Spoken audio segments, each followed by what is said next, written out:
Good morning, everyone. Thank you all for joining us today for the Board of Environmental Safety's first meeting of the year. I am Sheena Brooks, the board's Operations and Outreach Manager and today's board clerk.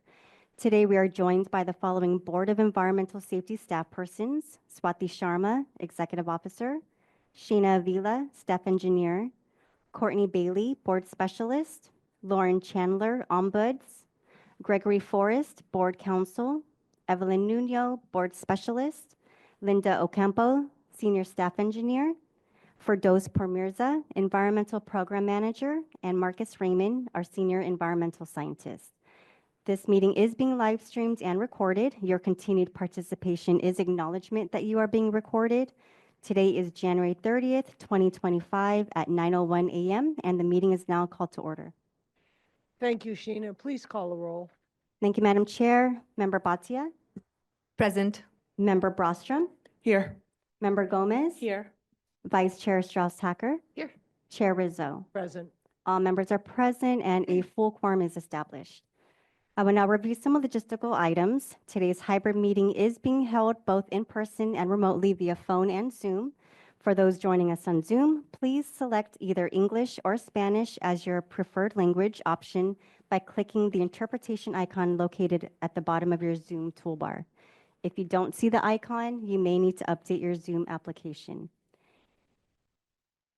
Next slide, please. If anyone experiences connectivity issues with Zoom, you can call in for either English or Spanish. The phone numbers are provided to you now on the slide. They will be provided in the Zoom chat, and they are also posted on our website. Agenda times may fluctuate to accommodate agenda items. Meeting materials are available on the registration table at the entrance of the room. They can also be found on our website at bes.dtsc.ca.gov. To protect everyone's virtual space and networks, the Q&A function will serve as our chat feature. It will be used for individuals that are experiencing technical difficulties or are unable to make verbal comments. Please begin your comment with "please read aloud" if you wish to have your comment read out loud during a public comment session. To ensure that all board members are fully present and focused on today's presentations and discussions, they are not reading or following along in the chat or Q&A. All participants will remain muted until a Zoom host unmutes them once recognized, and only presenters' videos or screens will be shared. Our public forum for items not on the agenda, agenda item number 9, will be held at approximately 2:50 this afternoon. If you would like to express your comment in writing, you may submit your comment via email to besinfo@bes.dtsc.ca.gov. That concludes the introductory review for today's meeting. I will now hand it over to Chair Rizzo for agenda item number 2. Thank you, Sheena, and good morning and welcome all to our Board of Environmental Safety's first open meeting of 2025. The board met in closed session yesterday for the purpose of evaluating the performance of our executive officer, Swati Sharma. While we do not discuss HR in open session, suffice to say the department, all Californians, the board, and all Californians that we serve are most fortunate to have such a stellar executive leading our professional team and supporting the work of the Board of Environmental Safety. So on behalf of all of us and all of you, thank you, Swati Sharma. Our small but mighty staff is joined today for the first time, and you'll hear this more than once, by Senior Environmental Scientist Marcus Raymond, who you stand up and know who Marcus is because he brings our staff total to 10. So he gets the 10 award. Thank you. We gather during a crisis of epic proportions in the greater Los Angeles area that affects every Californian, and will challenge every aspect of the state and, dare I say in this room, federal government. With our hearts, while our hearts are heavy, our determination to support our friends, family, colleagues, business communities, and grassroots communities in Southern California is unwavering. Right now, as we speak, Director Butler, Secretary Garcia have been in Los Angeles meeting with communities as recently as last evening. We'll hear from DTSC Director Butler remotely. Hopefully, she'll be able to call in and have her give us an update on the work that DTSC has been doing in LA now to prepare for the implementation and next phases, as well as the status of the overall effort. So we look forward to hearing from her. For up-to-date info as well as responses to misinformation, I'll commend you to gavinnewsom.com/California Firefax or californiafirefax.com. And I think it's important for all of us to stay up on that because we read things in the news, social media, and if you want the facts from on the ground from the people who know best, I really recommend that you pivot and look at California Facts before you reshare some of the misinformation that's out there. We will continue to do our work as a board and support the work of DTSC, Cal EPA, and the state government. Our agenda today addresses some important issues that we must also stay focused on. Our executive officer will present the Board of Environmental Safety's priorities for 2025, focused on SB 158 mandates and the work of the board and the subcommittees of the board. The board will then vote on the amended or adoption of the priorities. As I said, DTSC Director Butler will focus her presentation on the most pressing issues related to the fires. Her full report is available here and also online. So if you want an update from Director Butler's perspective on all things DTSC, I commend that report to you. We will also hold Part 1 of SB 158 mandated hearings on the schedule of continued permits, those permits that have exceeded the time frame called for in the legislation. DTSC will present and the board will vote. Deputy Berg will provide an update on MPL orphan sites, state orphan sites, and the state site remediation account. You got that? SRA? Took me a long time to figure out what SRA was. Deputy Grant will provide an update on the establishment of the SB 158 mandates on the Environmental Justice Advisory Council, which we've all been eagerly awaiting, and we will hear from our subcommittee members on the EJAC who will add their perspective to that report. The board has requested a status report on SB 673. You remember, I think it was last July that we first asked for an update on what was happening with 673 Track 1. And we will hear progress to date, including the timeline for revisions of the violation scoring procedure, which has been a very animated issue in these board meetings over at least the last 2 years. During public forum that commences at approximately 2:50 for those of you, especially on Zoom, who want to be able to call in during public forum, I would tune in a bit earlier. We may be done or a bit later, but our goal is to be at between 2:30 and 3 o'clock. Chief Financial Officer Brian Brown will provide a DTSC budget update, and board members who have reports that are not covered in the items on the agenda will then also report out. And then the fun part, we will review the past meetings minutes, and I know you've all read them and probably have amendments for us. So moving right into agenda item 3, I'd like to introduce our executive officer again, Swathi Sharma, to provide us with her executive officer report, including a review of the Board of Environmental Safety's budget. She will be joined by Lauren Chandler, the board's ombuds, and together they will provide a report and update on both the board's and department's action items from our December board meeting. If you recall, at the meeting, at the end of every meeting, we create action items that come from the meeting, and then we report back to you at the next meeting. So Swathi will also report on the progress of those action items. And I think I was just repetitive, so I think you understand. We're going to hear about the action items. Swathi will also present the board's 2025 priorities that, as I said, we will vote on today.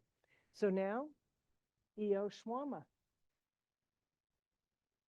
All right, thank you. Just to remind I know there's confusion about how to pronounce my name, so it's Swati Sharma. So thank you, and thank you for the kind words, Chair Rizzo, earlier. So we will go ahead and do another reintroduction of our newest team member, Marcus Raymond. Next slide, please. So Marcus Raymond is our newest member of our growing BES team. He's a senior environmental scientist. Marcus is a registered environmental health specialist for the state of California. He received his Bachelor of Science degree from Loyola Marymount University. He worked for 2.5 years in Enforcement and Emergency Response Division for the Hazardous Waste Management Program at DTSC. And prior to that, he was a health inspector for the County of Orange and project manager for an environmental consulting firm prior to that. He resides in Inglewood, California with his wife and 14-year-old son. Also, I did want the board and our team to know that Marcus does have emergency response experience, and so he has been pulled to provide emergency response to the fires that are in LA. These are long hours that the emergency response team provides. And so we want to applaud you for all of your efforts and dedication in the emergency response effort. So thank you so much, Marcus. Great. Next slide, please.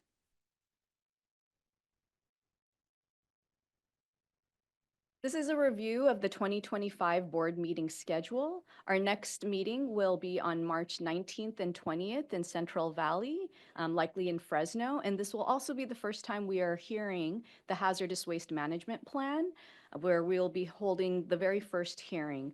The board is required to do 3 hearings throughout the state to hear input on the Hazardous Waste Management Plan. After that, we will hold a half-day hearing in Berkeley on April 24th to hear also the Hazardous Waste Management Plan. Next, on May 15th and 16th, we'll hold a Hazardous Waste Management Plan hearing as well as our board meeting in Los Angeles. And then on July 15th and 16th, we will be back here at headquarters where the board will vote on the proposed Hazardous Waste Management Plan.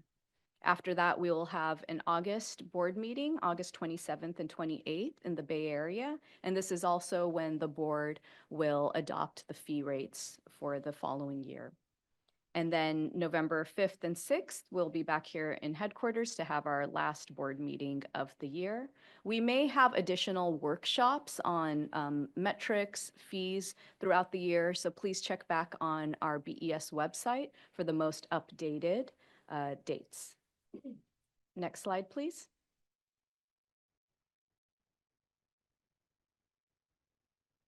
Okay, so an overview of the BES budget up to date through September 30th, 2024. So currently our operating budget is $416,000. Our personnel services is $2.4 million, and the total BES budget is $2.8 million. Of that, we have a total remaining BES budget of $1.25 million. And then just to remind that in terms of vacancies and staff, we have 5 board members, 4 of which are part-time and a full-time chair. And we currently have 10 of 12 BES staff, and we currently have 2 vacancies for our team. Next slide, please. Next, I'll be going through the BES action items from our last board meeting. I'm sorry, this is a typo. This should be December board meeting. Next slide, please. So we had, I guess, do we have the BES ones or no? I guess we can hand it over to Lauren to do these and then I can do mine. So Lauren will provide an update on the DTSC action items.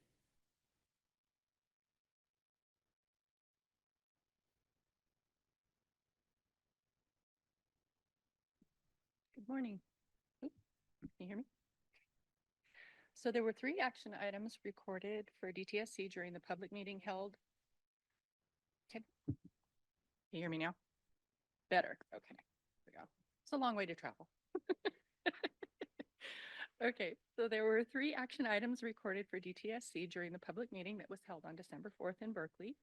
All of the items were pertaining to the DTSC leadership report and all have been responded to by the director's office. From Board Chair Rizzo, the first item asked that Director Butler work to include BES staff in the public engagement training laid out as subdeliverable 2.2.3 in the 24-25 DTSC priorities refresh. These Sorry, training. Lauren, could we just ask you to Sorry. speak up just a little bit? Oh, of Because we're course. having- Oh, Thank you. sorry. Yeah. Okay. Let me get a little closer. How about, is that better? Awesome. Okay, let's try this again. So these trainings are currently in development, but will be available to all DTSC and BES staff once they are live. This item is currently considered complete for tracking purposes, but will be revisited at a later date. Next slide. Oop. Which slide are we on?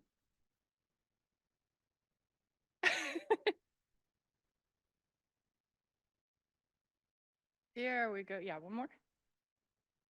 There we go. Okay. Second item is from member Bhatia and was a recommendation that DTSC integrate a compliance and enforcement unit into the Safer Consumer Products Program. Member Bhatia also had a question about additional capacity planning for enforcement activities under SCP. The Director's Office has responded. DTSC's Safer Consumer Products Program is actively developing their compliance and enforcement. This was illustrated most recently in the compliance report published last fall regarding testing to PFAS in carpets and rugs mentioned at December's BES meeting. This item has been logged as complete. Next slide, please.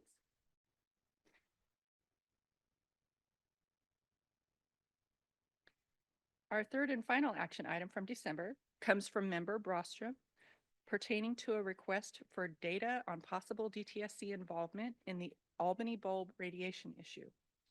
The Director's Office responded to our request for this information on December 11th, noting that the Water Board is currently the lead agency for this site. This response was passed to Member Brostrom via email the same day, and this item has also been logged as complete. Next slide. We have here that we had an additional item come in from Board Member Gomez requesting a more definitive timeline for the SB 673 Track 2 process and regulations, as our board and all of us with BES are still highly interested in the developing fact sheet and our future regulation. Board Vice Chair Strauss-Hacker and Board Member Brostrom will be holding ongoing meetings about this topic going forward, so this item is still in progress. That's it for the action items we had. Thank you very much. Thank you so much, Lauren. I'll just review the BES action items. So we had a request at our last board meeting for to invite Exide third-party monitor to a future BES board meeting. And so we're looking at doing that at our LA meeting that we'll have in May. Board member Bhatia had recommended that the Hazardous Waste Management Subcommittee summarize written feedback and recommendations and provide them to DTSC and circulated during a briefing. And so that was provided, and we had several meetings with the Hazardous Waste Management Plan team during the month of December with the board, and the board members provided written feedback on the draft plan. BES also had a SSFL meeting. The SSFL working group for BES met with Parents Against SSFL, and we had a productive, lengthy meeting. And so we look forward to future meetings with them as well as with DTSC. And then lastly, board member Brostrom requested a new agenda item on a dry cleaner site. We did meet with DTSC, the site mitigation team, to understand a bit more on what's going on some of the dry cleaning sites, and we will have that as a future agenda item at one of our board meetings. Thank you. Right, so next we'll go into the board 2025 priorities.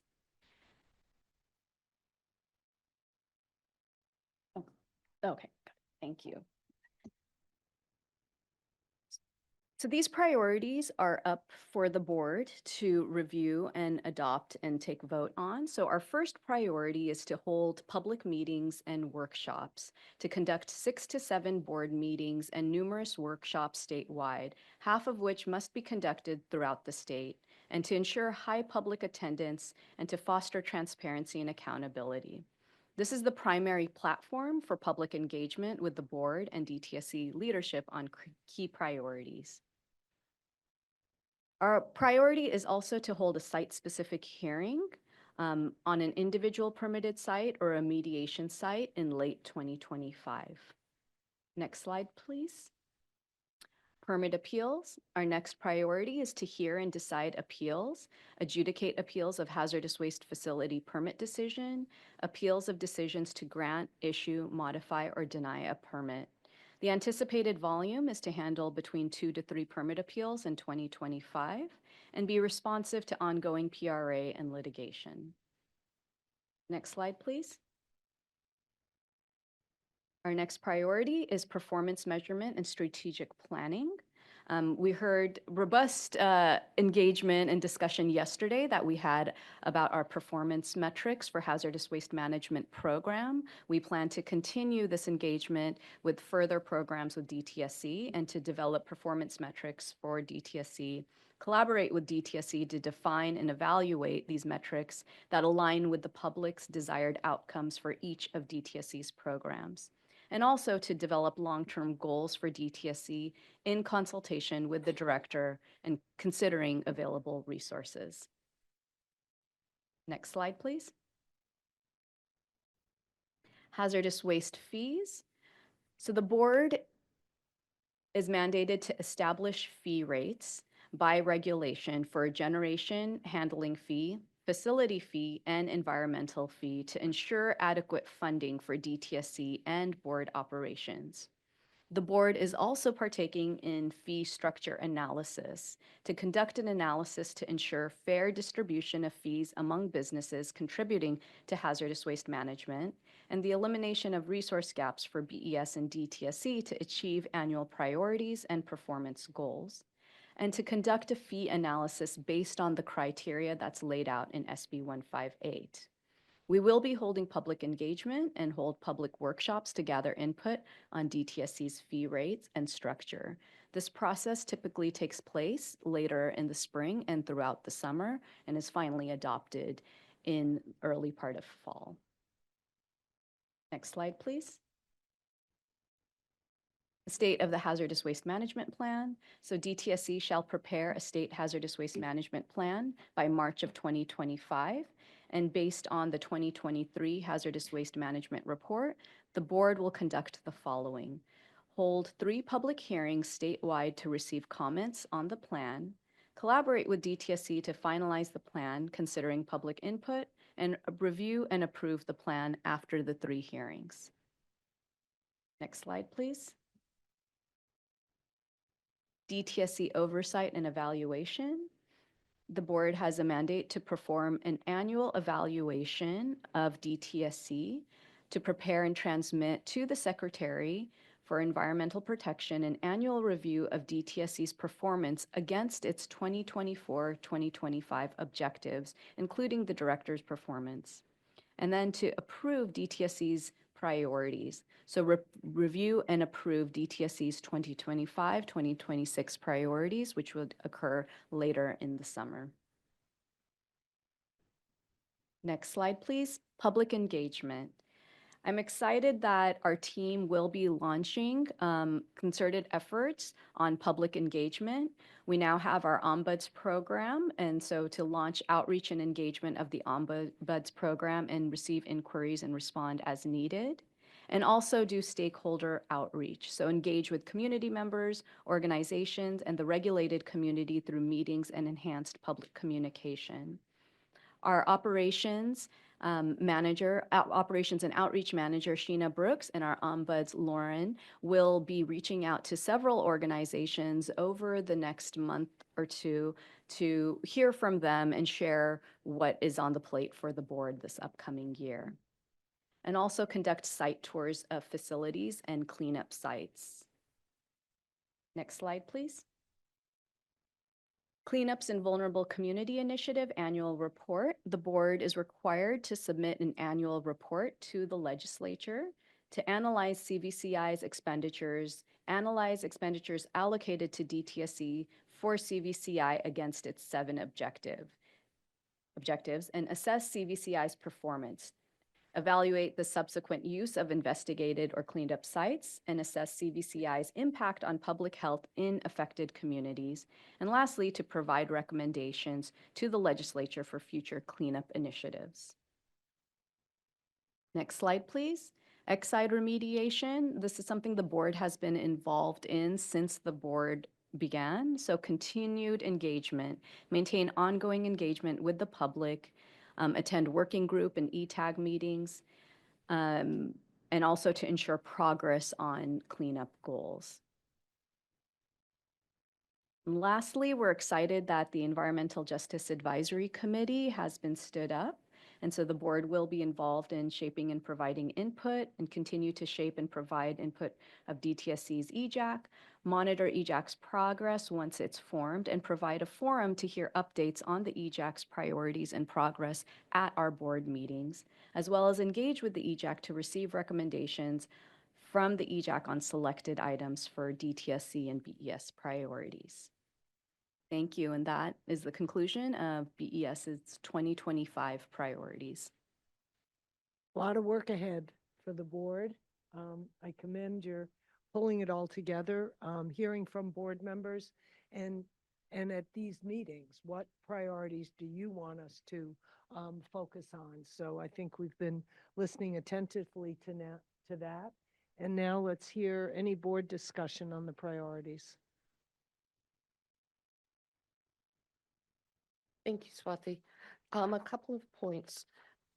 On CVCI, as the board strives this year to assess the performance of the grant program, the second bullet says that we'll assess CVCI's impact on public health in the affected communities. I think that's a tall order and bears further discussion about what is possible for this board and this staff to do and how we would judge whether a grant program had an impact on public health in the affected communities. I'm not sure how we would go about doing that, but I think that's a pretty tall order. Yeah, and the language in SB 158 is fairly vague. We've had a couple of discussions about organizations that have been involved in CVCI and with DTSC. And one of the approaches is to connect with these organizations to get a better understanding of what the impact has been. But as you've said, it's a tall order and it's difficult to assess. My guess is when you think about what's in the grant and the grant conditions and what the grant recipient reports on, at the end of the day, we would be looking at qualitative and anecdotal information. And so I think as we set about doing that, we should be fairly clear about the boundaries of what we're doing and to not, I think, to try and shape what would be credible and meaningful. And then the other thing is just on the state hazardous waste management plan, I know how heavily DTSC has been working on this and how our board members have engaged. In our slide, we say that we will review and approve the plan after 3 hearings, but the board will consider it. And I think it's really important in our staff materials that we not presume the board approve anything, but it will come to the board for a vote. That's it. Thanks. Thank you. In regards to the public health piece, I would suggest that for the next report to the legislature, that be called out, that mandate is beyond the scope and capacity of our teams. We can certainly collaborate with DTSC and with community and hear back, but we are not public health assessors. So I think we have to very pointedly call that out in the next report to the legislature. We can do some more exploratory work between now and then as to the intent of that at the time and what the thinking was, because there's often legislation where the legislative intent is not clear. So I think we should dig into that a little bit, but I think we also need to make it perfectly clear that the capacity of this board in terms of and staff does not allow for the kind of deep public health assessment that 158 appears to call for. So I really urge you to do that for the report to the legislature in August. I say that because as you know, I won't be here, so I want to be sure. You could give that report. Well, I can do that report, yeah. But I think it is important that you really create a document for the legislature specifically on this. So I would hope you take that as an action item. Got it. Thank you. Any other board discussion? This is Member Bhatia. a comment related to the hazardous waste fee analysis.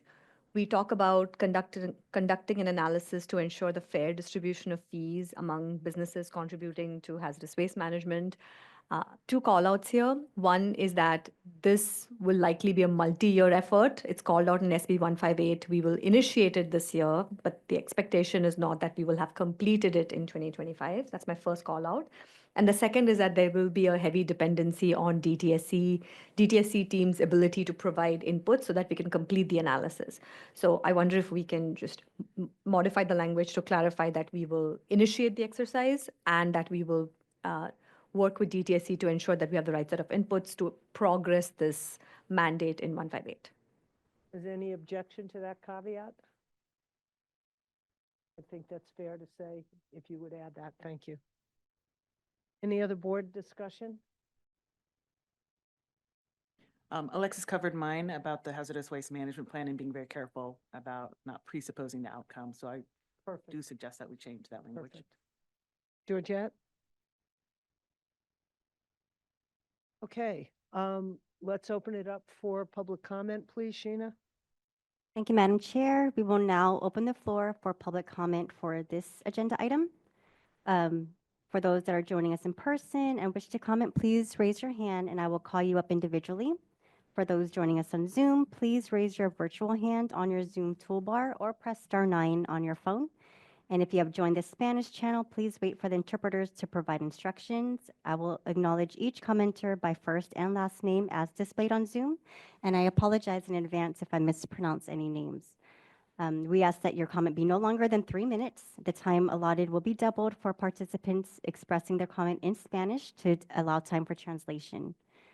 I will start with in-person commenters. So if there are any folks in person that would like to comment on this agenda item, please raise your hand. Seeing none in person, I will go to Zoom. Zoom participants, please raise your virtual hands if you wish to comment on this item. And while I wait, Spanish interpreters, please alert me if there are any commenters on the Spanish line that wish to comment.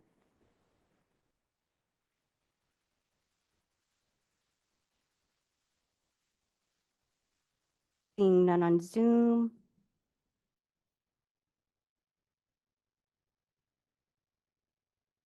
No comments on the Spanish line as either, Madam Chair. We are good with this public comment period.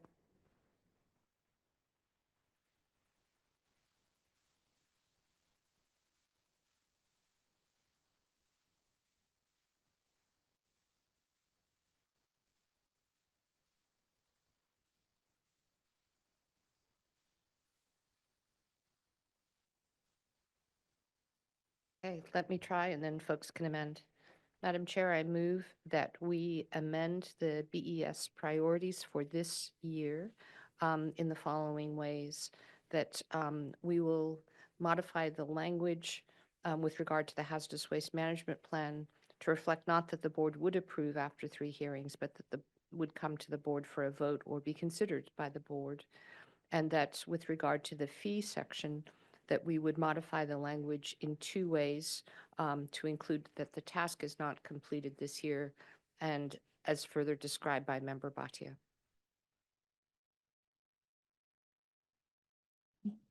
Yes.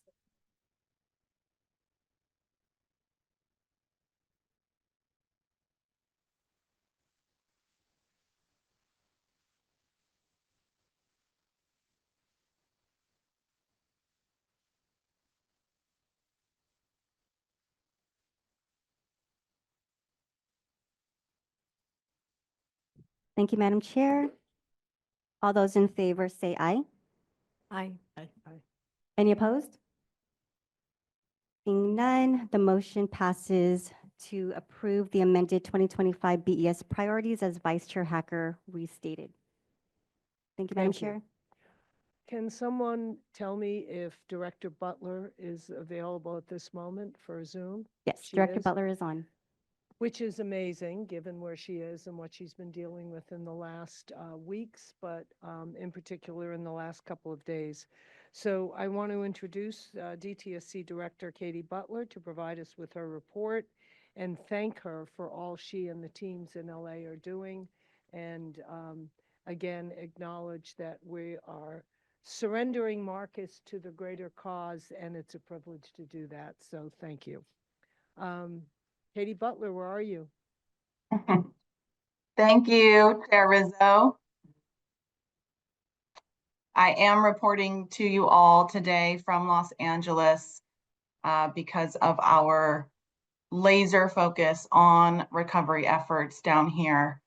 And that will be a large focus of my report today.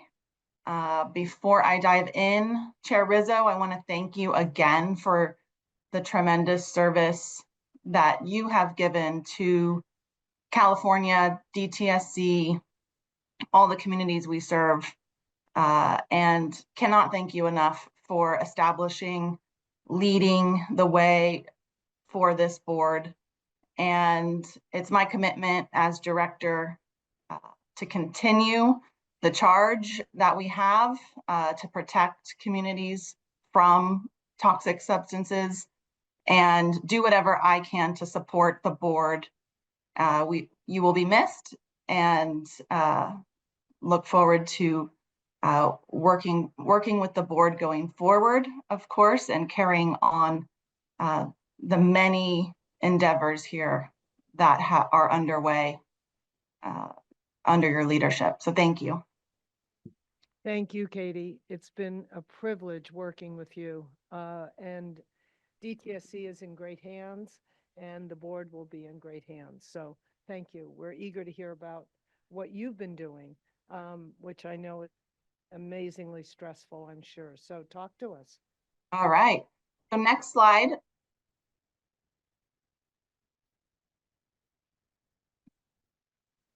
So today's focus will be on emergency response and the LA fire recovery efforts that DTSC is involved in. So I'll give an overview of our role.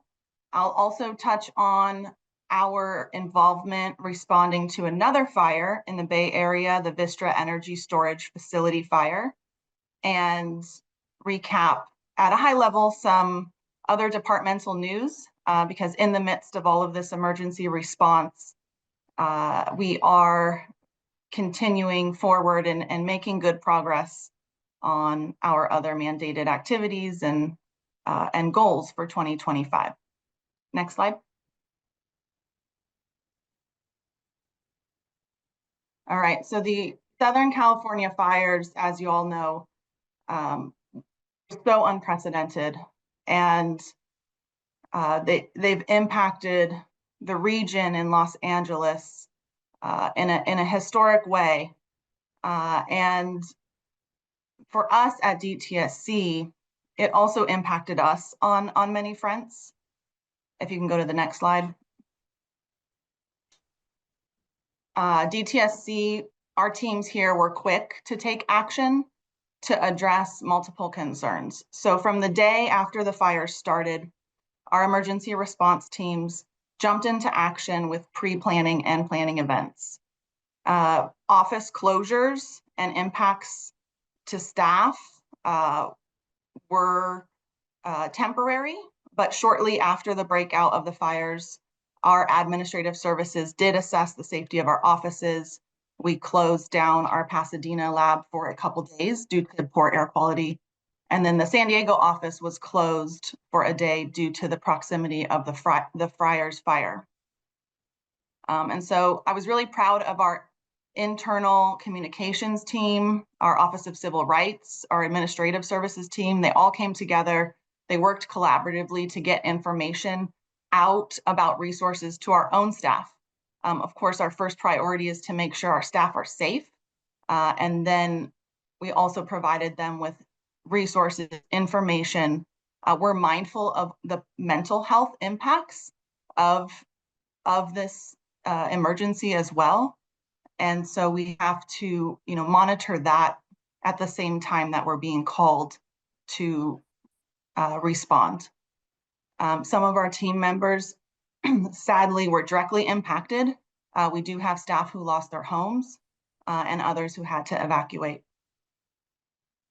Next slide.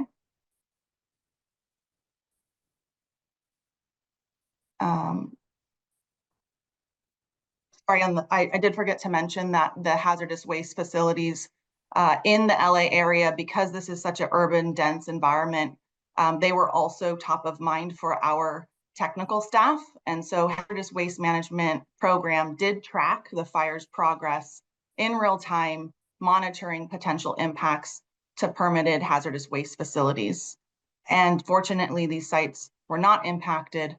The Hughes fire last week did encroach, nearing the Chiquita Canyon landfill, but, very fortunately did not impact Chiquita in any way. But we were proactively tracking that as well in concert with our multi-agency partners. So our emergency response branch is housed within our enforcement program. And when we're mission passed, we do have an important role to play in recovery efforts after disaster. So we anticipated this request, like I mentioned, and our emergency response teams, thankfully had a lot of pre-planning already done because of the enormous tasks last year responding to fires. So we did already have contractors on hand to help launch into this massive recovery effort here. So I'll give a brief overview of debris removal operations in general, what happens after a wildfire.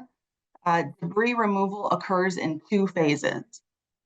And for this instance, FEMA mission tasked US EPA to lead phase 1. And phase 1 is the first step, removal of the household hazardous materials. Anything that poses an imminent threat to the environment, public health, that's necessary to get off the properties quickly so that they don't leach into groundwater, other watershed areas, impact the environment or public health more broadly. So we take those household hazardous materials off first. Then US Corps of Engineers, in this instance for the LA fires, is tasked with leading phase 2. Phase 2 is the removal of the ash and soil, aft, and other debris that's not hazardous. Our role is to assist US EPA with the phase 1 operations. We have a lot of experience doing this with EPA in the campfires in 2018, when we worked quickly with US EPA, also over 10,000 structures destroyed, and it was a massive effort. So we carry a lot of experience. We're grateful for US EPA's leadership in this recovery, particularly because the recent Maui fires, where US EPA implemented some novel approaches to lithium battery debris removal, recovery, and recycling that will be applied here. Next slide.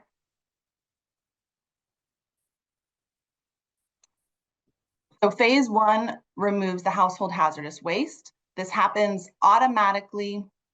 Residential properties, regardless of the property owner, there's no cost to property owners, and it happens immediately.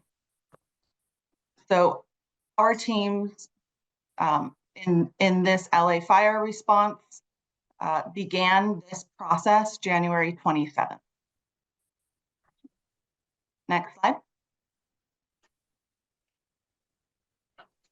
To give you a more detailed understanding of what kinds of household materials this often includes, here's a list. It can be lead batteries and lithium batteries of all sizes, smaller batteries, products that have enclosed batteries, to larger wall storage lithium batteries, pesticides, fertilizers, paints or paint thinners, essentially items that all of us might keep in our garage or under our kitchen sinks. Those are the kinds of materials we commonly find. Compressed gas cylinders is one of the more dangerous items that we have to deal with in this recovery phase. If they were impacted or heated up during the fire, they could be very volatile or explosive. So those have to be handled with extreme care. E-waste, like TVs, computers, those are also removed during phase one. And asbestos siding, pipe insulation, and larger pieces of asbestos are often saved for phase two, but our crews do remove some asbestos that's visible on top of the ash during phase one. So you can see some photos of our crews working during the park fire, and they're removing auto batteries from vehicles. And on top there, you can see an example that looks likely like a propane tank, and then a sign that we post so that it's clear when phase one is complete. Next slide.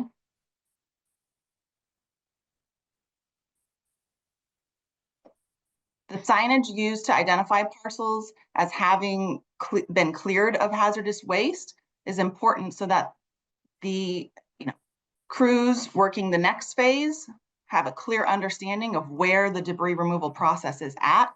It's also important for communication to the property owners. When phase one is complete, however, the site still contains non-hazardous debris and toxic ash.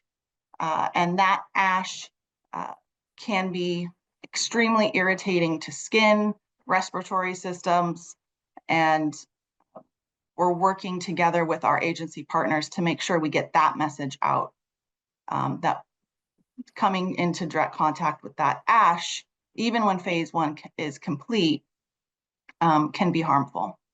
So then after we're done with phase one, cleanup proceeds to phase two. And sometimes it is iterative because in phase one, we're removing what is visible on top of the ash. And if a structure collapsed and there's household hazardous materials under that structure, we are called back. The phase one hazmat teams come back and remove anything else that's found. We really work hand in hand with the phase two folks in order to complete recovery. Next slide. We did start phase one cleanup on January 27th. So our DTSC staff and contractors are out there now in the fields embedded within US EPA's operations. And DTSC coordinated with US EPA early on to develop the strategy. 2 weekends ago, DTSC staff were out in the field with US EPA surveying and scoping the cleanups in reconnaissance teams. We're also assisting with data entry. And that data entry is important because it will be publicized on dashboards so the public can see the progress of the recovery. Our federal partners, US EPA and FEMA and US Army Corps of Engineers, have a goal to finish cleanup in 30 days. So this is a very ambitious goal. It reflects the importance of helping these communities recover as quickly as possible, making them whole.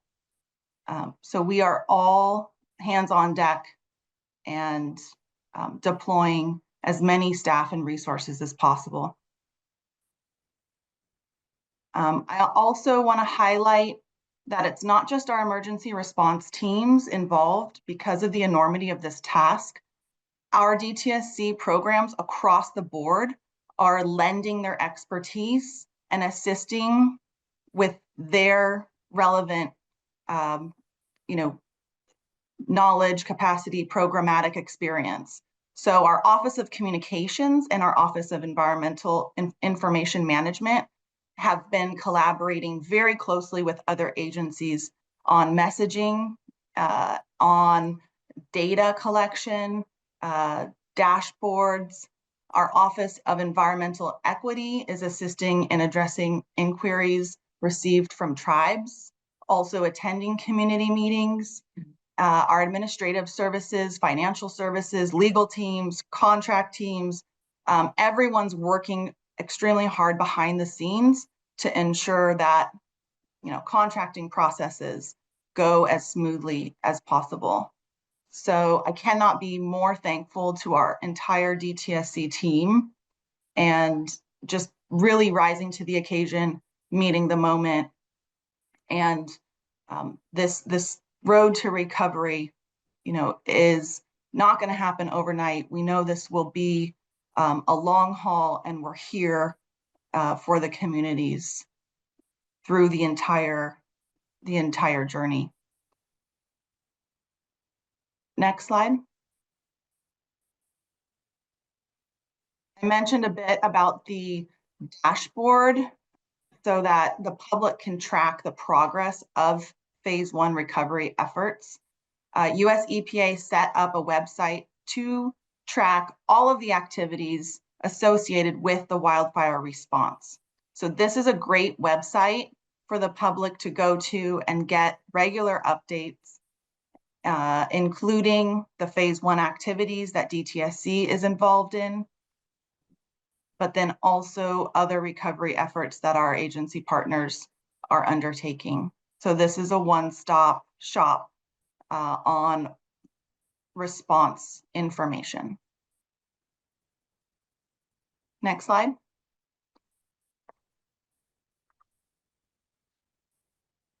So I'll pivot to the Vista Energy Battery Facility fire.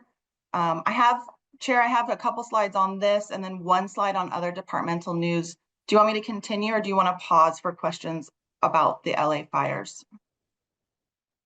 You want to talk about the fires? Yeah, I think so. Thank you. Let's pause and hear about the fires, then we'll move to the rest of the report.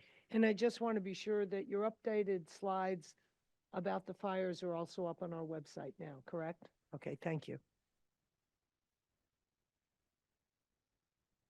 Ingrid? Yeah, just a couple of questions. Given the urban density that you mentioned and kind of the breadth and scope of these fires, I was just wondering if you could give us a little information on, how many DTSC staff? Are there enough staff? Like, is there enough staff resources? And also just the number of homes that are potentially impacted? Just, trying to get a better sense of the scale in terms of DTSC's resources on this. Thank you. I do not have a number of the resources across our whole department, and I'll have to get back to you on that. But our field staff on the ground is scaling up on a daily basis since we just started the phase 1 activities this week. We started with approximately 50 folks, and then we'll be scaling up from there. And we are leveraging contractor support. So our emergency response unit consists of 10 staff.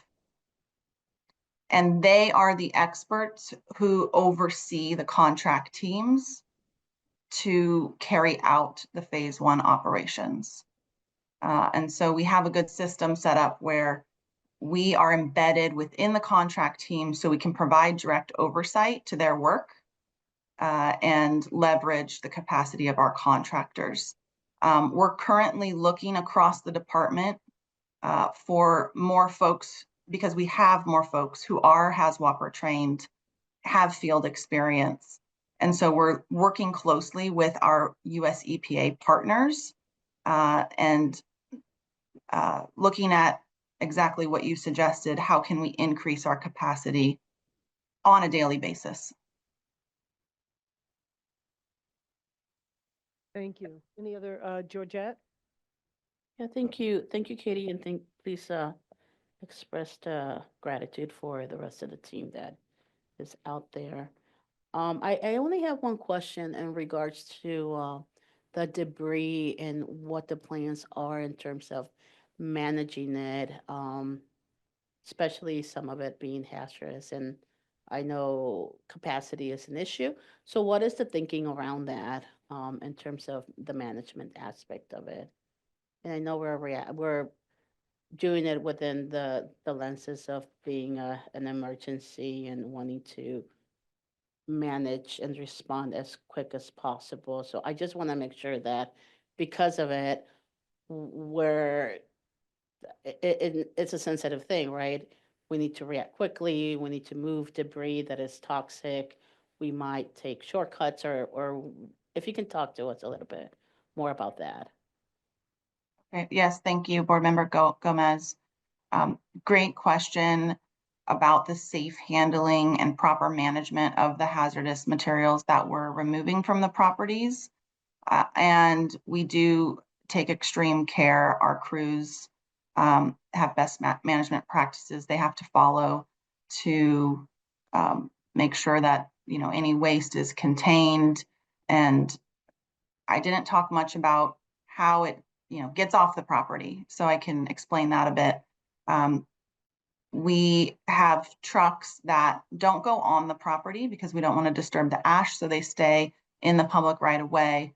Our teams are wearing protective equipment, full Tyvek suits, booties, gloves, half mask respirators, and hard hats. They remove the hazardous waste.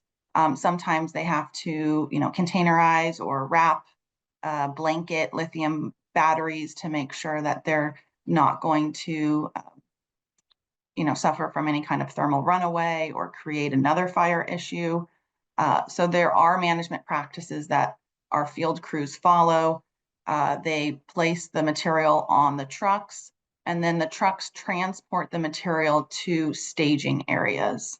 And we are receiving a lot of questions about the staging areas, what happens there, what activities might pose risks to nearby communities. And the staging areas are prepped very carefully with fencing, berms, making sure that you know, there's no way for hazardous waste to contaminate the environment, nearby waterways. I know there's a lot of concerns, and I understand the concerns regarding the Lario staging area. We heard from the community last night with, you know, really serious concerns about the staging area.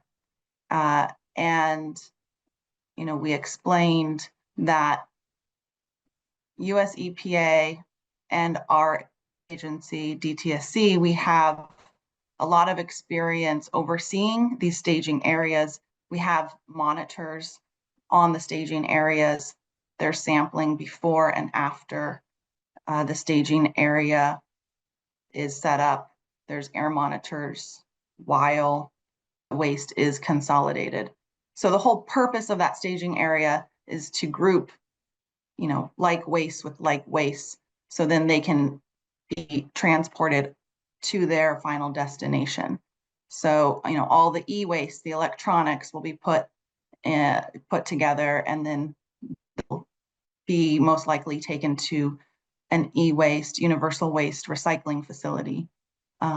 Used motor oil that will be consolidated, put together, and we try to recycle as much as possible. And then, you know, lead batteries, those will go together and sent off for recycling. If they're not damaged enough, they can be recycled. So the purpose of that staging area is to group things together and then efficiently transport them off site. There's other prevention or mitigation measures as well. And that's something that I think we need to do a better job as government communicating, because there were so many concerns from the community around the Lario staging area that, you know, all of the agencies working on this recovery, it was clear that we did not do a good job communicating action of that site to begin with, and then how it's managed and what actually happens there. Thank you for that, Katie. It's been on everyone's mind when we read the news. So knowing you're on the ground and engaged in those community meetings, I'm sure that's, that's hard to hear, but I really appreciate your straightforwardness and communicating this with us. That's very important. Thank you. Sushma? First, thank you to all the DTSC staffers helping with recovery. Thank you, Katie. I have two questions.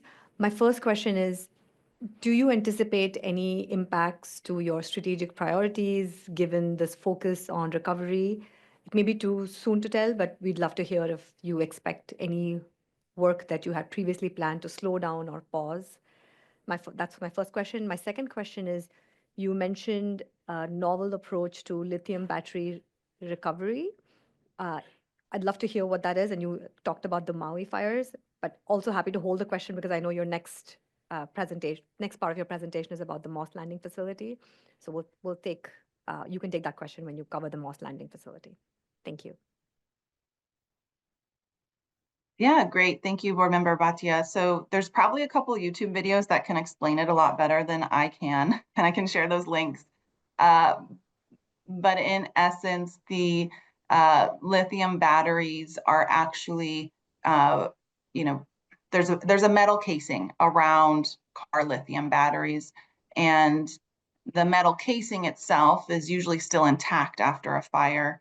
And so it takes heavy equipment to break open that metal casing, get to the lithium battery and the individual lithium cells themselves. And so the processing of those lithium batteries and cells is something that EPA has experience doing within the staging area itself, so that the material can be sent off for recycling. And so that's something that they're going to employ here, both for the Palisades and the Eaton fires. As far as priorities being impacted, yes, we're already experiencing that with this presentation, because I was planning to give you an update on our last strategic plan closeout, moving forward for the next strategic plan, and progress on the director priorities for 2025. And so we'll hopefully do that for the next leadership report next month. And it will, the amount of resources we're diverting to this fire recovery will impact our priorities for 2025. And so we're regrouping on a leadership level right now to for what that will look like. But we have to be realistic. And I'm estimating that at least for the first few months of this year, we're going to be deeply engaged with the recovery efforts. Thank you. I think that's a question that's been on all of our minds, and a sensitivity to the fact that it's not as if you have more staff right now. You're dealing with the capacity of the department and redeploying. So we appreciate the prioritization, and I know the board will be sensitive to the rejigger of your priorities, the necessity for that. So thank you. Are there any other board questions? Just one quick follow-up on Georgette's question.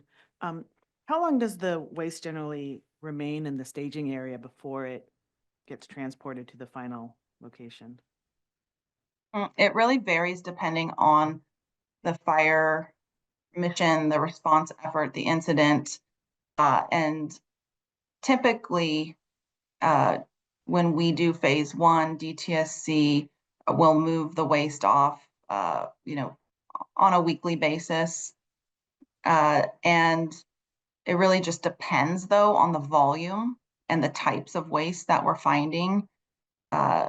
It's so variable depending on the community. And for this, just because of enormous scale, it is really hard to predict what that frequency is going to look like. Yeah, but our goal is always to move it off in a timely manner. Thank you. I think Vice Chair Hacker has last question. Thank you, Director Butler. I'm so glad you're there. One of the things that is notable is inasmuch as EPA has stood up a good website and people can search at a more granular level, is there a way for the operational team to get more specific information out, like with the morning news on a regular basis? I could see you or Marcus Pastrello or someone having like a 5-minute morning update instead of driving people to a website, that you are sort of ahead of telling people, here's what's going to happen in the next day as a way of public outreach. I feel that what one sees in the LA media on the daily news is just not substantive. Yeah, great suggestion. And I know there's a weekly Thursday morning county-led press conference, and we can work together with our county partners just to evaluate that frequency. And I think as this has evolved, it's very fluid. It evolves on an hourly basis. But even in just the last week and a half, we've really solidified a more unified command between county, state, and federal partners. And so that, I agree, should start to be reflected more in the communications. Thank you for that. Director Butler, do you want to continue with the rest of what you have time to report to us today, recognizing that your time is limited? Yes, let's do it. Thank you, Chair Rizzo. Okay, so this was a separate fire incident. We've really been testing the limits of how many fires the department can respond to. So next slide. There was a fire at an energy storage facility in Moss Landing. It's been in the news a lot. And shortly after the fire broke out, so this is a lithium storage facility. And it occurred on January 16th. The cause is still unknown. And county and state and federal partners, we all had concerns of toxic metal contamination in the surrounding areas.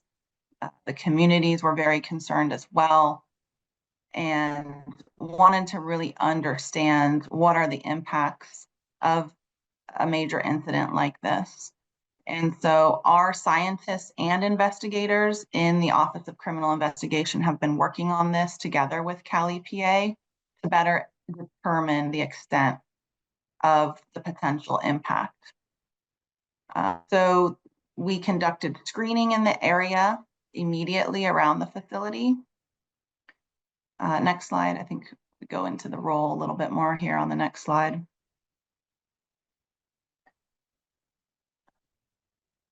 Thank you. So we our scientists to do some screening in the area around the facility, schools, and parks. And this was at the local county's request to assist them with this technical help. And we sampled for heavy metals and asbestos.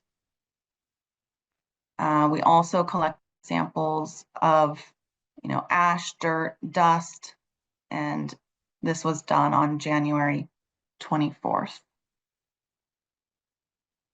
So we'll have more information soon on these results, and we'll continue to work with the county and Cal EPA family on better understanding potential impacts of this kind of event. Next slide.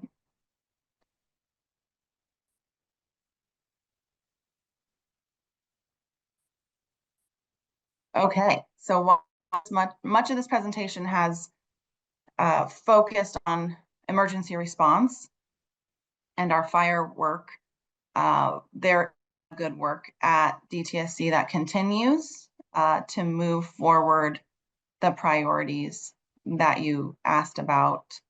And I wanted to end this presentation by highlighting just a few items. There's much more going on, but here are a few things. So next slide, please.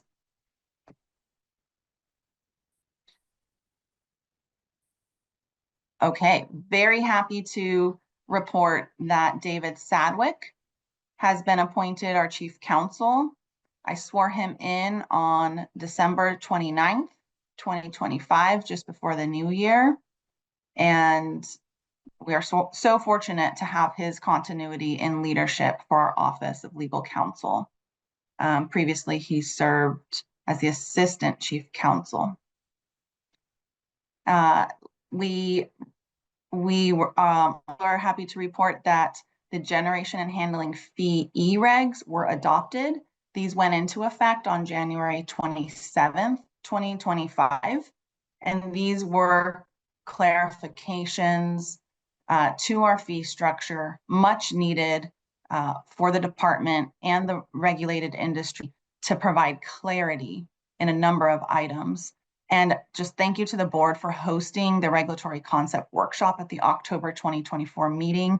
I think our partnership on doing outreach for this item was successful, and it was well received. We heard positive feedback from a number of our stakeholders about this outreach.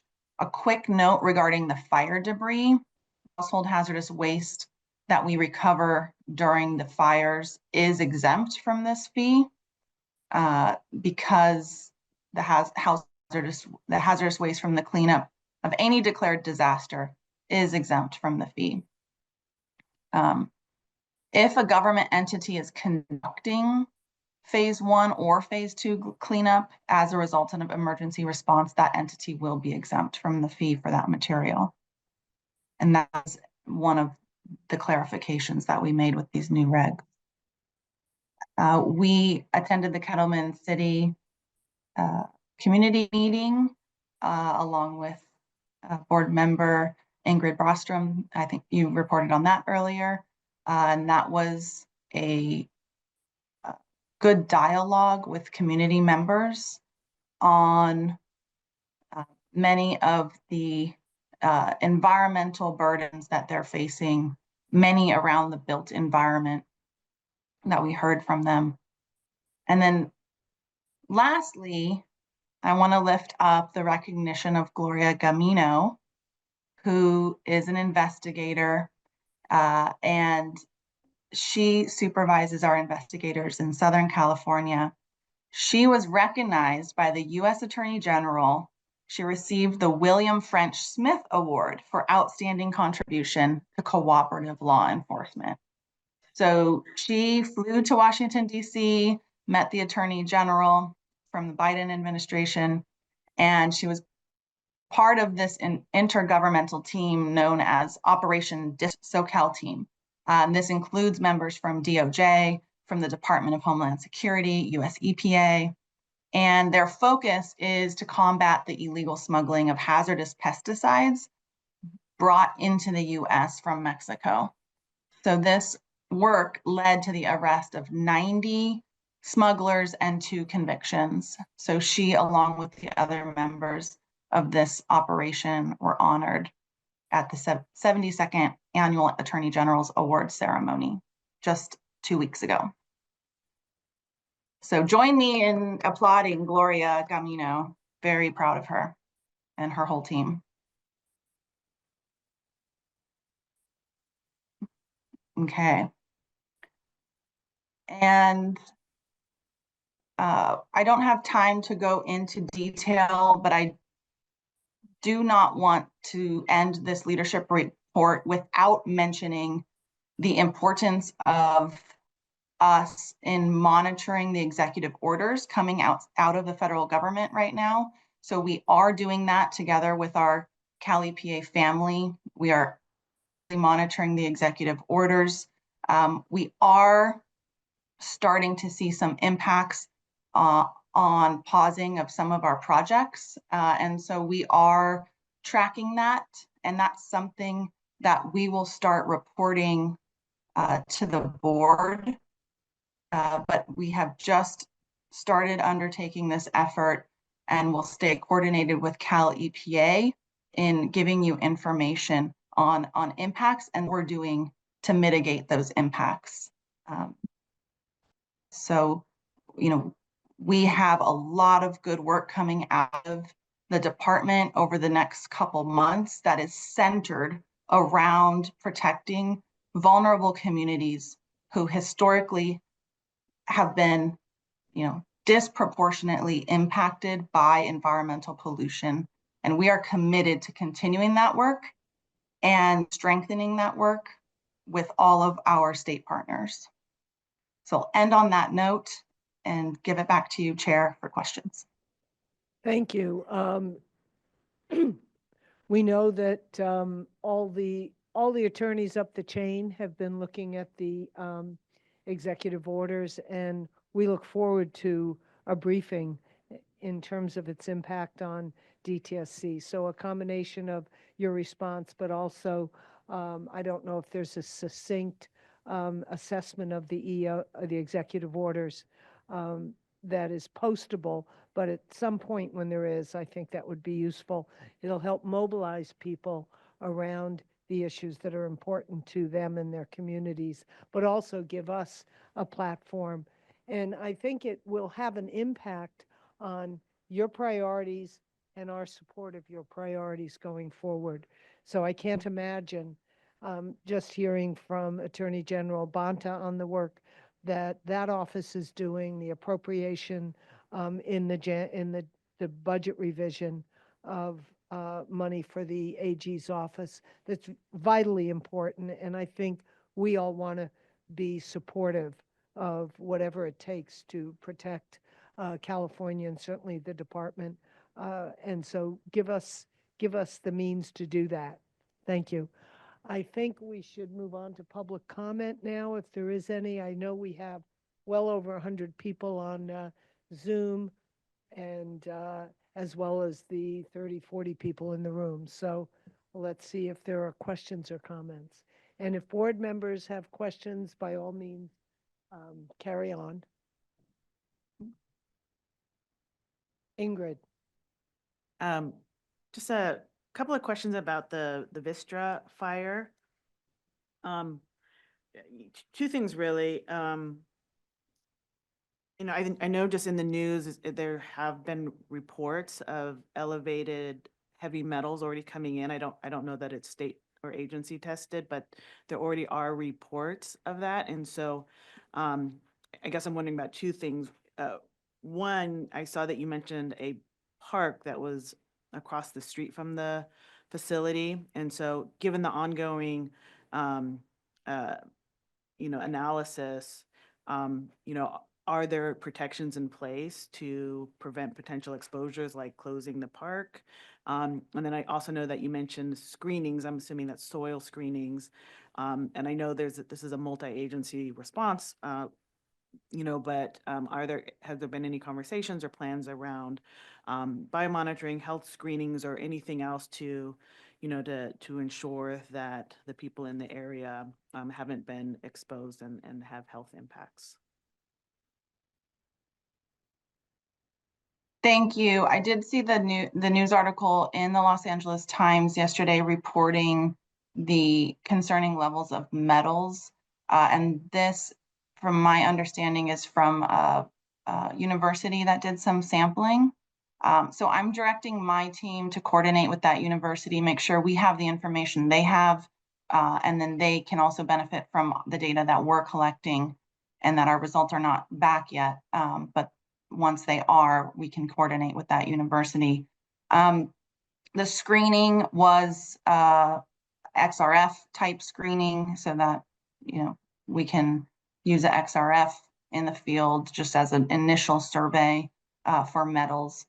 And as far as, I think you asked about, you know, park closures or notifications to communities. visually, the teams reported that it did not appear like debris or ash or other materials made it outside of the fence line. That's usually a good indication that there's not impacts that would warrant, from a public health perspective, immediate closures. But I think that's where this data is going to be really critical. If there's material that's not visual to a human eye, and then once we have the data, we can, work with the local county jurisdiction and the health departments to make those determinations. Thank you. And I think it shouldn't go unnoticed, Katie, that your Los Angeles Department of Public Health experience and your public health core is coming into play on this in a way that really benefits all of us. So I appreciate that public health perspective that you bring to everything. Thank you. Thank you. Other board questions? I'll go to the public comment. One question about the facility in Moss Landing. Are you aware of any violations that the facility received prior to the incident? I'm aware that they had fires previously, and this is not the first fire. I don't have the violation notices or citation data handy for you. We'll have to get back to you on that. Thank you. Thank you. Sheena, will you open up for public comment or questions? And Katie, if you can stay on. If you can't, we totally understand. We know you have carved out a piece of your crazy day for us, so thank you. Thank you. Thank you, Madam Chair. We will now open the floor for public comment for agenda item number 4, the DTSC Leadership Report. I will start with our Zoom participants. So for our Zoom folks, please raise your virtual hands if you wish to comment on this agenda item.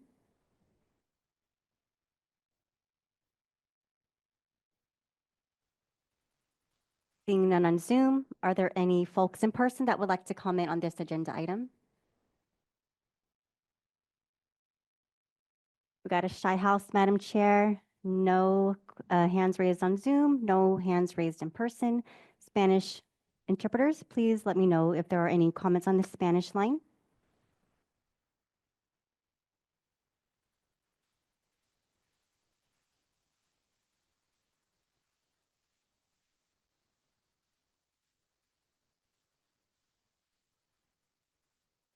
No comments on the Spanish line, Madam Chair. That concludes this public comment period for this item. Thank you. I think Director Butler, you covered a tremendous amount of territory, and thank you to all the board questions. We'll gather all the follow-ups that we need for the next board meeting. And so thank you for that. We'll take a 10-minute, oh, Katie, we see you still, I didn't see you on my screen. Good luck and Godspeed, so thank you. Thank you. We'll take a 10-minute break, and we'll come back at, I don't know, it's 10:35, something like that. Thanks.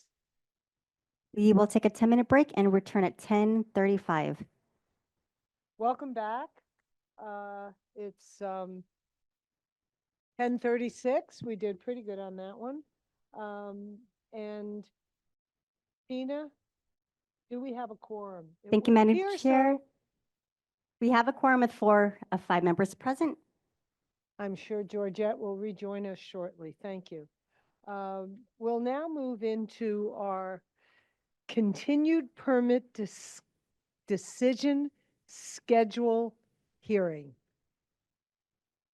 So we're just talking about SB 158 required DTSC to make certain permit decisions within 3 years of the legislation or no later than July 2024. For those permit decisions that were not made by that date, DTSC is required to issue a public report explaining why the permits were not issued within the statutory or by the statutory deadline. The board received DTSC's first hazardous waste facilities operating permit decision status report. Do you want to repeat that? The status report on October 22nd, 2024. Today, we will review, discuss, and vote on the proposed schedules for 2 of those facilities, Chevron and Ecobat. I want to emphasize a couple of things for the public, that's all of us here and the 100+ on Zoom. This will not be a discussion on the merits of these pending facility permit decisions. This item is solely focused on the proposed schedules for these upcoming permit decisions. Each facility has its own dedicated formal public comment periods to receive such comments, to receive the public's input, board comments. The public comment period for Ecobat's facility permit has passed, and I want to thank everyone that submitted their comments during that period. The public comment period for Chevron has not yet opened. We will hold a second continued permit hearing to review and vote on the remaining facility permit schedules at the March meeting, at which time we will hear more from our BES Environmental Program Manager for Dos Permisa, and also who will also provide us with an introduction of those 2 facilities. Representing DTSC today is Wayne Lorenzen, Permit Division Manager. He'll present the proposed schedule for Chevron and separately for Ecobat. So we're doing those separately. We'll be taking a vote on each of them separately. Firdos will then provide the board with staff recommendations for each schedule. It's wonderful that we have a staff that can make recommendations to the board, and you're not relying solely on board members doing the deep dive. We've really been fortunate to have this team, our stellar technical team, as we call you. Firdos will then provide the board, as I said, with staff recommendations. We'll have a board discussion, including board member Q&A for items directed to either the board or DTSC, or BES staff or DTSC. We will then hear public comment on those 2 proposed schedules. And again, we're not asking for comments on the merits of the facility permits, since today we're only considering the proposed permit schedules. It's a very interesting and in some ways odd little section of 158 to vote on schedules. So that's why we're reemphasizing this isn't a substantive discussion about the 2 facilities. It's a way of DTSC having accountability to the board and the public as to whether it's meeting its schedules and coming with their justification, and then the board being able to say, oh, that looks fine to us, or that, can you truncate that, whatever our response to that will be. So we'll then take, we'll vote on the 2 facilities separately. Okay, with that long, laborious introduction, I now turn it over to Firdos. Thank you. Thank you, Madam Chair. Real quick, just for the record, Member Gomez returned at 10:37. We now have a full quorum.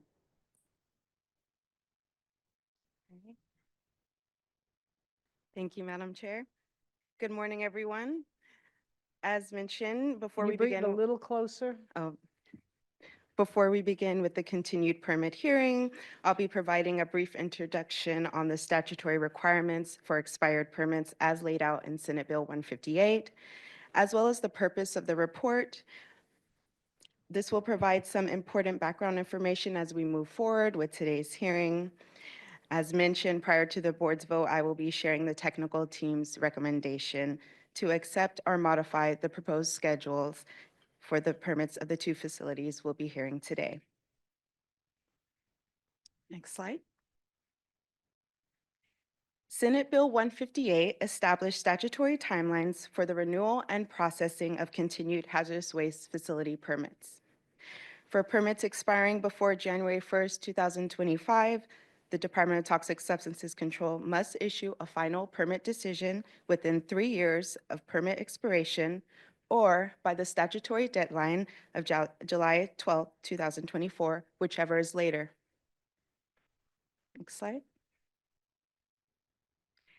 If a decision is not made by the deadline, DTSC is required to issue a permit decision status report within 60 days to the board, detailing the reasons for the delays, progress to date, and proposed schedules for finalizing each permit. DTSC must also request that the Board of Environmental Safety schedule a public hearing to present the report.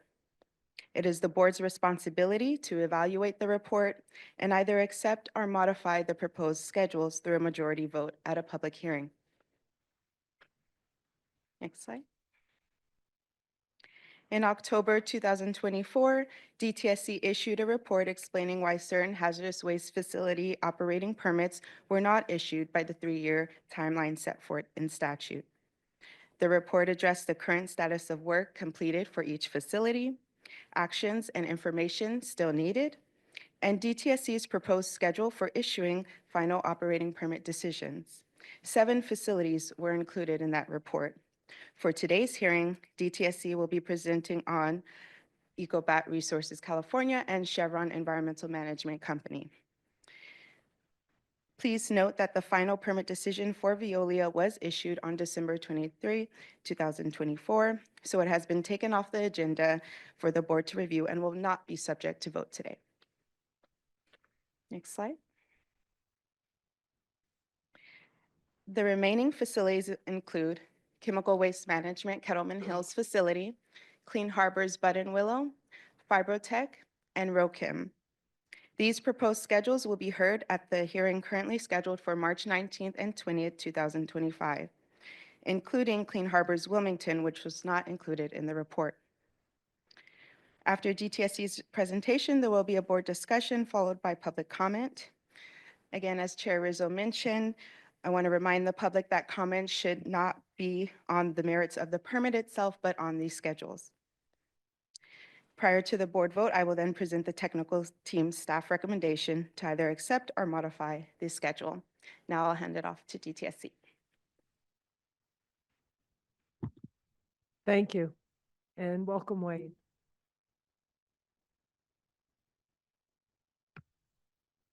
Good morning, Chair Rizzo, members of the board. My name is Wayne Lorenzen. I manage the permitting division at DTSC. And Chair Rizzo, it's been such a pleasure to collaborate with you and coordinate with you and the board members. And I will personally miss your presence up on the dais at future meetings. Well, thank you. I'll zoom in. I'll be Okay. watching. And who knows, I might come by for a hug now and then. Okay. I have a total of 6 slides today, but I don't plan to speed through most of them because we really want to provide you all with the content of the report, which is the comprehensive background that's included in the reports that we submitted in October. So even though it's a short slide deck, I have a lot of material. And we want to begin by saying that DTSC's permitting division started on a journey to process improvement dating back to 2013, when a third-party consultant conducted analysis of our permitting process. As an initial response to that analysis, permitting developed and implemented an extensive permitting enhancement work plan. The result of that work plan included increased staffing, implementation of standardized processes, and an improved management structure. In addition to that, permitting invested into and developed Lean Six Sigma green belts and black belts within the division. Lean Six Sigma is a methodical process in which data is collected, the most significant opportunity to improve is identified, and improvements are implemented. The permitting division currently has 13 green belts and 1 black belt who have successfully completed 14 Lean Six Sigma initiatives that have made significant impacts on the permitting processes throughout the past several years. The result of all of these efforts is a culture change in which the staff in the permitting division incorporate continuous improvement in the work that we do. The timeline for processing permit applications has been significantly reduced and improvements are still ongoing. The permits in this report are associated with facilities that have very complex operations. This reduction means that the majority of the most complex facilities now have stronger, more enforceable permits that incorporate the latest technologies and are more protective of human health and the environment. It is crucial that we continue our progress toward addressing the remaining continued permits so that all communities with permitted facilities experience improved protection of their health and environment. And then now to these reports. As you know, Senate Bill SB 158 imposed permit decision obligations on DTSC and the Board of Environmental Safety. One of the obligations requires DTSC to issue a public report when an operating permit decision for a hazardous waste facility has not been issued by its 3-year statutory deadline. In October, DTSC prepared a hazardous waste facilities operating permit decision status report to meet this obligation. This report explains why certain operating permit decisions were not issued by that 3-year statutory deadline. The report addresses 3 things: the current status of the work completed, actions and information still needed, and DTSC's proposed schedule for issuing the final permit decisions. For operating permits expiring before January 1st of this year, DTSC is required to issue permit decisions for those applying for permit renewals either within 3 years after the end of the permit's fixed term or within 3 years of the effective date of that statute, which was July 12th of 2021. As of the time that we issued this report back in October, this requirement applied to 29 operating permits, 29, overseen by DTSC. DTSC issued 22 of those 29 operating permits before the 3-year time frame. DTSC did not issue 7 of those 29 permit decisions within that 3-year time frame for the following operating permits: the Chemical Waste Management Kettleman Hills Facility, Chevron Environmental Management Company, Clean Harbors Buttonwillow, Ecobat, formerly known as Chemetco, Fibertech, Rochem, and Veolia in Azusa. The October report addresses all 7 of those operating permits. After issuing that report, permitting requested the board schedule a hearing to present the report, for which 3 of those operating permits have been scheduled for today, and the remaining 4 for the next meeting in March. Today, we provide the report information for permit decisions associated with Chevron Environmental Management Company, Ecobat, and Veolia Azusa.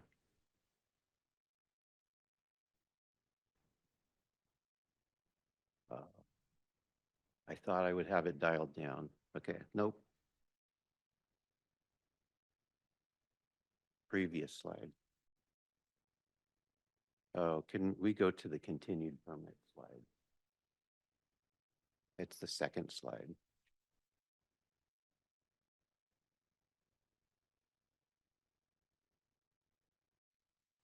Okay, we're missing a, no, I just had a graphic of the permitting process, so I'll try to give you that visual without the slides. It's just a simple graphic that shows the 5 phases of the permitting process.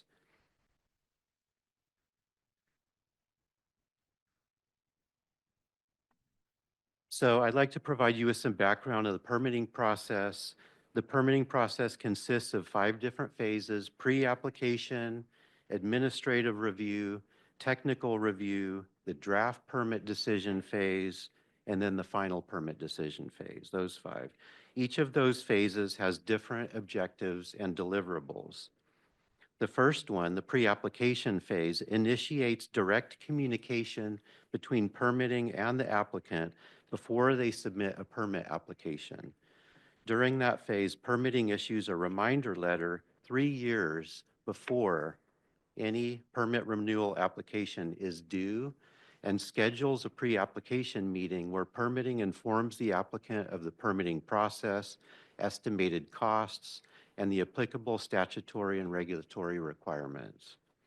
During that time, permitting and the applicant also discussed the use of hazardous waste management units at the facility.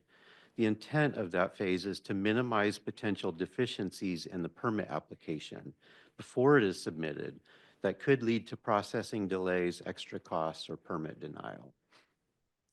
The second phase in the permitting process is the administrative review phase, and that begins when the applicant submits the permit application with an advance payment for costs.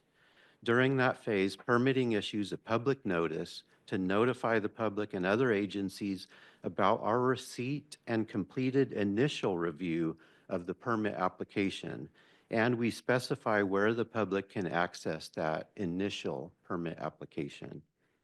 The third phase, which is the technical review phase, is the most resource and time-intensive phase of this process.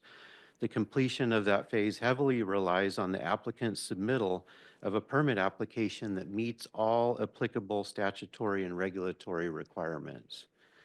Permitting determines whether that application meets the applicable requirements and notifies the applicant of any deficiencies that we identify.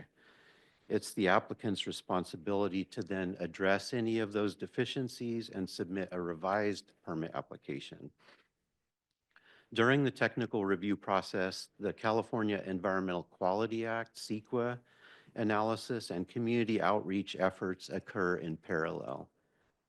Throughout this technical review phase, DTSC sends community outreach documents such as community surveys, community updates, and public notices to the public. The intent of these documents is to further encourage public involvement in the permitting process. The fourth, the draft permit decision phase, starts when permitting issues its draft permit decision with a public notice for review. This includes draft decisions to issue a new or renewal permit or deny the permit application. Depending on the stakeholders and community's level of interest, permitting may hold a public meeting and hearing where we provide a presentation on the draft permit decision and provide an opportunity for oral comments. The public and the applicant can submit oral comments during the public hearing or written comments at any time during the public comment period. The final permit decision phase is the final permit decision phase. It's the fifth and last phase in the permitting process. During that phase, DTSC reviews and considers all public comments and prepares a written response to comments. DTSC releases a final permit decision and then finalizes any CEQA documents.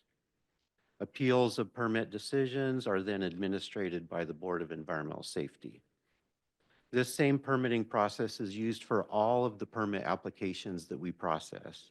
The timing to complete each phase may vary depending on the application, but the same 5 phases still apply. The completion of each phase is highly dependent on the complexity of the facility's operations, the applicant's responsiveness, community engagement needs, and other factors. Next slide.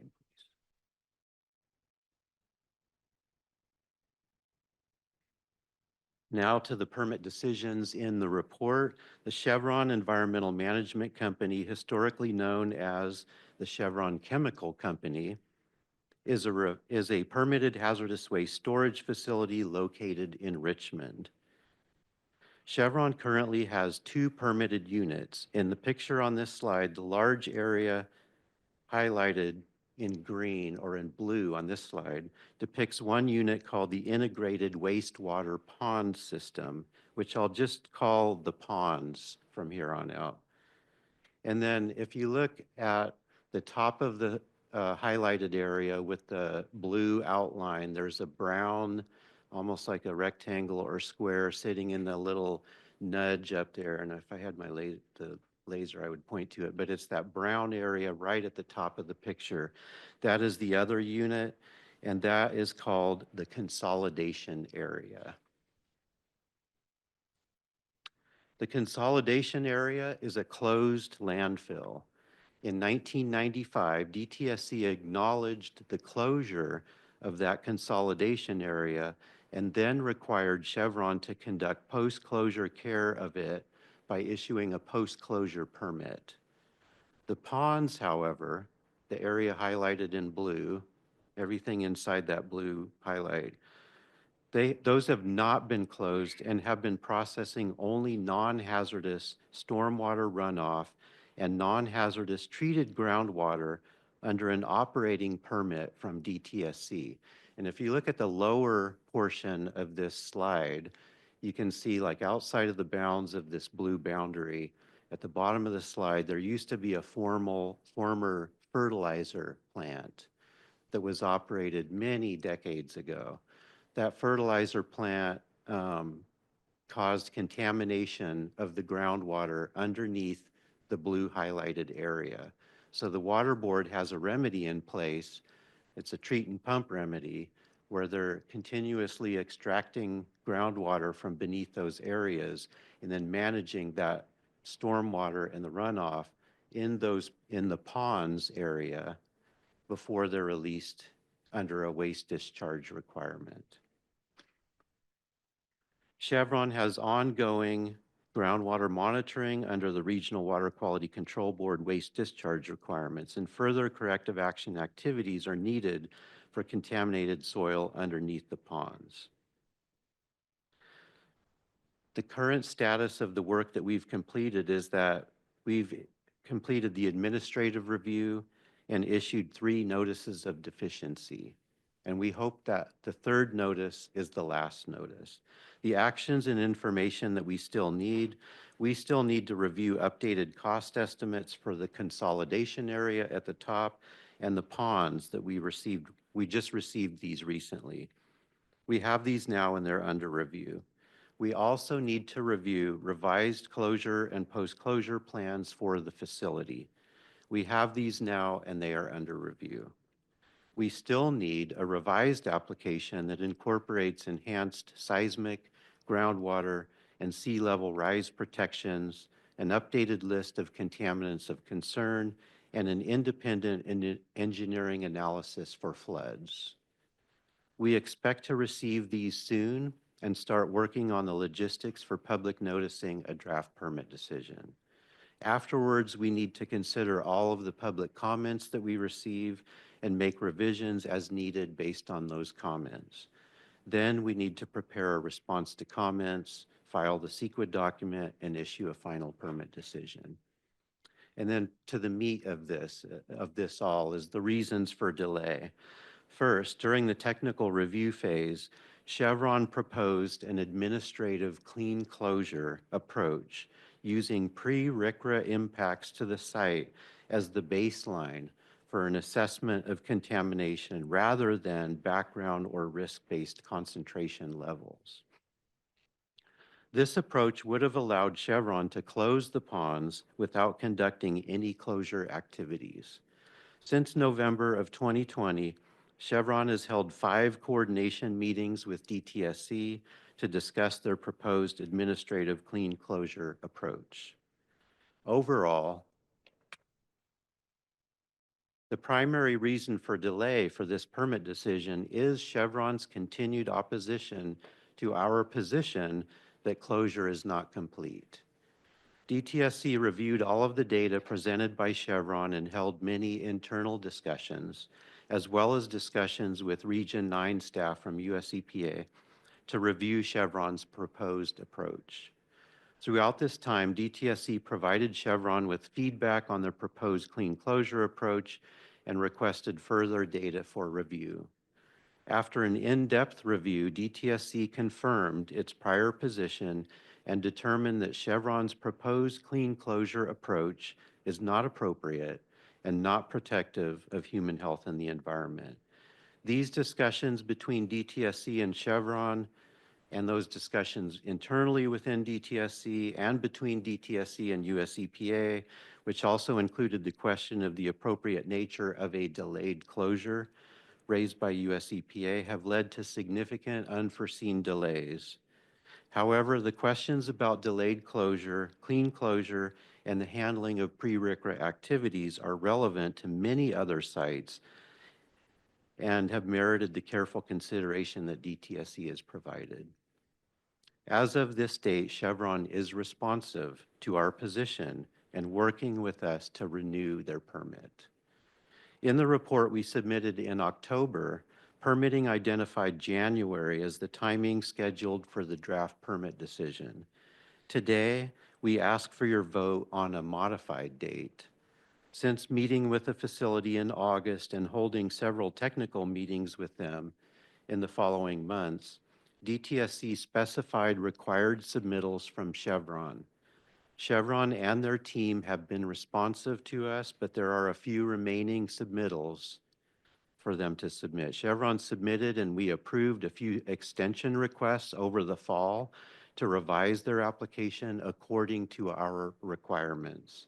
The last extension request we received was submitted in December to extend the deadline for submittal to February 15th, which we approved. We believe that the end of May is still a reasonable date for a final decision. That's the date that's listed in the October report, since we don't expect extensive comments.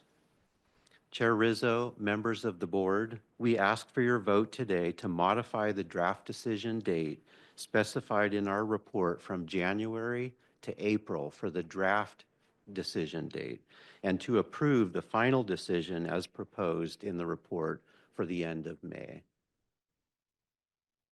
Thank you for that. Let me just check one thing.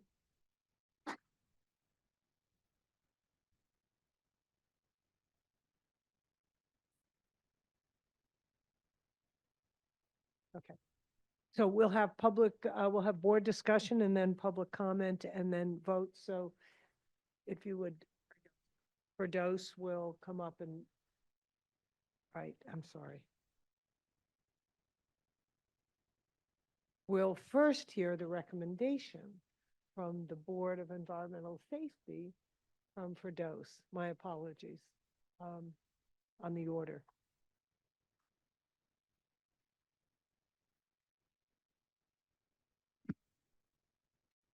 On behalf of the technical team, we support the proposed schedule for Chevron Environmental Management Company.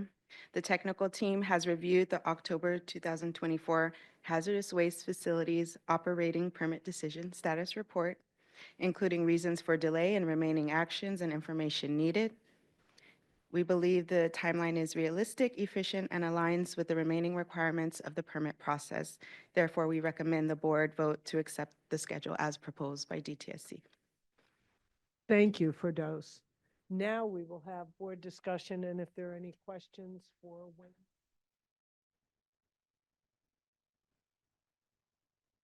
Okay, great. Thank you. Thank you, Wayne, for educating those of us on the metrics subcommittee on all things permitting. As you know, we have been working extensively with your team to understand the phases of permitting and how can we identify the right set of metrics to surface.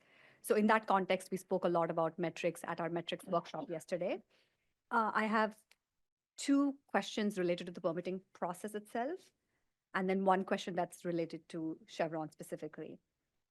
So my first question is, you talked about the pre-application phase.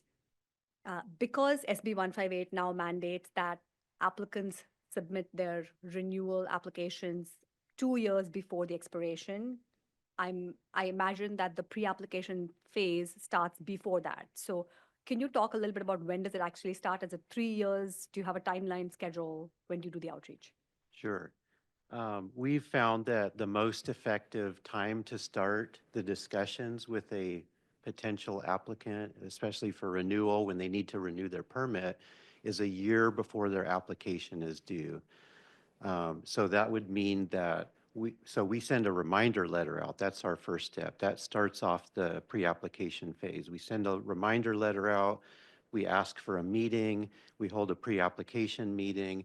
And the reason that that's effective is that it's at that time that we usually meet with people that control the money in a company, for example, that have to put together, they have to request funding, and then they have to hire a consultant to prepare the permit application. Most companies they don't prepare their own permit applications. They use consultants. So this is at a time when we get to sit down with them in a pre-application meeting with a consultant and share with them what our expectations are in a permit application so that everyone's on the same page and we understand what everyone's thinking. We do a walk around with the facility, look at units. We ask, are there any changes to those units that you might be proposing in the future permit application?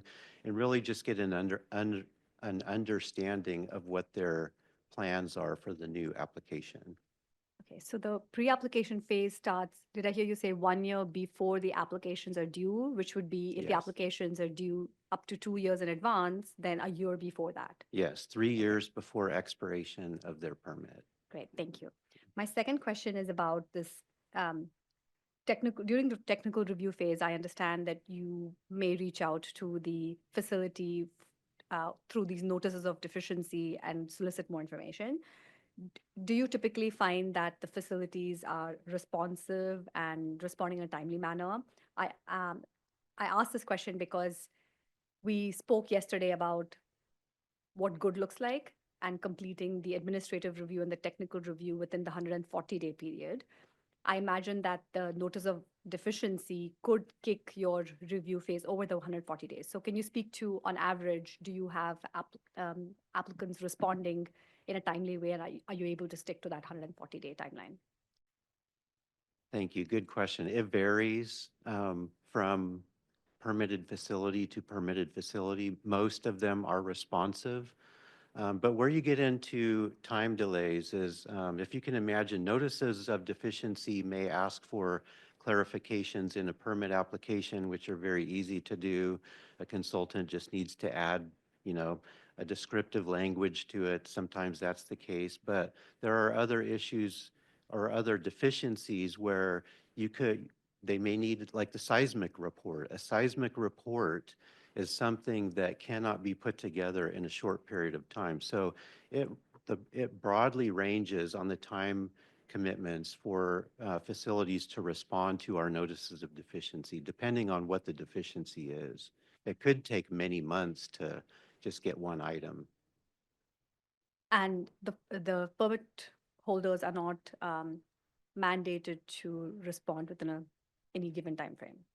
They're mandated to respond, and there is a hook in statute or regulations. I forget if it's in statute or regulations, but if a applicant does not respond adequately within they call it 3 or more, I think it's in regulations, 3 or more notices of deficiency, then the department may deny the permit application. So we focus on that perspective in our notices of deficiency. The very first thing that we talk about in the notice is that section of the regulation. So we put everyone on notice that if you're not responsive to the notices of deficiency, you could end up with a permit denial. Thank you. Mhm. Last question on Chevron. This is the first time we're looking at the timeline, and so we obviously don't know what good, or at least I don't know what good looks like in terms of an extension. If there's a scenario where your timeline goes over the proposed timeline today, what do you anticipate? Do you anticipate coming back to the board and asking for another extension, or do you anticipate providing a heads up to the board and doing outreach to stakeholders? We will do whatever the board requests of us for that. Yeah. We don't expect to extend that timeline because we're in constant communication with Chevron right now. I think we're all on the same page. They know what they need to submit. We know we've already talked to them about what that submittal looks like. So we don't anticipate any surprises with that, but it's up to the board. Whatever the board desires if we were to extend that, we'll accommodate whatever the board would like us to do. Thank you. for that. Georgette? Yeah, thank you. I have two questions. One is in the 5 phases that you described, at the beginning, is there a schedule expectation that is laid out within those phases? Just curious. Okay, let's see. I'm trying to think like visually. So I'll take them one at a time. The pre-application phase, yes, there are.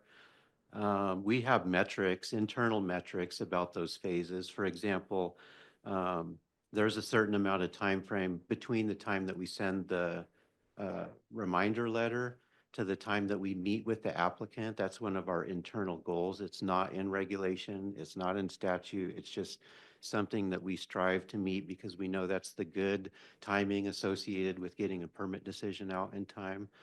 For the pre-application phase, there is the time requirement for submitting the permit application in regulations. There's no time requirement for anything else in the pre-application phase. And is that because it's not in statute or? That's correct. Okay, Even the reminder letter is not something that's in regulation or statute. That's just something that we do to prepare the applicant for, Hmm. a discussion about our expectations. okay. I would imagine that that might need to be tightened up then, if that's so loose, then that can lead to, yeah, You mean to shorten the time frame? not shorten the time frame, but if you're saying there's no real requirements, Mhm. that would set some sort of expectation for, it sounded like only the pre-application Mhm. has a little bit of more structure. We And get, then Mm. phase 2, 3, 4, 5, no. what there's a you're- little bit of structure and there's no like time requirement for responding to notices of deficiency because like I Okay. said, it could be, you could need 6 months to respond to one item. There's no time requirements for that. There is a time requirement for our administrative review of a permit application, and that's also one of our internal metrics. It's 30 days. Mm. And that's just, the administrative review is just where we look through the application, make sure that all the pieces are there. Because there's a lot of pieces to an application. Mhm. Contingency plans, reports, they vary depending on the type of facility, what they'll need to put into their application. So we do that. CEQA stuff, it has to be in there. So that review takes 30 days Mhm. and that is in regulation. Okay. My other question now is going into the change in, related to Chevron. I want to make sure that I'm understanding the timeline correctly. So the new date is April, beginning of April? The draft Um, comes out? Let's see, did we say April? I don't know if we put a date in there. Okay. Yeah, but we're thinking of early April. Okay. And then the public would have how much time? 45 days. 45 days. Yes. And then you're expecting to have a final draft May, Yes. end of May? End of May. Okay. So you're giving yourself maybe like a week to review comments? It's a couple of weeks. Okay. Yeah. And like I said, it's just like the types of facilities that we public notice. We have a history with this site and a history of the comments associated with it. And because of the decision that we're making, we just don't anticipate a lot of extensive comments associated with the decision itself. Mm-hmm. Okay. Want to make sure we're being realistic. Mhm. Okay. Thank you. Alexis?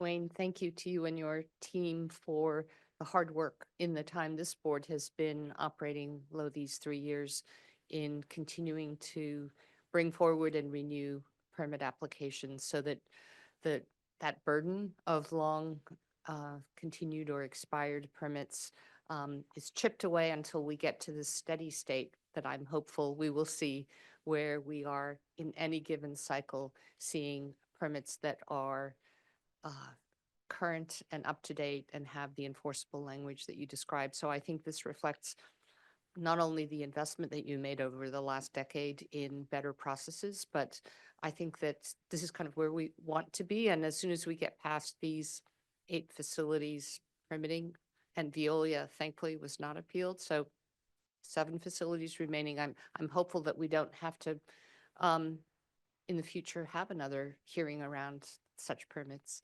But specific to Chevron, I noted it wasn't on the DTSC permit decisions page, and so everything that you've given us is helpful. by the time this board next meets at the end of March, in the Central Valley, probably Fresno, you'll be very close to that public comment period in April. You'll have a sense of whether you're going to get through a comment period and then by the end of May, be able to issue that permit decision, that final permit decision. So that would be when we hear the remainder of these facilities at the end of March. If you have an update, that would give us the opportunity to take action as a board on anything that you want to change about that or any of the other facilities. So I'm sure there are a lot of lessons learned in how the different regulatory frameworks under Porter Cologne and DTSC's actions have gotten us to this stage with this particular facility. And I hope those lessons inform future such scenarios and that it goes well. But I do support this proposed schedule change. Yeah.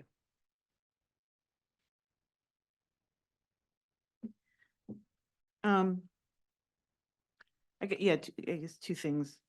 One, I think there still remains a lot of confusion around the notices of deficiency and the like what happens when there's three.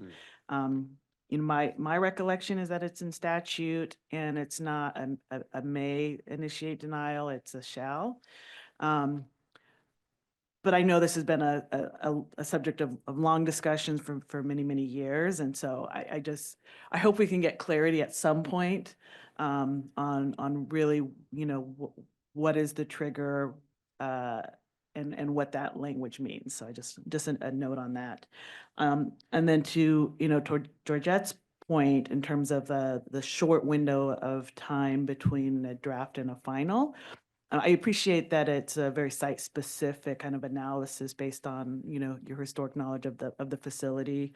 I agree that it seems very short, but willing to accept your judgment on that. But I think for many facilities, it would not be appropriate to have that short of a time period.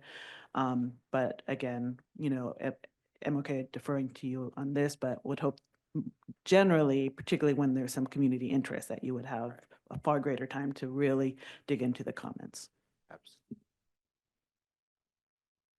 Okay, thank you for board discussion. Sheena, will you open it up, please, for any public comments or questions? Thank you, Madam Chair. We will now open the floor for public comments regarding the proposed schedule for Chevron Environmental Management Company in Richmond. We are only taking comments on the proposed schedule that was presented today. I will start with in-person commenters. If there are any folks in person that would like to comment, please raise your hand. Seeing none, Zoom participants, if anyone would like to comment on this item, please raise your virtual hand. I do see a Molly Peterson. Before I go to you, Spanish interpreters, please alert me if there are any comments in the Spanish line as well. Molly Peterson, I will call on you. I'm sending you a request to unmute. Please state your name and affiliation, and you have 3 minutes. Yeah, hi. I don't think it'll take 3 minutes. My name's Molly Peterson. I'm a reporter for Public Health Watch. And reading the board materials, I've been trying to understand what is the significance of the board voting on this schedule of actions by DTSC. I'm curious. I cannot tell from the board materials whether this has any sort of legal or regulatory significance, or if there are repercussions or any consequences for if the schedule is voted on and it's not adhered to. So my comment is I'm confused about that, and it's not easy to understand how to get an answer. So thank you. Yeah, we'll ask for, hi, thank you for that. It is in the statute that we do this. SB 158 mandates that we accomplish this. I think Firdaus may have more to add. I think the significance is driven by the desire for transparency and accountability about permits that were long delayed or not happening, and the legislature and the public wanted more open discussions and transparency, with the idea that having us approve the schedules serves as a marker, a moment in time that everyone understands these things are due, and it's public. So I think it's more about the public part of this, not just timeline slipping away and us not knowing about it. It brings it forth. I'll just add before Firdos shares, we have DTSC's full report on our website, so we encourage the public to go and read the report. And really it's to share, why are there delays, explanations of, what the delays are. So that is in the report, so we encourage all of you to take a look at the report that's on our website, and I'll hand it over to Firdos. Thank you. Yes, and I will just add that the purpose of this, as Chair Rizzo mentioned, is to make sure that all permit issuance are on track and there's not further delays. And I anticipate we'll have discussions with DTSC if anything changes as far as the proposed schedules we are voting on today. Thank you. I hope that answered your question. Thank you. Thank you for that. I have another virtual hand raised with the phone number ending in 5528. I will send you a request to unmute. Please state your name and affiliation. And again, these are comments based on the schedule proposed today, not on the merits of the permit. Thank you. I think we need another month to review the final environmental impact report, the final environmental impact statement. I think they're going to modify it like in May or something, or March or April or May or something. And then we only have a month to comment on the revisions. It might be time to read it and research it. All right, I got to go back to something. All right, thank you. Thank you. I don't know if there's any response or just take that into consideration. Okay, are there any other comments on Zoom?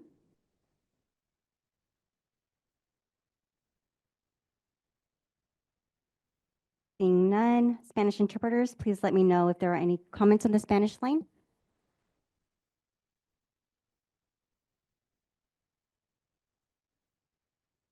Thank you very much, Jeanette. Madam Chair, that concludes public comment for this proposed schedule. Can I have a motion on this issue, please? Madam Chair, I propose that we adopt the schedule.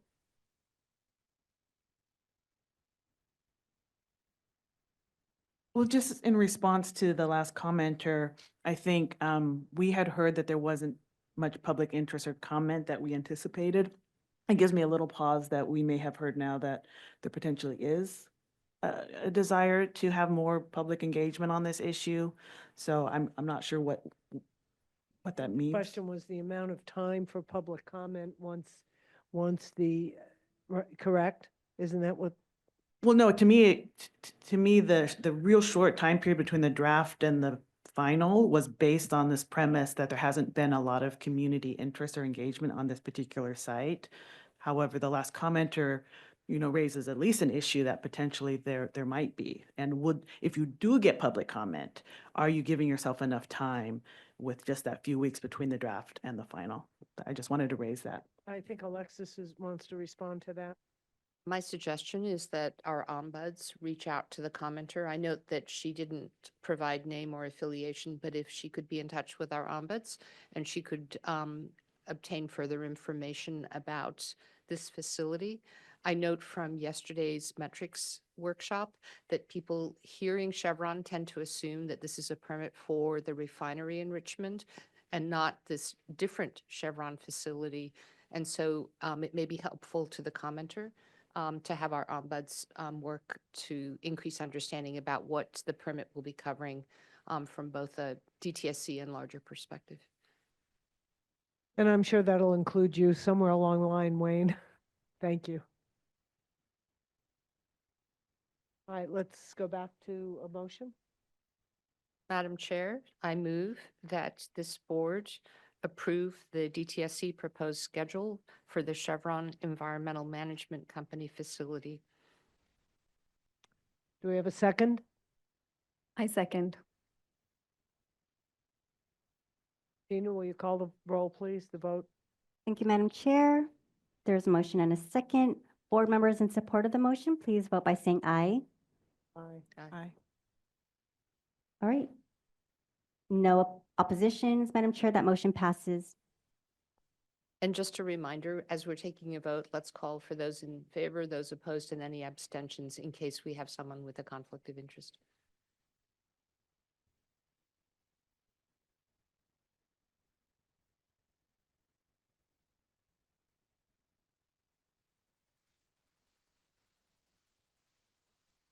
To present the next proposed schedule on Ecobat Resources California, Inc.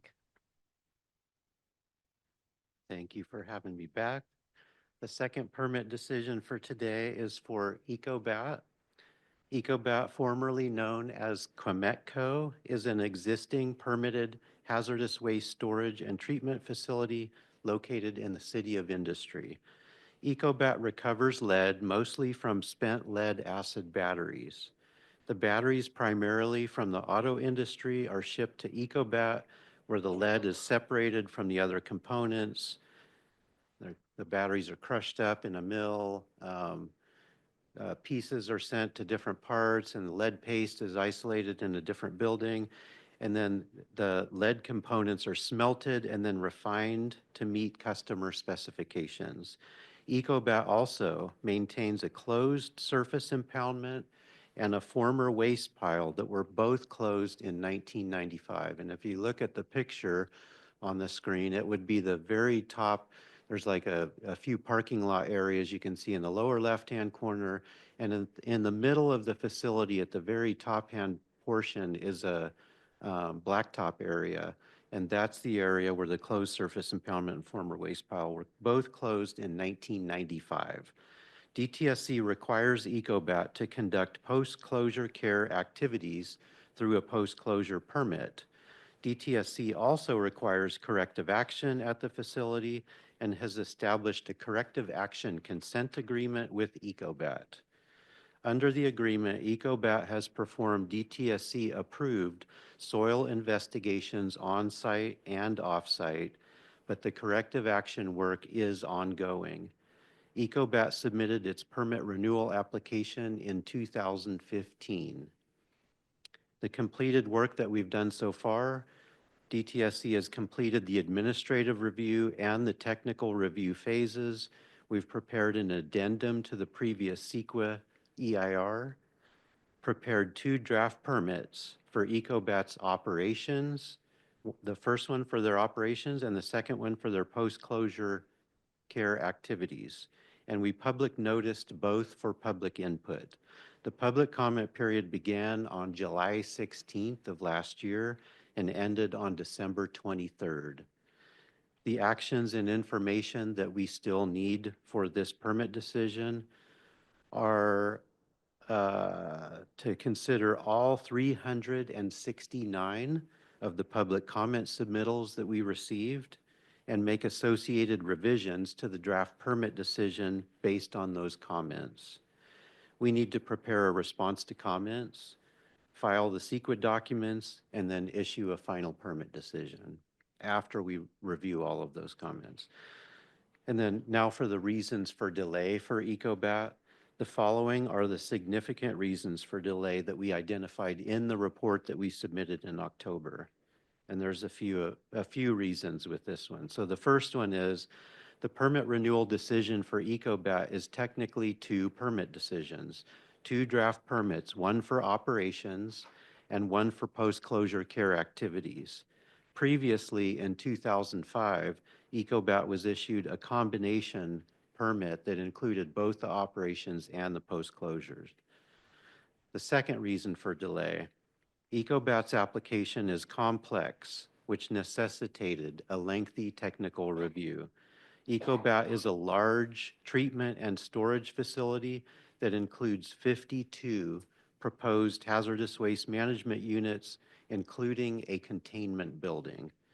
The number of proposed units and the information required to authorize a containment building are not typical for most other permitted facilities in the state.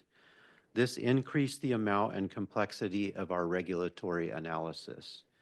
The facility is not only subject to federal and state hazardous waste regulations, but is also subject to the Clean Air Act requirements and regulated by the South Coast Air Quality Management District. The third reason for delay is that the different versions of the applications included many deficiencies that resulted in multiple notices of deficiency. Ecobat also requested and was granted extensions totaling several months to address many of the notice of deficiencies. Some deficiencies were discovered through DTSC enforcement actions. For example, from an inspection, DTSC identified a containment building leak detection system was not functioning properly.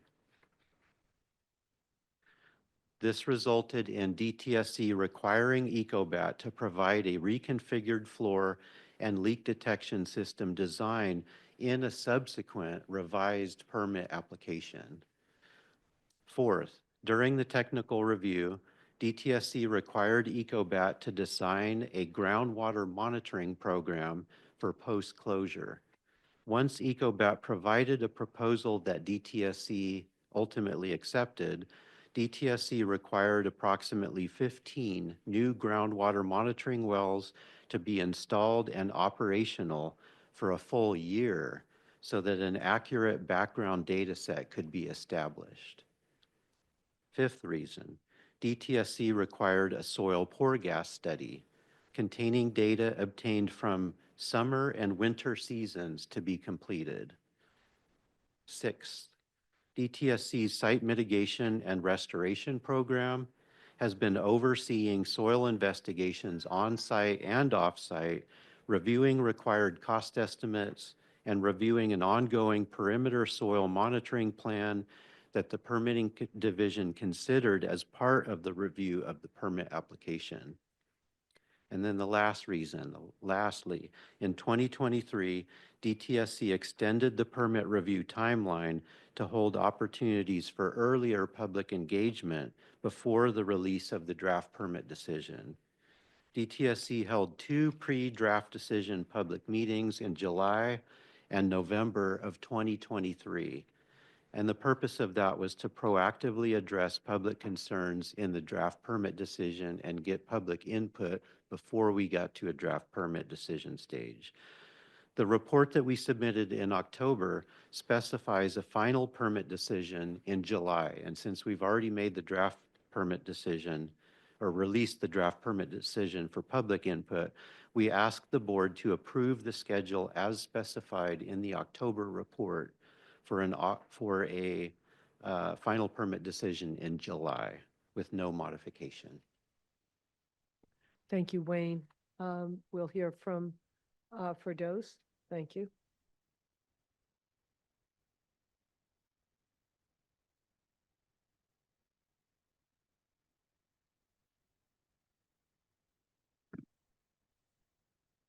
In regards to the proposed schedule for Ecobat Resources California, the technical team has reviewed the reasons for delay and remaining actions and information needed as stated in the October 2024 report. We believe the timeline is realistic, efficient, and aligns with the remaining requirements of the permit process. Therefore, we recommend the board vote to accept the schedule as proposed by DTSC. Thank you. And thank you to the whole technical team. I know you all worked hard at, that one recommendation has a lot of depth underneath it. So I think everybody should be aware of the level of review that the technical team does in order to come forth with any recommendation. So as it was brief, but it's deep. So thank you for that. Board discussion.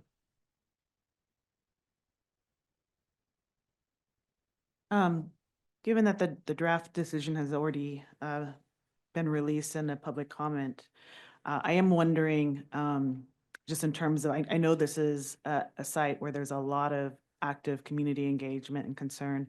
And so I am wondering in terms of response to comment, what that volume looks like, how the department is going to be, looking at, at the community concerns and how that factors into this timeline.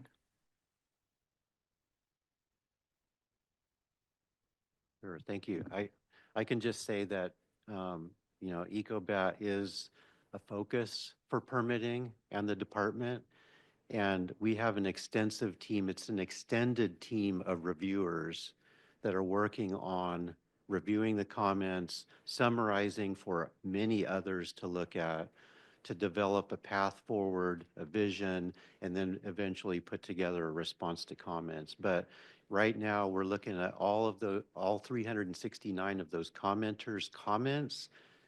A commenter may have, 10, 20, 100 comments associated with each commenter. So we're looking at all of those individually and then collectively deciding on a path forward. Does it require a modification from the draft permit to a final permit decision? Is there, what does that mean for permit, a permit or a denial of a permit application? There's an extensive team put together for this effort.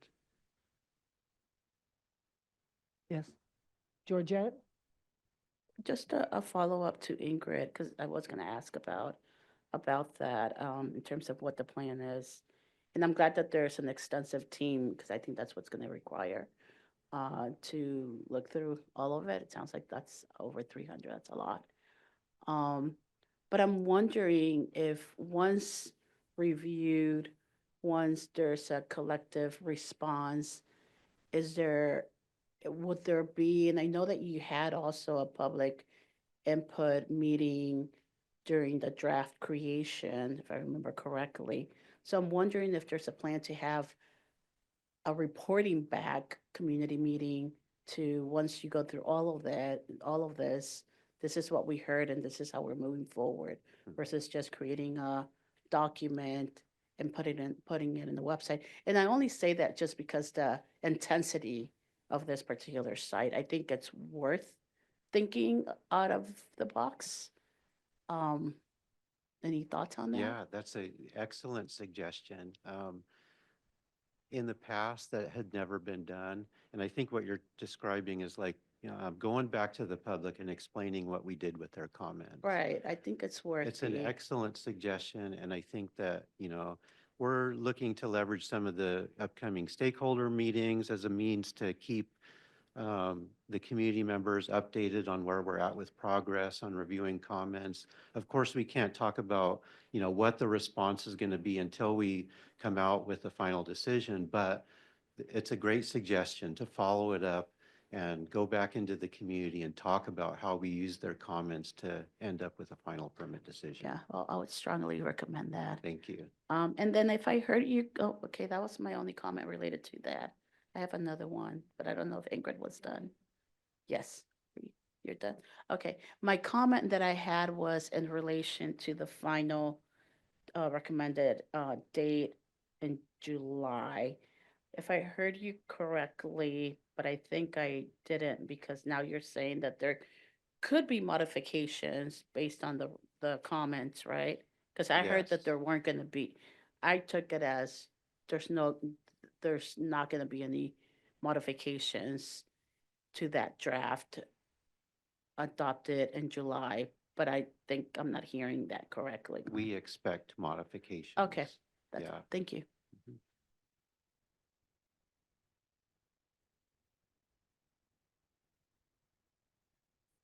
Thank you, Wayne. I knew you did. I felt it. Me and Georgette were, I know, there's a psychic thing going and I'm in the crossfire. Go ahead. just following up on Georgette's suggestion, if there were a decision to hold additional, public meetings to really follow through on the response, would that require additional time on your end in terms of this July date?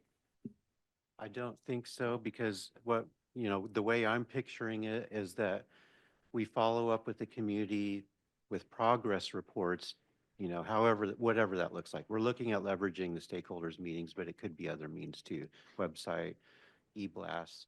But when we get to a point where we go out with the final decision, that's when we share not only the concepts of where we took everybody's comments, but the actual response to comments itself. And that would be that's the July date. So it would be, I'm envisioning going back out into the community after we have something to talk about. and then sharing with them how we use their comments in the final permit decision, if that makes sense. Yes, thank you. Thank you. Sheena, will you put out a request for public comments, questions? Thank you. Thank you, Madam Chair. We will open the floor for public comment regarding the proposed schedule for Ecobat Resources California, Inc. in the City of Industry. Again, we are only taking comments on the proposed schedule that was presented today, and I will start with our Zoom participants. For all of you on Zoom, if you would like to comment, please raise your virtual hand. I do see one hand, Angela. I'm going to send you a request to unmute. Please state your name and affiliation. Good morning. Can you hear me? Yes, thank you. Thank you. Good morning. I'm Angela Johnson-Mazzaros from Earth Justice on behalf of the Clean Air Coalition. And I just had two questions about the process. First, I'm interested to know how the technical team considered the question of the reasons for the delay. My understanding is that was part of what the technical team was looking at. And I just would like to understand a little bit how they considered that question in reaching their recommendation to the board. And further, I'd like to understand how the board thinks about its assessment of the reasons for the delay in the permit issuance. And then my second question is, what happens if the permitting division comes back to the board, not just for, I mean, as you know, I'm working on this facility, but not just for this facility.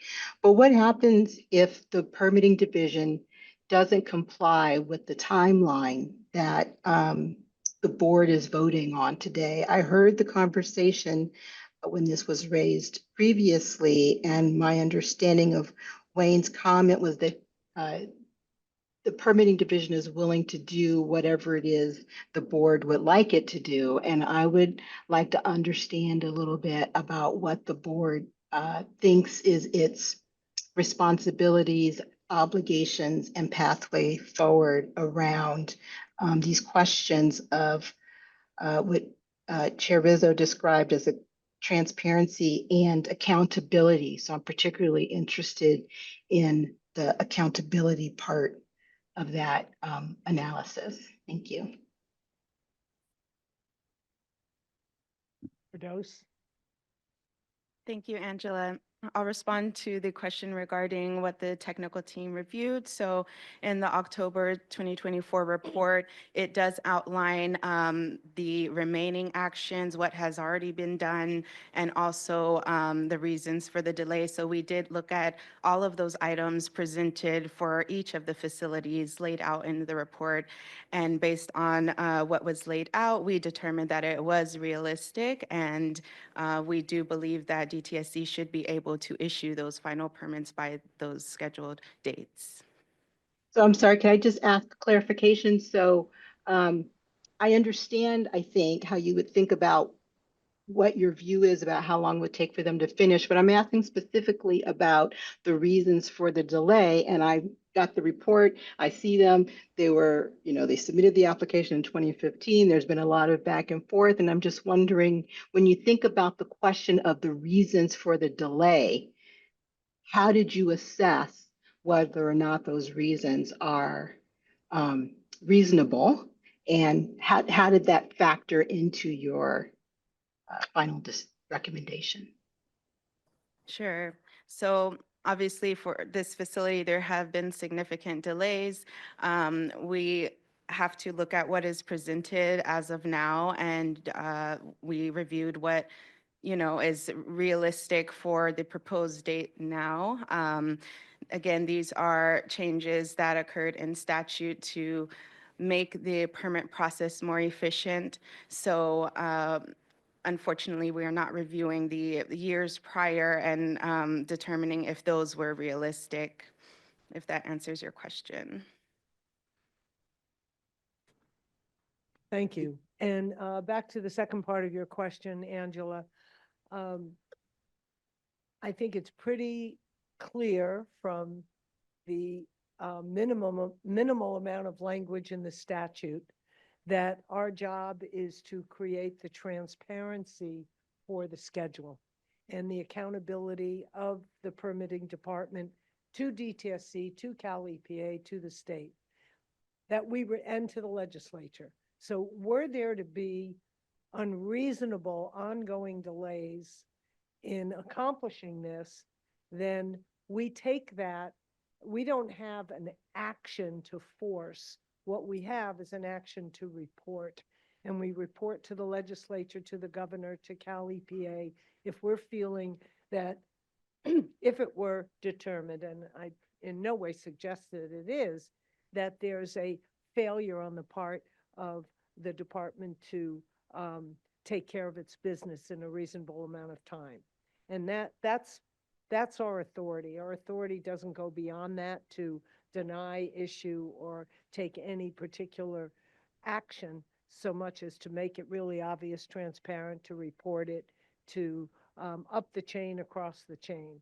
That's the limit. If you read 158, there's nothing beyond that that we envision. And I'm pointing at Greg Forrest, who's our legal counsel, to see if I represented that correctly and to add to it if there's anything to add, because you are the lawyer. And lawyers always want to add something or correct something. And here's your moment. Did I get it right? Oh, thank you. I was hoping I'd be able to come up and explain in response to this question. No, you're right. I mean, as you pointed out, this board has responsibility for oversight of DTSC generally. We evaluate DTSC's programs. That includes the hazardous waste management program. That includes the permitting unit within the hazardous waste management program. And so our oversight of this issue is not unlike our oversight more generally.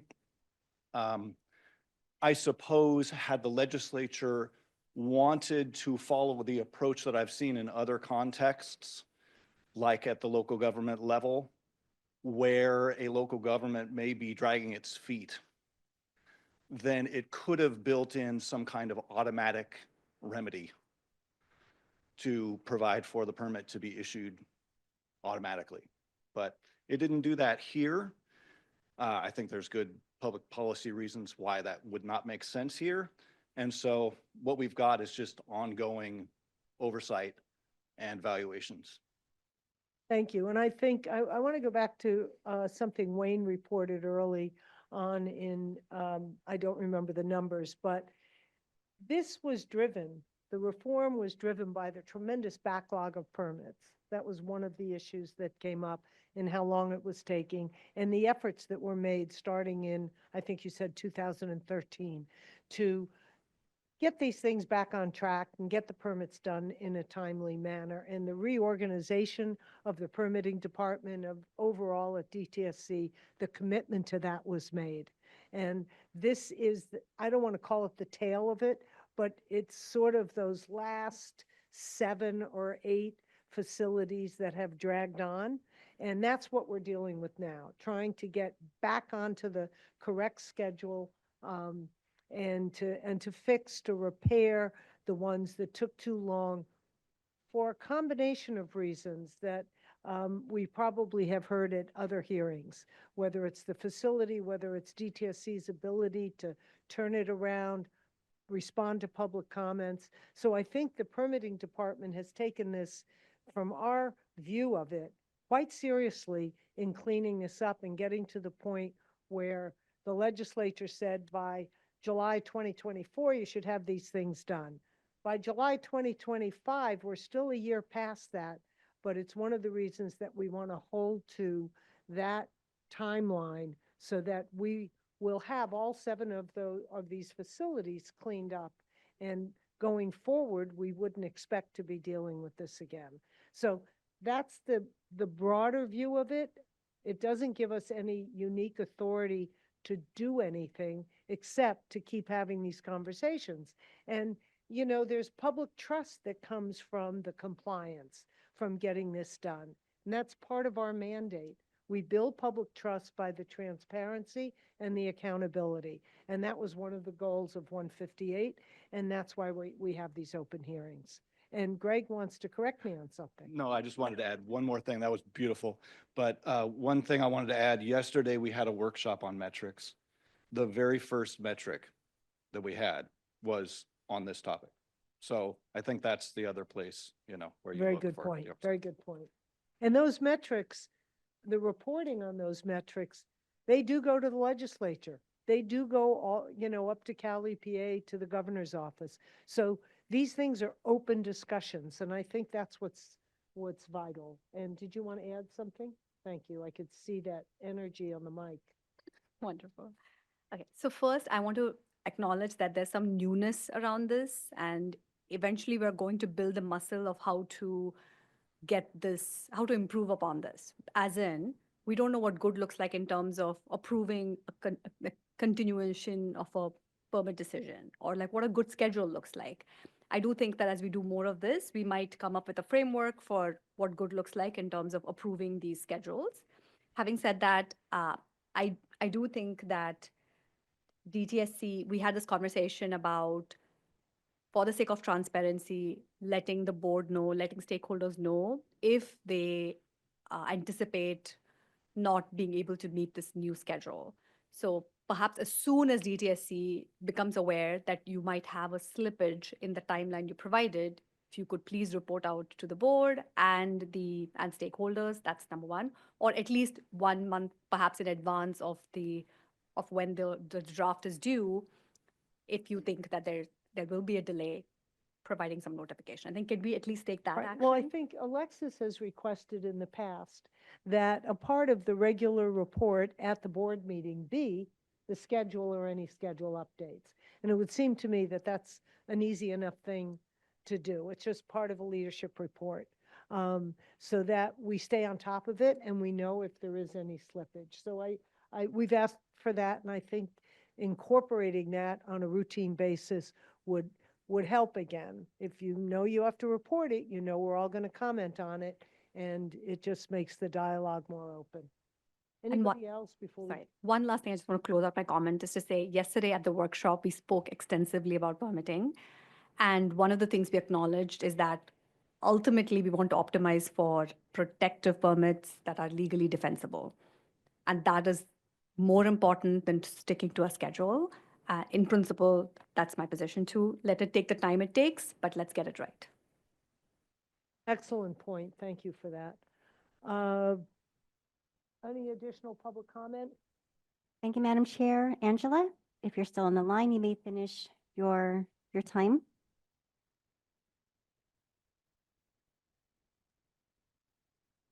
Thank you. I would just like to thank you for that conversation and dialogue. I appreciated that. I would like to request that the staff's recommendation be amended, or the record somehow reflect that the reasons for the delay were not actually part of the consideration in making the recommendation. I don't have a strong view one way or another, but I think it should be consistent. Thanks. Thank you for that. Are there any other commenters on Zoom that wish to comment on this item?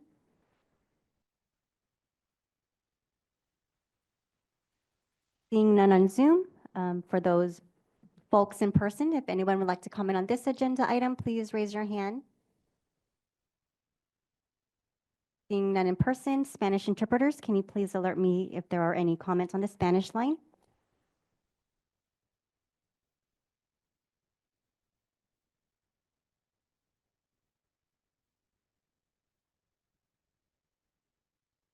Seeing no comments in the Spanish line, Madam Chair, that concludes this comment period for this proposed schedule. Yes, please do. Madam Chair, I will propose a motion, and the board members should feel free to amend, that we accept the proposed schedule for the Ecobat Resources California facility. And I will, in our action items, note that Board Member Gomez had recommended a community meeting be held to discuss how comments were addressed in the final permit decision, and that Board Member Bhatia had asked that we learn of any schedule change in the coming months, with the larger goal that we share of optimizing protective permits which are legally defensive. So in summary, I move that we adopt the schedule as proposed. So let me just clarify, the motion is limited to adopting the schedule and the action items are independent of that or incorporated? I just want to get clear with you. I don't have a preference. Which would you rather? Yeah, let's keep the action items separate and I'll bring them focus. back. I just want it to be relevant to what we're talking about now. Absolutely, absolutely. So the motion is to approve the EcoBat schedule. Do we have a second? I'll second. Okay, well, we have to have the motion and a second before the discussion. Okay. We already had, okay.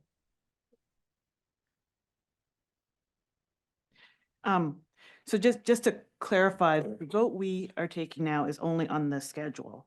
And I just want to note that, you know, the reason for the delay is not part of our vote right now. It's a suggestion about clarifying, you know, what informed our vote. And so I just want to be very clear Yes. that we're just voting on the The vote- schedule and The taking into vote is to approve consideration. the schedule. Okay. The board does not vote on the report.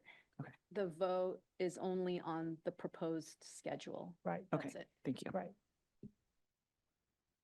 So that's the motion on the floor, and now we can, is there any further discussion on that motion? We have a second, correct? Okay. Will you call the vote, Sheena? Thank you, Madam Chair. Board members in support of the motion, please vote by saying aye. Aye. Aye. Any opposed? Any abstentions? That motion passes, Madam Chair, for the schedule for EcoBat as proposed. Correct. And we'll take note of the action items that Alexis elaborated on. I'll come back to it.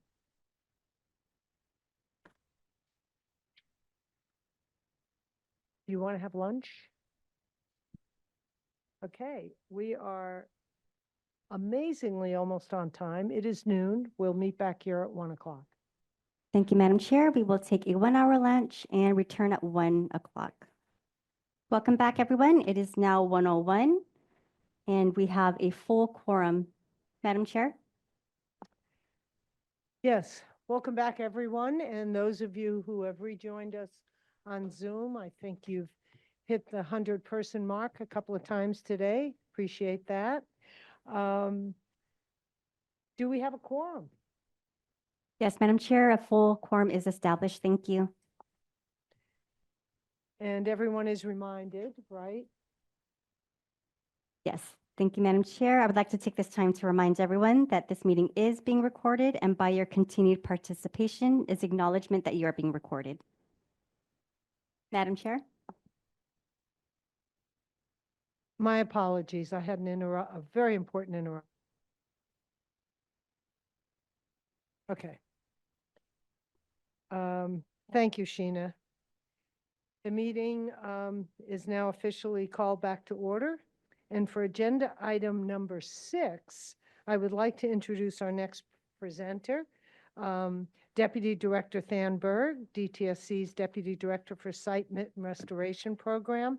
She will provide us with a presentation of the SRA account and the NPL, which is the National Priorities List Orphan Report. After her presentation, we will have board discussion, and then we'll open the floor for public comment on this item. Thank you for making the trip back. We appreciate it. Thank you. Yes, good afternoon, board members and Chair Rizzo. Echoing what's been said previous today, thank you for your leadership and service for California, and happy retirement. Thank you.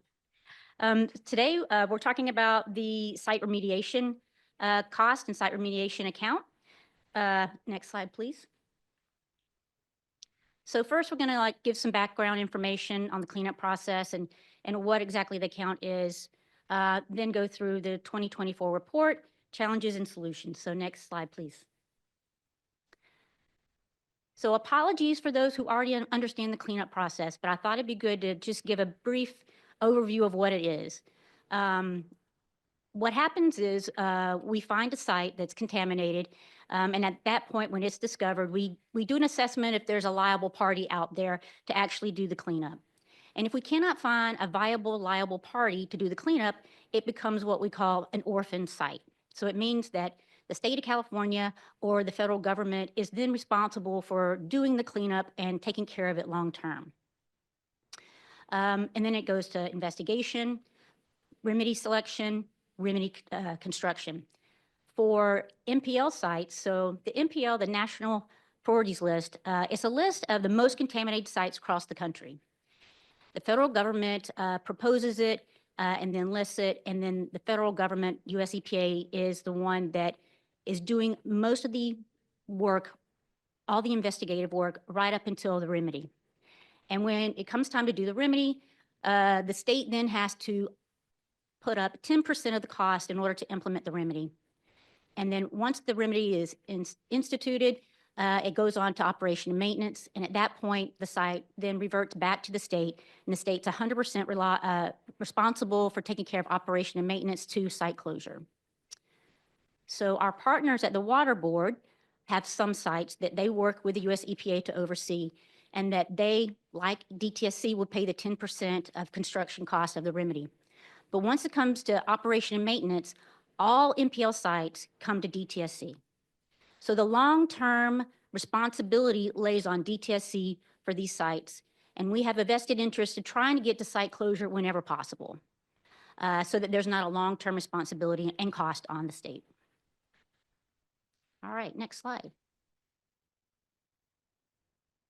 The site remediation account. So the money we use in order to do the cleanup and hire contractors is the toxic substances control account. But we can't unilaterally just use that account. We have to go to the legislature on an annual basis and put forth our plan and actually ask for the cost that we need from that account. And it's then transitioned into the site remediation account. So the things we use it for are federal national priorities list sites, state orphan sites, and statewide service contracts. Next slide, please. So this report is also required by statute to present to the legislature on an annual basis. Some of the things it contains, it will have the budget, the forecast for the next 3 years. It will also talk about all the accomplishments and look backwards in time and what has been spent. We will submit a budget change proposal, and that's basically the process in order to get the money allocated to address some of these orphan sites. The timeline varies based on the year. It takes a good bit of time to do the report. We're talking about the 2024 report, but internally within DTSC, we're working on 2025 report. So I will point out some differences as we go along just for transparency's sake. Okay, next slide, please. So the 2024 report, we're going to talk about accomplishments, the projections for the next 3 years, expenditures for the past 3 is in the report as well, and some of the cost impacts caused by the bilateral infrastructure law and the funding for the Cleanup and Vulnerable Communities Initiative, CVCI. So this map here shows all the different MPL sites. The bigger the box, the more expensive it is, as well as total orphan expenditure. Again, the bigger the box, the more expensive it is. And it also an overlay for Cal EnviroStore, upper 25%. So you have a good idea of where the communities of EJ concern are located. All right, next slide. For the grand majority of the time, when we put in a request for the site remediation account, we get all the money that we requested from the legislature. However, if we did not get all the money that we requested, we have a process internally, a prioritization process, to make sure that the money is going to the most important places. So for example, the first tier, we want to make sure we're addressing any kind of acute threat or any time critical type of situation. We want to make sure we are addressing any MPL sites and ongoing operation and maintenance, because that is a legal requirement under CERCLA. And then we go to the second tier. Most recently, we divided the second tier into A and B so that we could prioritize communities with EJ concerns. But then again, this again is actual exposures, prioritizing disadvantaged communities over non-disadvantaged. And then the third tier, potential exposure under current conditions. Like I said previously, it's very unusual for us not to get everything we requested. Next slide.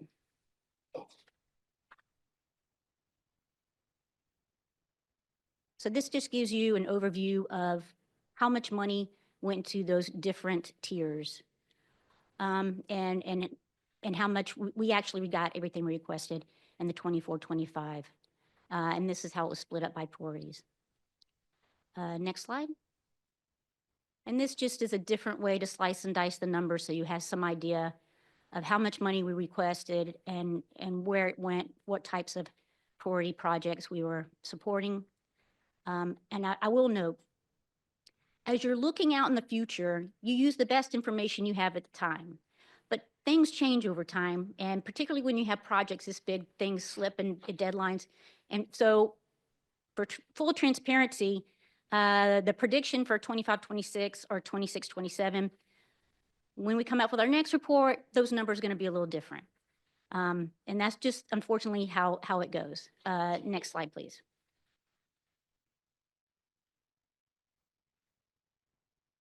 So for this slide, I want to give a little bit of commentary. Time is not on our side in site mitigation.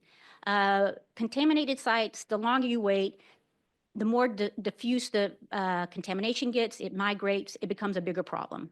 What it costs to clean up a site today versus what it'll cost to clean up a site in 30 years, it'll be much greater in 30 years.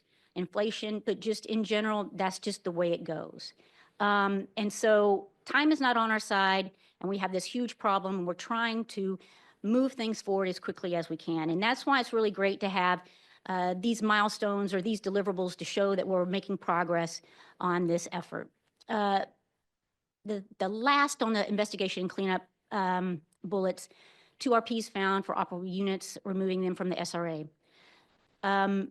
This is what enforcement looks like for site mitigation. It's one of Katie's priorities. It's one of my priorities to make sure that we are using our tools of enforcement. And in site mitigation, you want to find your responsible party and have them do the cleanup so that the taxpayer is not paying for the cleanup, but the polluter is paying for the cleanup.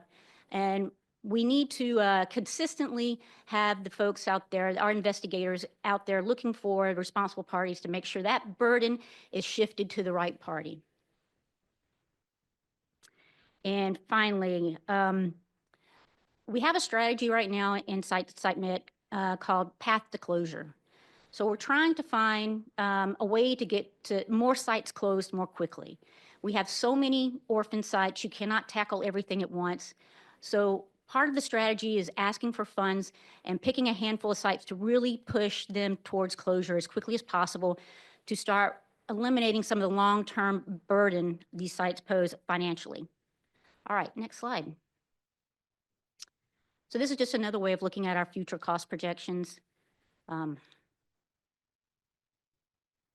So I will say for 25-26, 2 major differences happened since this report came out. One is that some of the MPL sites US EPA proposed or was going to start implementing the remedial action with construction. Some of those deadlines have been pushed out. So the green bar for 19.4 million will be less in 2025 than we anticipated in the report.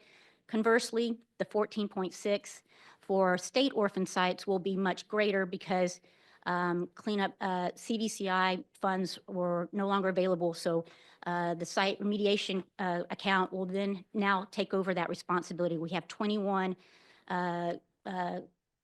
CVCI sites that we have progress on, and we want to make sure it keeps on going. So our request for state orphan costs will increase because of that. Next slide. And this is just another way to look at some of the numbers. The the jump in 25, 26 has to deal with the fact that there was planned to use, to do more, start more remedial actions, and that's reflected in that, in those lines. Next slide, please. So just a little bit more about why future costs would increase. The bilateral infrastructure law, it was a one-time inject of money to a lot of federal parties, a lot of federal agencies, and US EPA took that opportunity to pursue some orphan sites on the NPL to get them moving along. And because the orphan sites, the federal government was able to push them forward, long-term, that responsibility will come to us. So something to keep in mind. In 25, 26, 5 of the 22 NPL sites will move into remedy construction. And then, as I mentioned previously, the 21 CVCI sites will come back to the site remediation account in order to make sure they keep moving. All right, next slide. So some challenges and solutions. We want to make sure that we're prioritizing sites and communities with EJ concerns. That has to deal with the CVCI sites as well as the other state orphan sites, that we make sure that we're present in those communities. We want to make things go faster. We want to get to measurable closure as many sites as possible. And because it takes a long time, you have to really plan that out and make sure that we're asking for the funds from the legislature so that we can take big action in order to eliminate long-term liabilities. Climate resiliency, fires, drought, there's a sea level rise. So there's a lot of things that we're having to incorporate into our sites as well. Some of them looking backwards to assure that remedies remain protective. And emerging contaminants, PFAS in particular. So these are some of the challenges that we face, as well as I'm sure the Water Board or US EPA. And I think that might be the end of my presentation. So next slide. Do you have any questions for me? We always have questions for you, Than. Thank you so much for that. Sure. I'm sure other board members do as well. I have a couple. Is the core of what you presented today what feeds your annual report?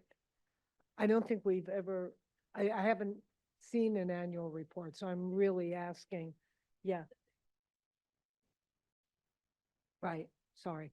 So we do get the annual report, and that's great. Okay, and this basically captures the essence of that report. Great. Yes. And are the numbers that you use based on the need? It doesn't sound like it is. There's many more orphan sites than you have the capacity to deal with. So you have to prioritize in there. Correct. And that process itself must be pretty harrowing. Is that correct? Deciding what you'll deal with and what you can't? Yes. Do you get a lot of community feedback about sites you're not dealing with or that you can't because of capacity? Trying to get a sense of the lay of the land in terms of community concerns for those kinds of unremediated sites. I'll be honest with you. I don't know. Okay. I personally have not heard anything about one of the sites, the state orphan site, that we're not making progress on. But I can definitely come back and ask my staff We about just that. hear the random things that people say, and then we haven't matched them up to the ones that you're actually dealing with. And so obviously, then my last question, I'll pass on the floor here, is you're dealing with the executive orders that may have an impact on what you're doing. Is that correct? Constantly analyzing the impact of those executive orders. Yes. Thank you. I'm glad you're doing that, and that the whole OLC is probably doing that, right? Yes. Exactly. Thank you. We'll have David maybe talk to us about that at some point. I think you'd all be interested in knowing what the state response to the EOs are. We've heard about the fires now. The executive orders, I think, are going to be an ongoing question and issue, and it will help guide us, the board, as you look at fee structure, as you look at other things that generate revenue and support for the department. So I don't think you can separate out what will be cut off from what we have to do to take care of the state. So I just want to plop that in there. Thank you. I have two questions. One is I heard you talk about the sort of balancing that you have to do between the time sensitivity of the cleanup, because you mentioned longer you wait, more dispersion costs and so on.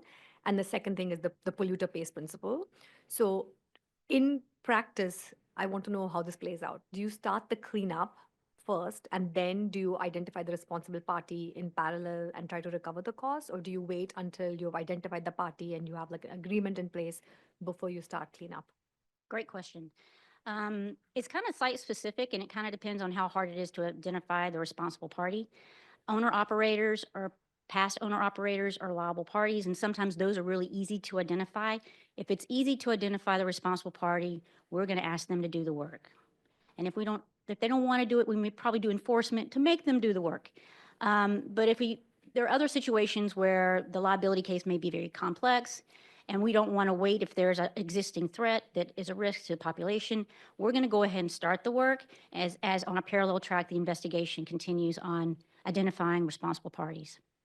So even if we incur the cost to do the cleanup, we are also entitled to our cost. If we find a liable party, we will go after them for our response cost. Great. My second question is a broader question, and it's about what good looks like from a cleanup run rate perspective. I've read in previous reports that you, I think, roughly clean up 125 orphan sites a year, give or take, I'm not and sure. and that you have over 150,000 sites to clean up. So if I simply do the math, it sounds like we will take over 1,000 years to clean up all the orphan sites. So my broader question for you is, when you think about cleaning up, are you just thinking about what you can do with the current capacity, or have you done any broader blue sky thinking about what good looks like and how do we identify the funds to then meet that cleanup run rate that we desire? I don't think that we have the big picture, long-term analysis that you're looking for. Exactly how are we going to deal with 150,000 sites? Not all sites are the same. And we're focusing on the biggest sites, the bigger sites. Of course, the NPL sites are obligation. We're always going to do that. But we also have some very large state sites, and we have some federal facilities that we also spend a lot of time on as well. So we're focusing on the things that are current risk to human health and the population and the environment. I don't know that we have a plan for 150,000 sites. Well, when you start developing the plan, we would love to hear about it. Thank you. And help you, of course, help shape it. Thanks. Great. Thank you. Anyone else with questions, comments? Ingrid? And maybe just to clarify, so I think the universe of orphan sites is rather small in this state. It's definitely under 100. And so I think there's a difference between what's already been identified as an orphan site that's on this list, and then the universe of brownfields that are yet to be discovered is actually on the magnitude of 300,000. And actually that kind of goes to some of my questions. So, one thing that has come up a number of times is, as we look at remediation decisions and kind of the relatively small number of different types of remedies that are usually selected, which is either dig and haul or capping, it has come up a number of times that orphan sites could be an avenue to explore some alternative remedies, such as bioremediation, that would, destroy contamination in place and avoid some of, and some of the other, impacts in terms of transporting soils or keeping the waste in place. So I've heard it talked about a number of times. I'm going to raise it again here because I think we need to keep bringing it up so we can start to think more expansively. How can we move the needle on expanding the universe of remediation? So again, I don't know that this particular report, but I just am going to flag it. I do have a question though. One is for the funding source. I recall, some years ago, when there wasn't enough funding for all the orphan sites, and there, you know, you really were limited just to the 1A priority. And my recollection is that at that point, DTSC was asking for general funds to fill the gap. And I just wanted to just see if my recollection is correct. Are these cleanup sites, are they funded through the general fund or through, through fees? I'm not aware of using the general fund to pay for orphan site work. Okay. General fund pays for our employees. So the employees who may be working on an orphan site, they'll be paid that way. But no, I'm pretty sure that our orphan sites are paid from TSCA into the site remediation account. I'm not aware of it. You're getting nods. Yep, So great. I think there's a collective nod going on. Okay. Great. It might have been So a the one-off. answer to that is yes. Yeah, it might have been a one-off. I do recall one year they were asking for, I think, some general funds to make up some difference there, but that was a while ago. And then another question is around CVCI, another opportunity to uplift this. And I think it's coming through because your statements that your anticipated financial need is going to increase because of the CVCI program. And I'm wondering if you can explain that a little bit, because is that because CVCI is going to run out of money, and then so these partially clean sites are suddenly going to be on the orphan list? Yes, so the CVCI funding that we received from the legislature this past year, because of budget shortfalls, we lost a lot of that money in order to meet some of the budget shortfalls that the state is experiencing. And so part of that money was set aside for 21 sites. And when it was no longer available, we wanted to continue the work. So that's why we're including them in the site remediation account request going forward. And it will increase our overall request, it will be significant enough that it will, noticeably increase it, yes. And then just wanting to flag, as I started with, something that gives me heartburn is this idea that we have likely 300,000 brownfield sites across California. We haven't had those conversations about how are we going to deal with that? Because these are, oftentimes in low-income communities of color, they're not yet discovered. And so I am chomping at the bit to have a real conversation about what is a more holistic approach, because we know the problem is much, much larger than the orphan sites that have already been identified. I welcome having the discussion. I'm just going to be super honest. I lost folks this past year, that vacancies I cannot fill. We are pretty much up to our eyebrows in work right now. I don't disagree with the goal that you are identifying. I just don't think that we have the resources right now to take on that. But I welcome the conversation. Thank you. And thank you for raising it and the openness to it. And even if it's 6 months, 12 months from now, 20, 25, 26, at some point, if we start the discussion, things may come from it, right? Without the discussion, nothing will happen. I think that's been our experience, right?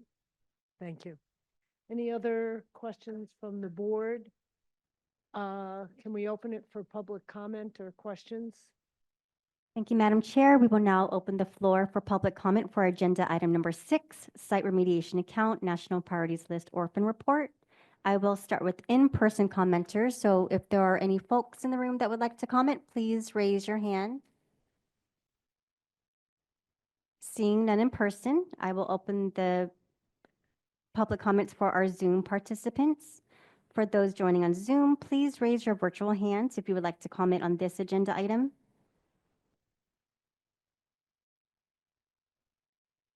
Seeing no hands raised, Madam Chair, Spanish interpreters, please alert me if there are any comments on the Spanish line.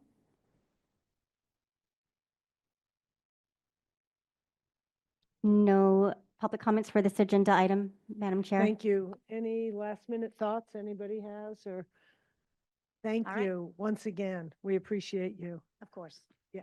Before we go to the next agenda item, I would like to recognize 2 people in the room. When the board was first formed, and got together in February 3 years ago, we had no staff. But there were two people who were in this room who were going to stand, Patrice and Kim, who were loaned to us from DTSC, and they were our team. That was it. And there could not have been more love or support or kindness that each of those women who were doing the work of tech and preparing and finding us a lunchroom and telling us how to order lunches and where the bathroom was and how to get our badges and who we had to meet. What was that? How to get a pencil. That was not a minor matter. But it was unbelievable that we were so embraced and welcomed. And you reflected, I know, the feeling and sentiments of the whole department and under Meredith Williams, the welcoming, but you executed at a level. And so it's so good to see you again. We have missed you, but I want that team to know who their foremothers were. And you have big shoes to fill. It takes 10 of us to fill the two of you. No offense to the 10, but I want to thank you again publicly for your incredible contributions.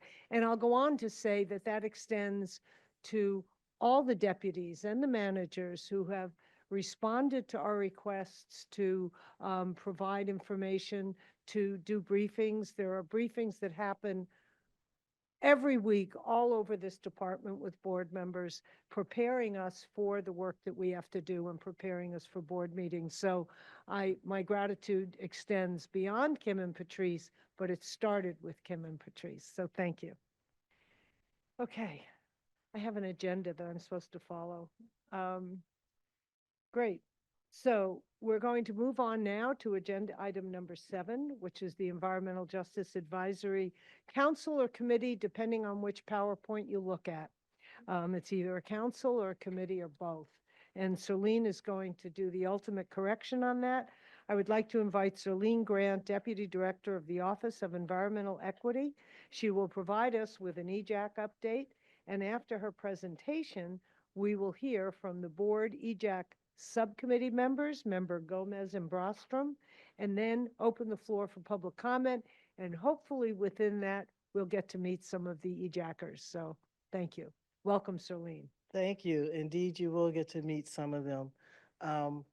So it is my esteemed pleasure to be at this moment in our collective history with DTSC here, to be able to introduce and share with you the Environmental Justice Advisory Council. It is a council. We understand that with all the committees and boards and commissions and so forth, it's an easy slip up, but it is a council. So this afternoon, I'm gonna just kind of tell you how we got here real briefly. You've heard it before, but for those who might be joining us for the first time, a little bit about how we got here, and then introducing to all of you and announcing to the public the actual seating of 7 members to form our first inaugural redundancy, but I'm excited, Environmental Justice Advisory Council. Next slide, please. So as you all know, the EJAC came about out of the work and discussions and decisions around Senate Bill 158.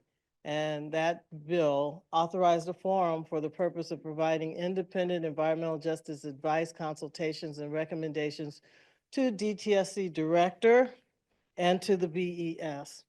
And so the EJAC will provide help with our work for both of our bodies, our organizations, to help safeguard communities, this real community focus. Those communities impacted by exposures to toxic substances. And they will be grounded in the principles of environmental justice, and they will help us and then on their own convene conversations to amplify the community and tribal voices. Next slide, please. The purpose, as I just said, is to advance DTSC's environmental justice objectives across its programs and platforms. bring a community-based approach and community voices into the decisions and the solutions we come up with, and advise DTSC on how to improve our communications with affected environmental justice communities. Next slide, please. So on this slide, you will see the names and one or two modifiers to each of the people selected. So what I'd like to do right now is tell you how we got to them. We did, and I did this before when I was last before you, but we had 43 applications. We advertised all over the state. They came in from Northern and Southern California, more from Southern California than Northern California. They came in from several counties throughout the state. So as they were coming in, we also had a selection panel of people not one person from DTSC, one person from Cal EPA, three people, well, two people from three people from community, but two were community environmental justice type advocates, and one has had a connection to tribes, either was from a tribe or affiliated with tribal organizations. So that was the selection committee. It was specified by people working with me that they should not be friends of Serlene Grant. It was specified that the executive committee executive staff of DTSC or any of the agencies should not have a voice in selecting these people. So as you all know, the last time I came before you, I was in the dark. I didn't know who was there. I am really glad about who is there now. When I had the chance to meet them a couple of weeks ago, I just became even more motivated by their self-introductions, which they'll be able to give you themselves. But we have Dr. Karen Lincoln. She represents South Los Angeles. She actually has some Bay Area roots as well. She's a professor of environmental occupational health at UC Irvine. We have Nam Nguyen. He's a student at San Diego, UC San Diego. We have George Galvez. So this I have to say, George is, as you all know, I'm East Bay centered. George is very much involved in the East Bay. He's the executive director of Community Unity for Restorative Youth Justice. They sometimes call it Courage. George is connected to the indigenous community. And when I say the world is small, I have this saying that people who are about something know other people are about the same thing. So George is about community building in the East Bay. Didn't know him, but we've found out in this process, we know a lot of people in common and have been in the same spaces. Magalia Sanchez Hall from Wilmington, California, Executive Director of Emerge. Kevin Hamilton, Fresno, Executive Director of the Media Advocates for Healthy Air. Levon Stone, Evangelist in Monterey, Executive Director and founder of the Fort Ord Environmental Justice Network. And a little sidebar here, Ms. Stone, Evangelist Stone, was one of the first people I met, probably in August of 2023, shortly after I started here. I went with a couple of staff people from Cal EPA. We went down to Monterey to see their program and to help in a food program that they had. And they have just done wonderful work down there. And Miguel Alatorre, who many of us know because Miguel makes sure he represents his community in front of this body. With the Central Valley, he's an executive director. He's the executive director at UNIDO's network. So at this point, I believe we are joined by 6 of the 7. And I'll just ask, well, I don't know, Chair, what I had asked them to do was be prepared to give a 1 or 2 minute statement to introduce themselves. I don't know if you would like to call on them or if you want me to call on them. Please, you call them up. Okay, well, on the way that they're appearing on the screen in front of me, I'll just call on Magali Sanchez Hall first.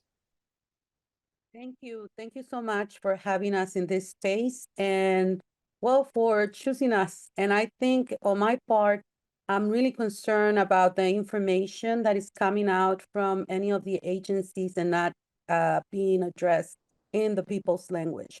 And in my area, which is Wilmington, California, as you know, we're surrounded by 5 refineries and the Port of Los Angeles, which is one of the largest in the country.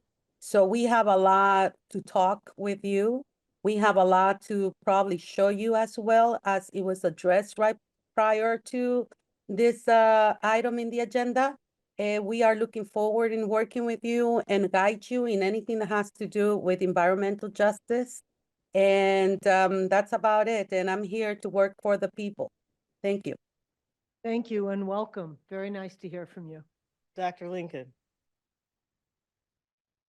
Good afternoon, everyone. Thank you for having us. I'm Karen Lincoln. I am a professor, as you can see here. I'm also the director of the Center for Environmental Health Disparities Research at UC Irvine.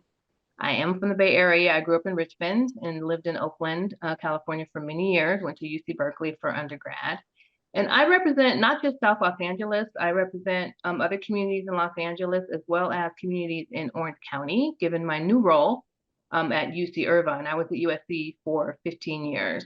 And so I'm here to represent communities in South Los Angeles, as well as communities in Orange County. And I'm very excited to lend my voice. I've been working in communities for many years. In addition to a lot of my work, I'm a community engaged researcher, and I've been leading a community-led organization that focuses on health education, particularly for African-American seniors in Los Angeles and their families. And so I'm very happy to participate and to be the voice of the communities that I serve.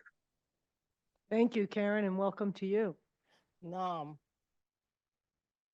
Hi, everyone. Thank you for having us here today. My name is Nam Nguyen. I'm currently a student at UCSD, and I'm here today to represent the voices of the youth in California, youth in San Diego, and I'm also here to represent the different marginalized communities that have been impacted by environmental injustice.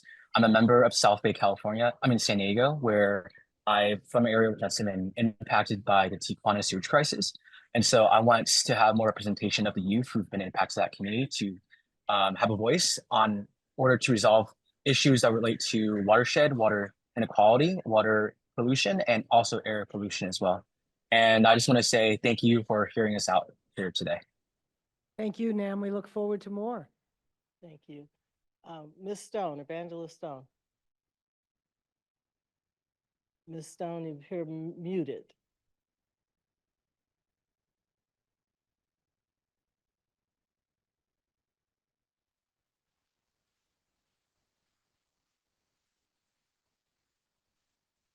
There you go. Can you hear me now? Okay. I was wondering how long we were going to be muted. But I'm the executive director of the Fort Ord Environmental Justice Network and founder, and we have the largest, most contaminated military training complex in the nation. And we're representing our veterans and the military, our communities, because we are surrounded by Seaside, Marina, Delray Oaks, Monterey. It's a big, big job. And our job was to make sure that environmental justice not only represent some communities, but represent our entire nation wherever pollution or toxins is found that's been hindering people's health. I am so glad that people are listening, that our government is listening, and that the funds that it takes a lot of funding.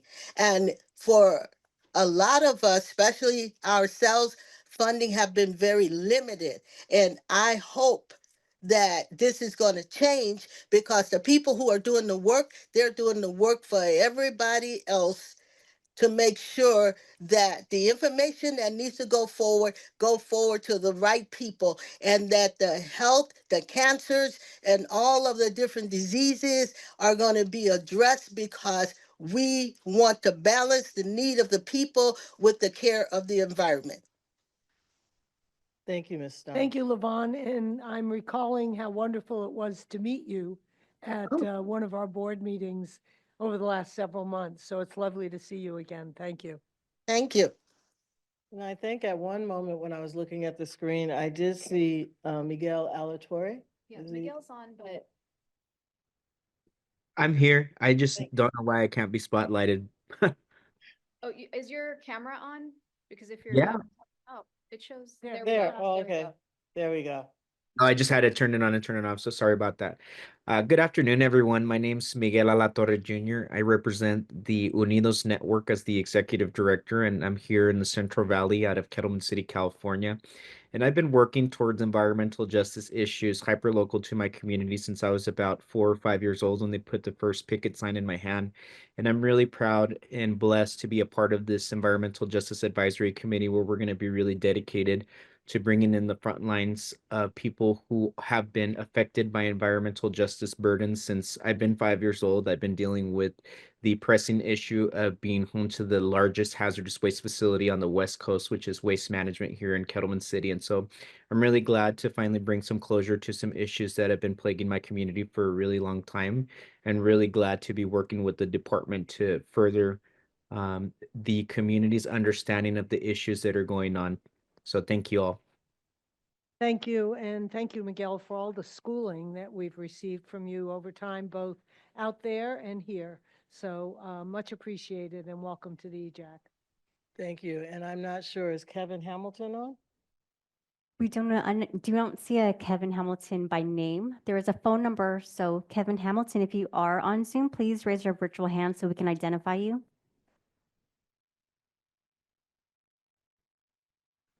All right.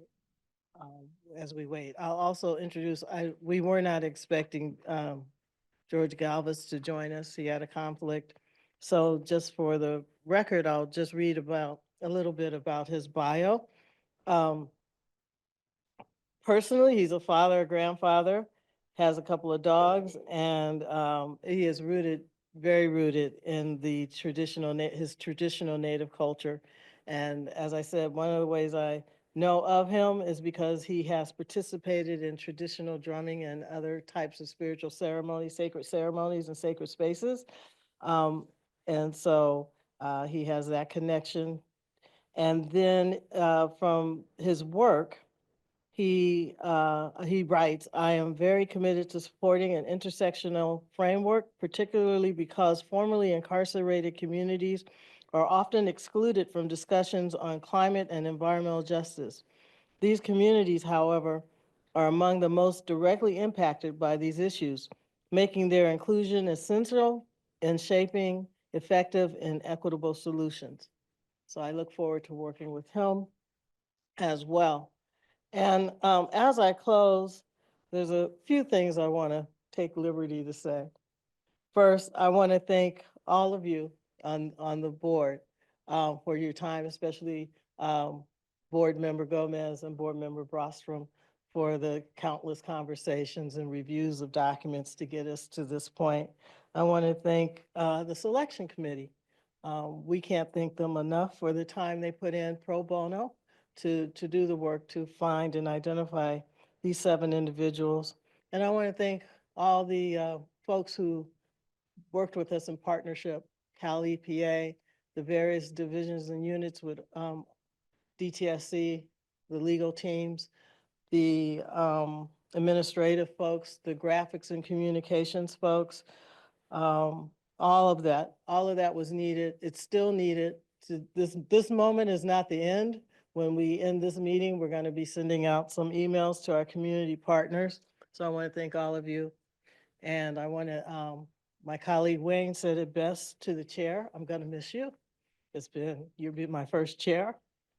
Um, so follow up with us and see what we do. And then I just want to close because I just want to say this. There's a scripture that says, for such a time as this. And while it took us almost 2 years to sit this committee, this council is more needed right now than it was 2 years ago. It was more needed right now than it was 2 months ago. This council has been put in place for such a time as this, and I really look forward to working with them. Thank you. Thank you, Charlene. I don't think any of us could have said that any better. We're all holding it as loosely and firmly as we can. We have subcommittee members I'd like to hear from, Ingrid and Georgette. Don't point across me. Hands up, not over. Okay. First off, really nice and glad to see the new members of the EJAC. This has been a long time in coming, and it's such a important integral, part of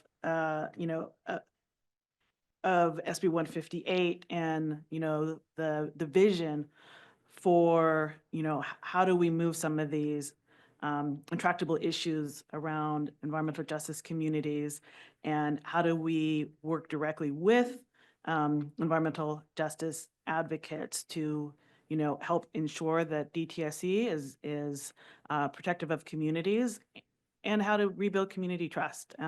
So it's very, very happy to meet you.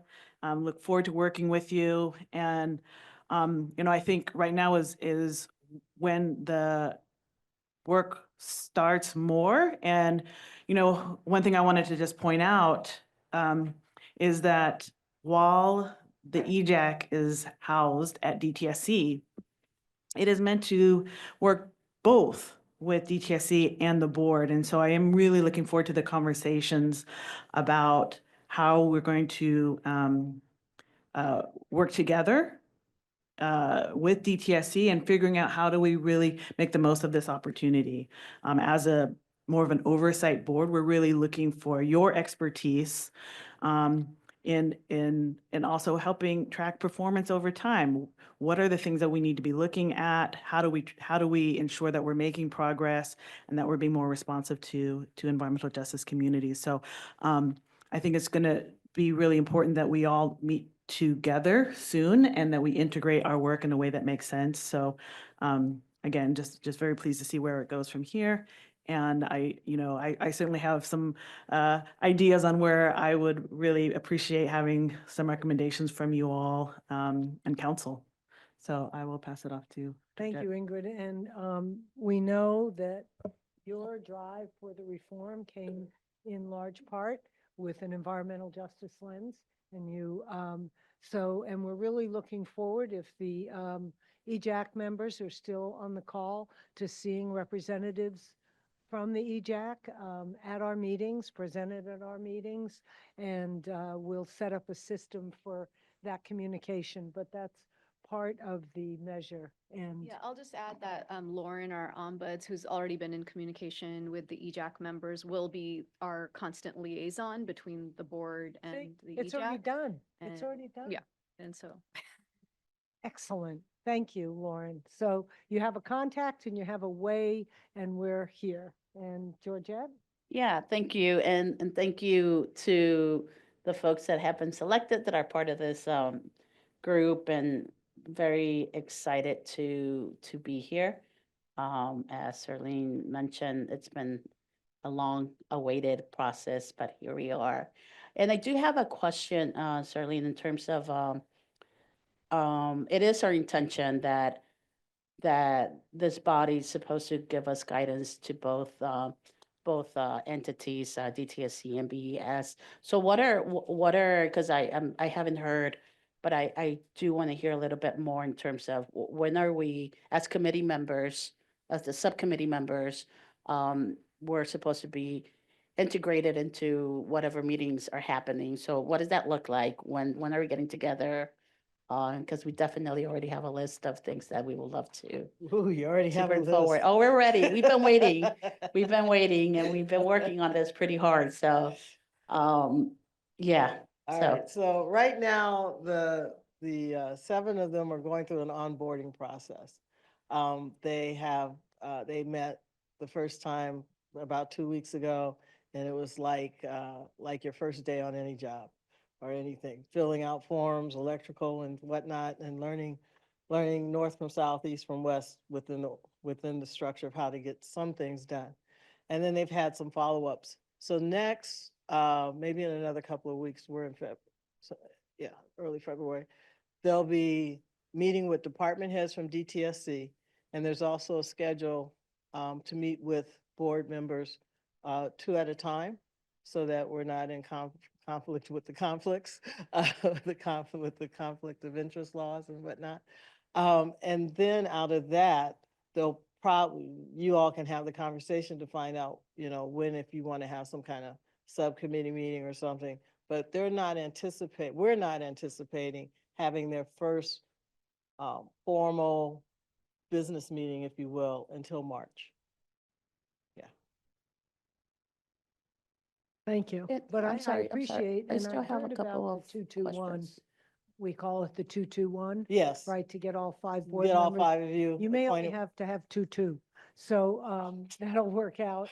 And I think obviously the EJAC subcommittee members will Yeah. want to be early on that list. So Yes. thank you. You had something else, Yes, Georgia? and so I guess in March, we'll be hearing to set up those meetings, or Well, what is that? you'll be hearing in February. You'll probably hear Yeah. next week to set up Okay. the 2-2-1s. Okay, but beyond the 2-2-1s. When they get to What- business and. Yeah, yes, that's what I'm other trying to, people- I'm trying that to would get to be- work. Well, that would be March. That would yeah. be March. Okay, so I'm assuming we're coordinating the timeline, the time with us. We will make sure that Okay. we know that. But when you're saying, because we're not meeting with the BES, so when you say coordinating with. So in you, the what are you looking framework, there's for? a reference that the subcommittee members are part of those meetings.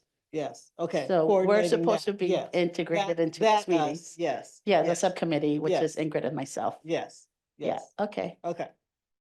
Thank you. I look forward for the Yeah, as coordination soon of as we can that. get a schedule, I don't know if I know you're saying first meeting in March, but as soon as we can get a schedule of how regular those meetings will be, we'll figure out from who from our team will attend those between Member Gomez, Member Brostrom, or our ombuds. And to help get, just so you all know, to help get them, and all of us actually, grounded in that, we're bringing in a governance consultant, someone who will help us look at the pacing and if, you know, what needs to come first, and that kind of thing as well. So that's going to be one of the first meetings. Can I just ask, so maybe we can request a meeting to talk about what y'all are planning, so we can get a little bit of insight? Yeah. Yeah. I Okay. mean, yeah, you're the Board of Environmental Safety. If you would like to request that meeting, Okay, I'm sure we will oblige. thank you. I have a board discussion question. Since we have a subcommittee on this topic, it would be helpful for maybe the board members to also get a memo or some sort of guidance on what the overall charter is, so that when we have conversations with the EJAC team members, we have that context in mind. So my question is, can we either get a document or some sort of briefing from the board staff, perhaps? Sure. So the framework has already been shared previously, like in the fall. So we'll recirculate what that looks like. And then at the moment, Serlene, myself, and Craig are trying to figure out what this looks like with having, standing agenda items at our board meetings where EJAC members can present at, and vice versa, who would be representing from the BES attending the EJAC meetings, and then what internal meetings look like. And so certainly at our board meetings, we can do a regular report out. But in terms of framework, we do have that framework that's already posted, but we can recirculate that with the board. Thank you. Any other board questions, comments? Thank you. Given our schedule to meet in the Central Valley at the end of March and in Berkeley thereafter, and then in Los Angeles, there might be an opportunity for us to informally get to meet some of the folks who may find it convenient. For example, Mr. Hamilton, might be possible in Fresno to be able to spend a few minutes, depending on how you want to organize it. That's an excellent idea. Thank you. Thank you. The Queen of Order. And she is. And okay, any other board questions or discussion? Can we open it up for public comments, please, Sheena? Thank you, Madam Chair. We will now open the floor for public comments for agenda item number 7, EJAC update. So I will start with our Zoom participants this time around. So for our Zoom folks, please raise your hands if you would like to comment on this agenda item. Jenny Knack, I will send you a request to unmute. Please state your name and affiliation. You have 3 minutes. Hi, I'm Jenny Knack. I'm with Parents Against the Santa Susana Field Lab. Congratulations to all the new EJAC members. I guess my one concern about the EJAC or the, I guess, the intake of their comments and direction and all their hard work lies on the fact that the EJAC, I'm assuming, and I know for Miguel, this is true, you're taking the best and the brightest, the strongest, most tireless leaders from all these community groups. And I'm hoping that the work that they will do for you, which I know will be incredible work, will not be taken lightly. I'm hoping that the board will actually allow the EJAC to impact decision-making at DTSC so that their work isn't all for nothing and that their hours aren't wasted. Because I understand there's a really good interaction. I'm having positive interactions with, BES and DTSC, but in our community, we still aren't seeing a change in decision-making. So the impacts to our communities aren't changing. And I just wanted to take a second to wish the EJAC, best of luck for your tenure. And I hope that the board takes the time that you're putting in very, very seriously and makes it as impactful as they possibly can. Thanks for letting me speak. Thank you, Jenny. Are there any other additional comments from our Zoom participants? Please raise your virtual hands.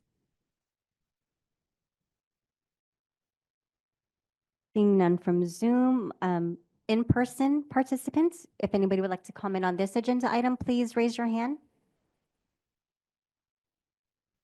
Seeing none in person, Spanish interpreters, please let me know if there are any comments on the Spanish line.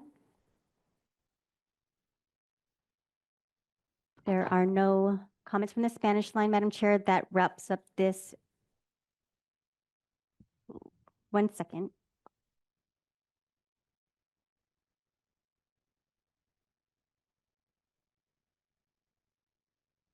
Ms. Lavon would like to comment? Please. Lavon, let me send you a request to unmute yourself, and then you may comment. You may go ahead. Okay. No, I was just wondering if we were also able to comment on, you said it was the last agenda item? Okay, this was a public comment period for this agenda item for the EJAC update. We still have additional items, and then we have public forum later on the agenda for items that are not on the agenda. Would you like to comment on this EJAC update item? Yes. You may go ahead. I'm just hoping that the information that we receive, that it is available in a timely manner, so that we can communicate as a council and have all our information together so that we are not confused as to how we will communicate and when. Thank you, Yvonne. Charlene, do you want to respond to that, please? As the leader of the pack?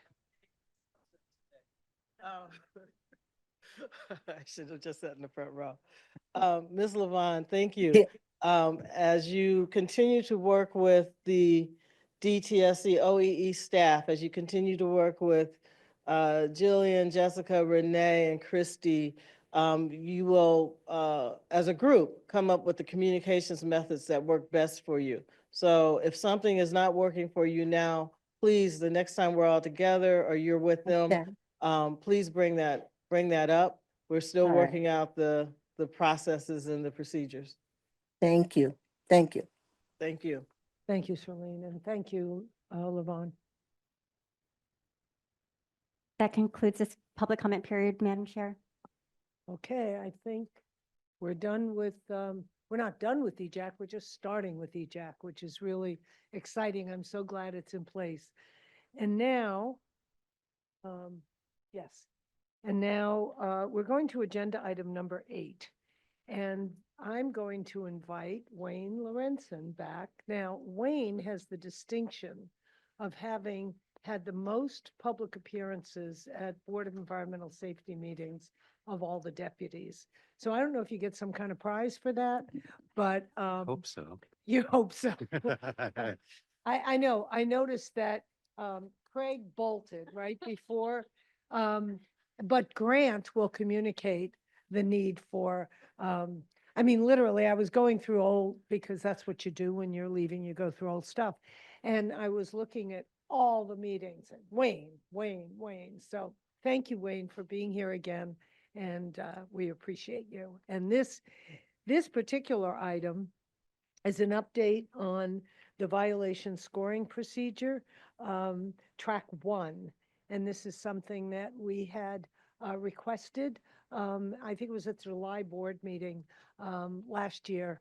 And you've been working on this, and we're very enthusiastic to hear, and for the public to hear, the thinking that you've all put into how to deal with VSP and respond to the concerns that we've heard over and over again at board meetings, that you've heard in public comments.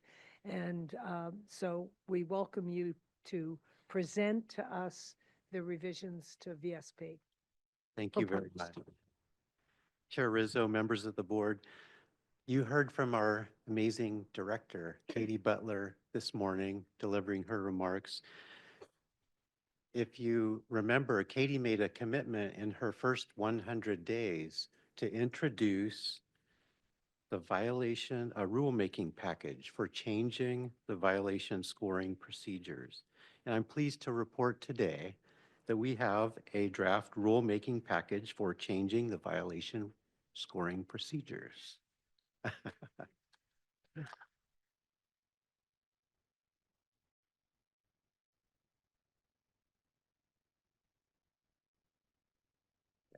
We are too.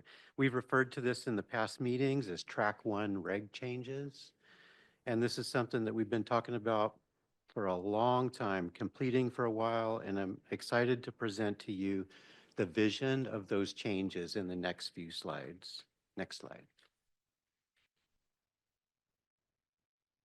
This is a short presentation, 13 slides. It'll be about 15 minutes, excluding questions, but the agenda is listed here. I'll provide a little bit of context about VSP, the violation scoring procedures, and why are we proposing changes. Then I'll jump right into the most anticipated change, which is the change to the scoring. Then I'll let you know about the other changes we're proposing, and then wrap it up with some insight into next steps. What's going to happen next? Next slide. So what is VSP? VSP is an acronym for Violation Scoring Procedures, and it was born in SB 673.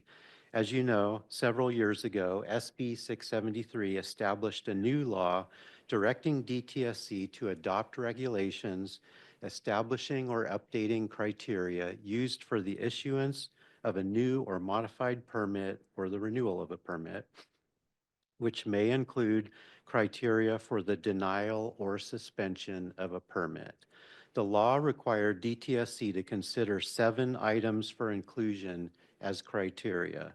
One of those items was the number and types of past violations that will result in a denial. In 2019, DTSC adopted regulations for 5 of those 7 criteria, including for the number and types of violations. We often refer to those regulations that we adopted in 2019 for the 5 criteria as track 1 regulations. And we also talk about the violation specific criteria as the VSP regulations. The purpose of the VSP regulations is to specify the types and numbers of violations that DTSC will deny, suspend, or revoke a permit for. Next slide. This is a basic graphic illustration of the VSP regulations that DTSC adopted in 2019 and are still in effect today. The VSP regulations include a scoring matrix and numerical scores up to 25. the number 25, a score of 25 for different types of violations based on the potential for harm and extent of deviation from the requirements. DTSC inspects permitted facilities routinely. When an inspector finds a violation or multiple violations at a permitted facility, they write up a report about that inspection. They look at the scoring matrix in the regulations and assign a score for each violation they identify. The VSP regulations include a procedure for adjusting a score higher for repeat violations. So the inspector makes any adjustments to the violation scores and then adds them up in the report to assign the inspection violation score that you see on the left. Every inspection results in an inspection violation score.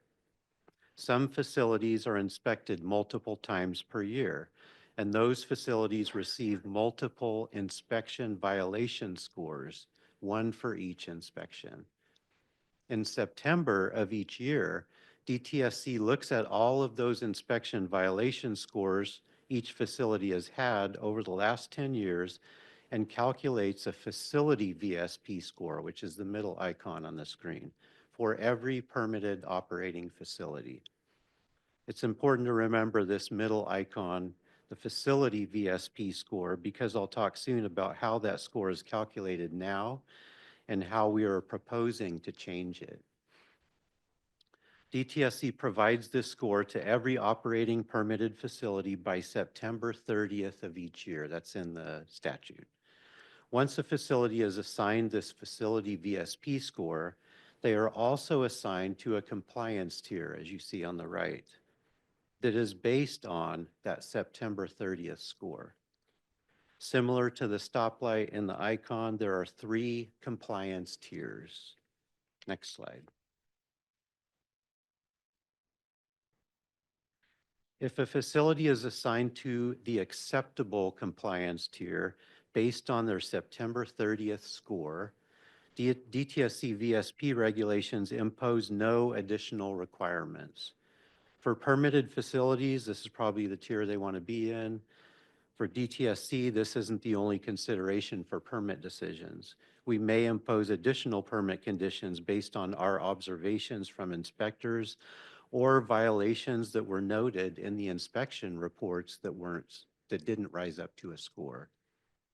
But the VSP regulations don't require any additional actions. If a facility has a facility VSP score of 0, that means that there have been no scorable violations in the last 10 years. They may have had violations, but no scorable violations. Next slide. The second of the 3 tiers we call the conditionally acceptable tier. If a facility is assigned the conditionally acceptable compliance tier based on their September 30th facility VSP score, DTSC's VSP regulations require additional actions.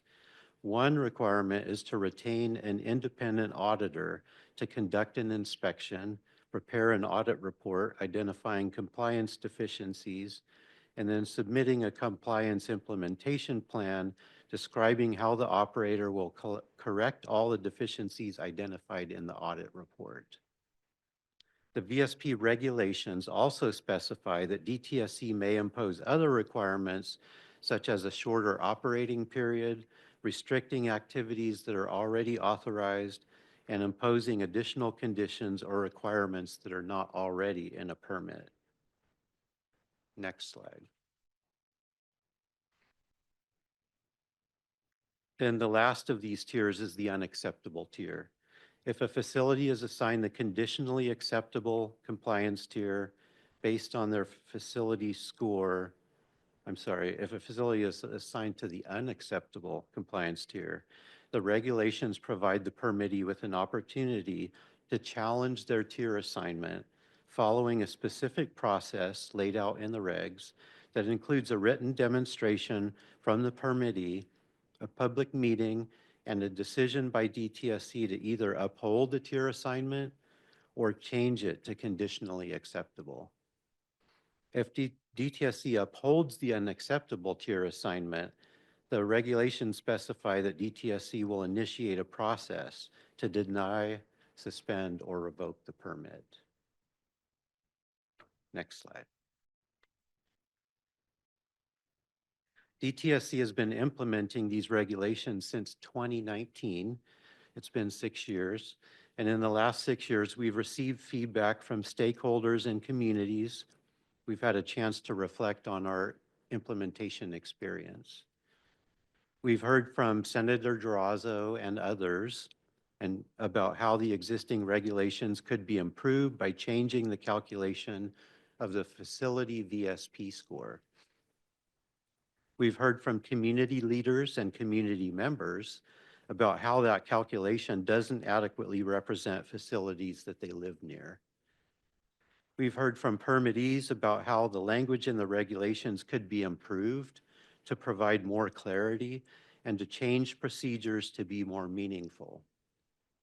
We've also heard from our staff who have been implementing the regulations for 6 years about how clarifying definitions and processes would set more clear expectations for permitted facilities and for our staff implementing the language of the regulations. We are making these changes because we listened, and we thank everyone who gave feedback. Next slide. Now I'd like to jump into some details about the changes we are proposing, and I'll jump into the big one first because this is the one that we've been talking about for so long. The facility VSP score. And if you remember on the previous slide, it was the middle icon. It wasn't the inspection score, it's the facility VSP score. It's calculated by September 30th of each year, and it includes the last 10 years of inspections. This slide shows the current scoring as it is currently laid out in our regulations on the left and what we are proposing on the right. Currently, on the left, we average the scores by dividing the total of the inspection scores for the last 10 years by the number of inspections that we've conducted. So in this example on the screen, imagine a hypothetical facility that DTSC has inspected only 3 times in the last 10 years. On the first inspection, DTSC inspectors found violations that resulted in an inspection score of 20. Let's say a few years later, DTSC went back and found no violations, so an inspection score of 0. The last inspection found violations again for an inspection score of 20. Currently, the regulations specify that DTSC adds up those inspection scores, as you see on the left, and then divides by the number of inspections. DTSC would do that by September 30th of each year, and then in this case, issue a facility VSP score of 13.3. What we have heard suggested from many and what we are proposing on the right side of this slide is to simply add up all the inspection scores over the last 10 years. The inspection scores over the last 10 years would not change, but the facility VSP scores would. Using the same hypothetical facility, the same inspection scores over the last 10 years of 20, 0, and 20 would be added up, and a facility VSP score of 40 would be issued by September 30th. So we are proposing basically to add everything up instead of taking an average. Next slide, please. So changing from averaging to just adding everything up necessitates another change that we are proposing, which is to adjust the thresholds for those tier assignments. This slide shows the changes we are proposing to the tier thresholds. Currently, the regulations specify that facilities with facility VSP scores less than 20 are assigned to the acceptable tier, which is the green section on the left bar.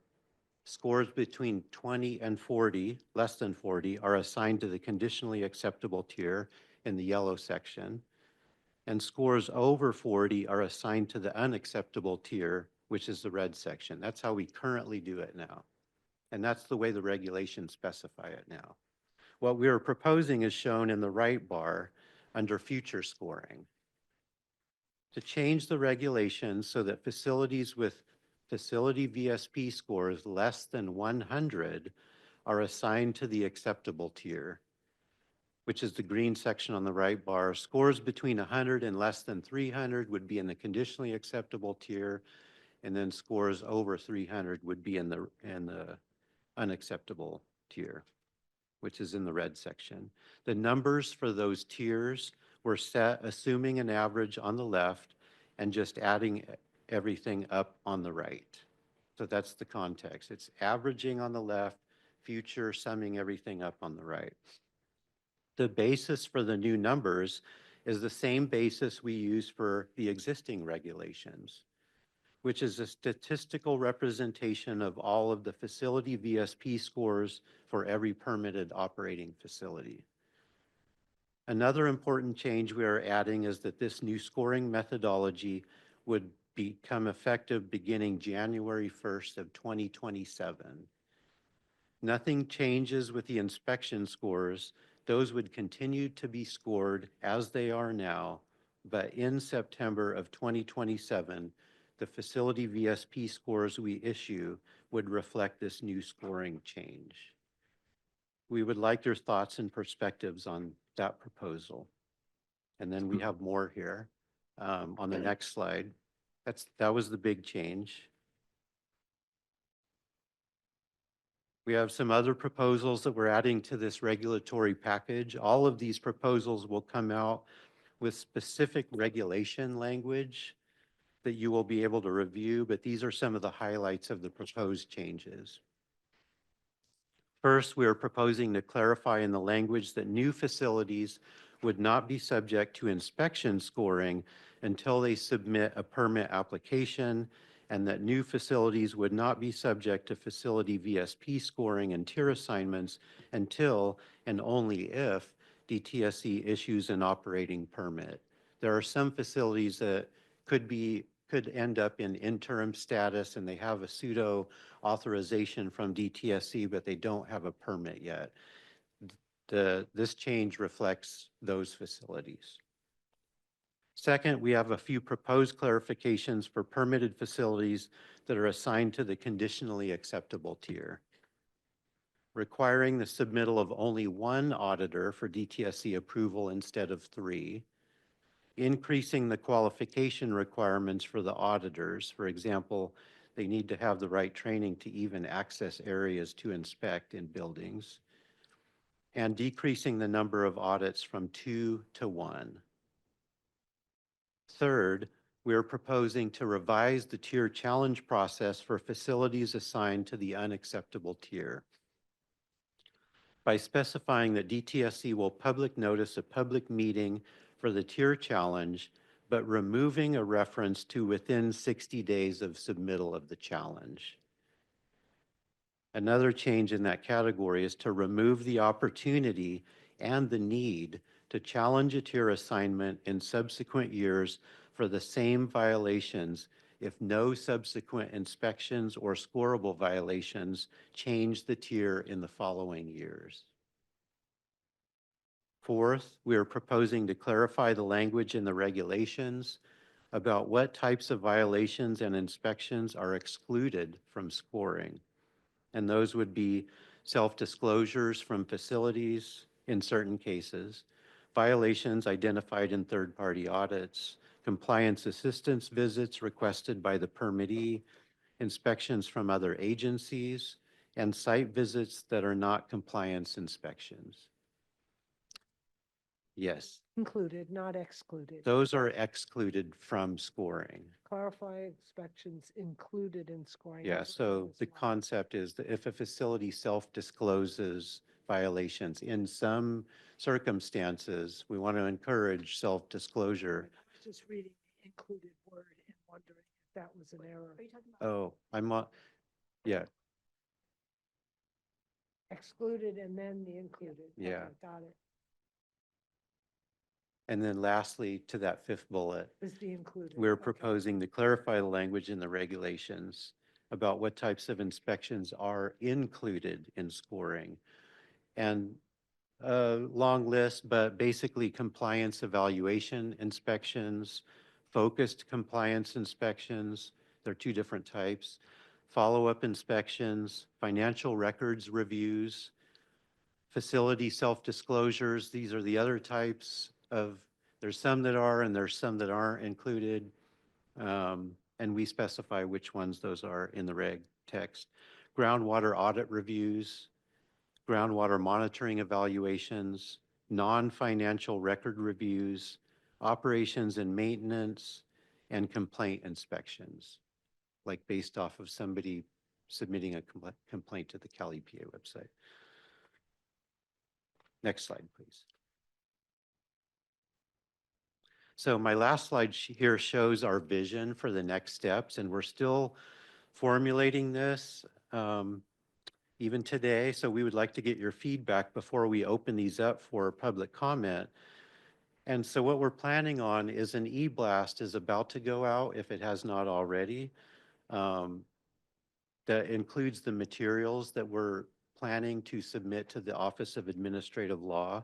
So we'd like to plan a public workshop in February. We're still trying to figure out how to do that and if we can do that. And what we want to do is provide the language for the rulemaking package in the e-blast and also follow up with the workshop in February for anyone that has any questions. We want to hold a meeting for anyone interested in getting into more details about the actual rulemaking language. Next, we plan to submit the rulemaking package to the Office of Administrative Law for a 45-day public comment period beginning March 14th and ending on April 28th. And this is a different kind of a public comment period than you may be used to with permitting, because this goes to the Office of Administrative Law, so it's a little bit different. We would then carefully consider all of the comments we receive and determine whether we will make changes based on those comments. If we do make changes, we would plan on completing them by July 31st, end of July, and then holding another public comment period in the fall. We expect then that the regulation package would be approved sometime after that, after we address all of the comments. The regulations are approved and implemented in April of 2026. And then new scoring, that's part, even though the regulations are approved and implemented in 2026, that language about the new scoring implementation wouldn't go into effect until 2027. Next slide, please. I hope this presentation was informative, and I'm happy to answer any questions anyone has now, but I want to encourage anyone who is not on the e-blast list, if you want to get information about this package that we may be sending out very shortly, please email one of these contacts up above, either regs@dtsc.ca.gov or Mr. Gary Hammond at dtsc.ca.gov. And after this meeting, those two email addresses up on the screen can be used for questions about the rulemaking process or questions about the proposals, anything related to the rulemaking package. We're happy to answer any questions. And we'd love to get input early before we submit a rulemaking package to OAL. That's our plan. We want to hear first before we go into the formal rulemaking process. Thank you for the opportunity to present. Yeah. Thanks, Wayne. Let's see, do we have board questions, comments? We'll start. Go ahead, you go first this time. Okay. Thank you for this. This has certainly been a long time in coming. We have heard, a lot of concerns about the averaging. I have a question about the timeline and the 2027 date. So I guess my confusion is for the 10-year period. Are we saying that the 10-year period starts in 2027, or in 2027 we would look backward by 10 years to get that calculation? Yeah, every year we'll look back 10 years and use the same inspection scores that were calculated 10 years ago, 1 year ago. They're all going to be the same, but in 2027, it would be that new calculation for the facility VSP score. So we're still looking back 10 years, but we're adding up 10 years of inspection scores and not dividing by the number of inspections. Okay, so you'd be using the same inspections, you would just get rid of the divisor for the last 10 years? That's correct. Okay, thank you. Yeah. Ingrid, thank you. Rafi, do you have something? No. Sushma? Thank you, Wayne. I have some questions to just understand how the appeal. I have two clarification questions to understand VSP. My first one is about appeals. So if there is an appeal to a VSP score, would the appeal be heard by the same inspector, the same team that came up with the score, or how do you, or do you have a different team that you stand up to listen to appeals? So for the, you're talking about the facility VSP score, right? Correct. The annual, okay. So the annual, there's language in the regulations about when the annual score goes final. If there's inspection scores that are up for dispute with the dispute resolution officer, they don't become final until the dispute resolution officer issues a decision on the challenge. But otherwise, if those facility scores go out and they're final, the process is that within a certain period of time, I think it's 60 days, the permittee has opportunity to challenge that tier process by sending information into DTSC. And at that point, when the tier challenge information is received by DTSC, we then announce a public notice of public meeting to hear the demonstration from the permittee to try to persuade us to change the tier assignment. And that's the process as it's currently written. We're not changing the basic process associated with tier challenges. We're just clarifying some of the language that's there about. So there, for instance, there's a facility that had an unacceptable tier assignment given to them. They challenged their tier assignment process, and DTSC actually changed the tier assignment from unacceptable to conditionally acceptable. After that period of time, the facility went, I think it was a couple years without any new inspection, no new violation scores, nothing changed in their process. The tier challenge would have been exactly the same. And so we're just changing the regulations so that for those types of facilities, they don't have to go through the process again if there's no new information. It would be the same challenge. Conversely, it also removes the opportunity to challenge a tier for facilities that have been given an unacceptable assignment and we've upheld those tier assignments. And a good example for that, for one of those, is a former facility that we had denied a permit application for. Every year that unacceptable tier assignment would just keep coming up for potentially 10 years, and they would have an additional opportunity to challenge that tier assignment. So we're removing the opportunity and we're removing the need. Got it. Thank you. My second question is, tactically, once you go through the public comment process and you adopt this, do you anticipate when you finally launch this, do you anticipate grandfathering in the old scores, or will you revise scores for every facility and then launch it on that date? Yeah, it would. So we're going to still, we won't change any of the past facility VSP scores. For example, under the current proposal in 2016, we would continue to score with the average. In 2017, in September of 2017, I'm sorry, why am I saying 16, 17? 26 and 27. In September of 26, facilities would get average VSP scores. In September of 27, they would get summation VSP scores. So looking back, we're not going to go back and retro change any of the historic facility VSP scores because every year there are consequences for that score and they don't carry forward. So every year a facility in an unacceptable, a conditionally unacceptable or an unacceptable compliance tier has consequences for that year.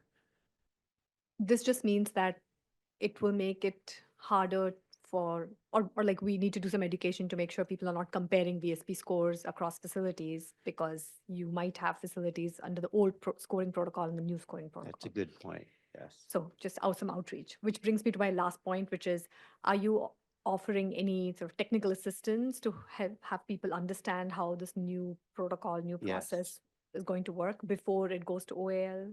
Yes, and that would be either the two email addresses on that last screen, regs@dtsc.ca.gov or gary.hammond@dtsc.ca.gov.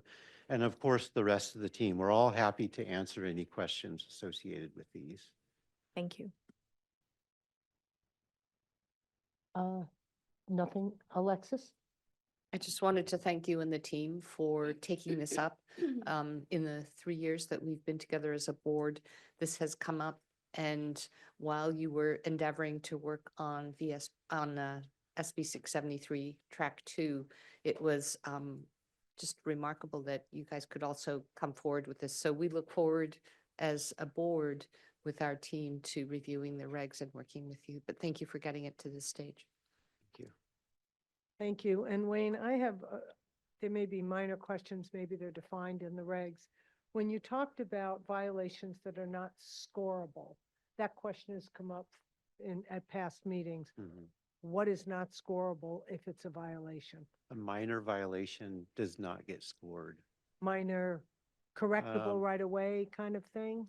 So they're defined in the regulations, what's a major violation and what's a minor violation.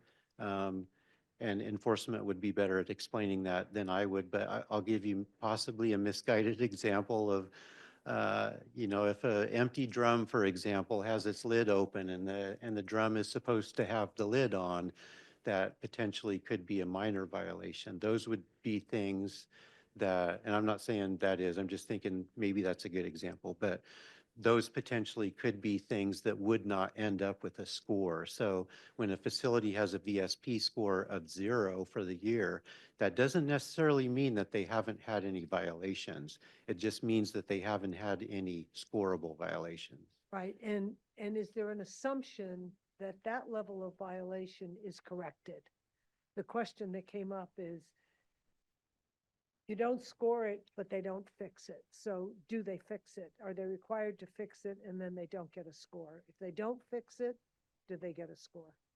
Repeat violations do get scored. Right.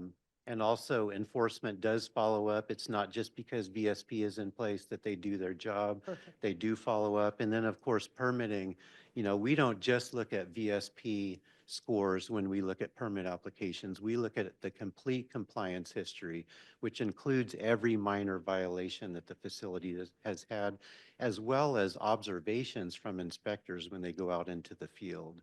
So we use all of that information when we review permit applications. Right, that's helpful, and I think it'll answer to questions that have come up in the past, so thank you for that. My last question is, if there's a denial, there's a requirement for a public meeting, and it's come up in the past, who's organizing that public meeting? Are you requiring the facility? Because there have been questions when the facility itself creates a public meeting. It's a little different than when DTSC creates a public meeting. So could you help us understand that? Yeah, the issuance of a draft permit and the issuance of a notice of intent to deny are essentially the same. It's a permit decision. And so we hold it the same way. We public notice the draft. We do everything for a denial that we would for a draft permit. Great. Thank you. I think people will want to hear that. I appreciate that. Any other board questions or comments before we go to public comment? Okay, Sheena, can you see who's wants to speak to this? Thank you, Madam Chair. We will now open the floor for public comment for agenda item number 8, SB 673 Track 1 VSP. I will start with in-person commenters for this item. So any folks in the room that would like to comment on this agenda item, please raise your hand. Seeing none in person, for those joining us on Zoom, please raise your virtual hands. Angela, I will send you a request to unmute. You may comment. You have 3 minutes.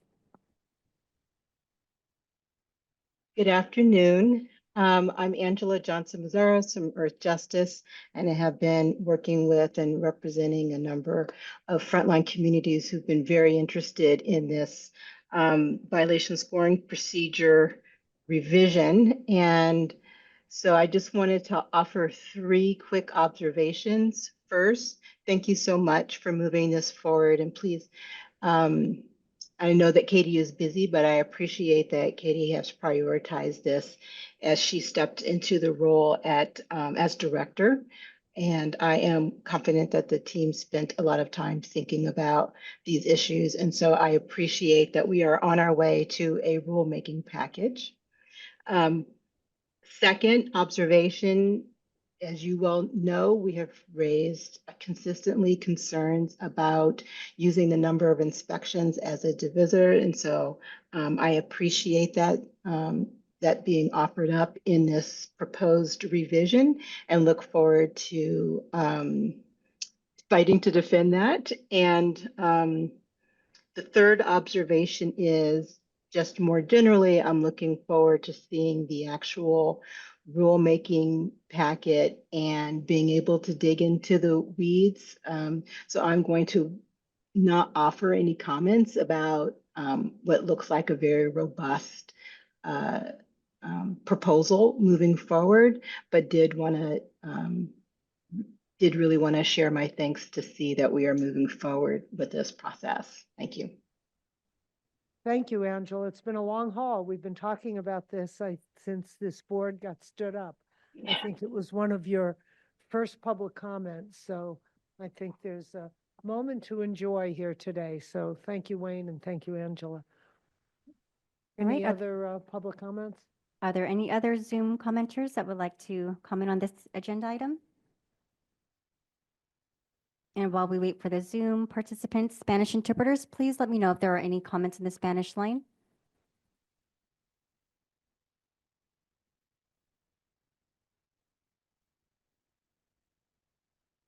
There are no additional comments, Madam Chair.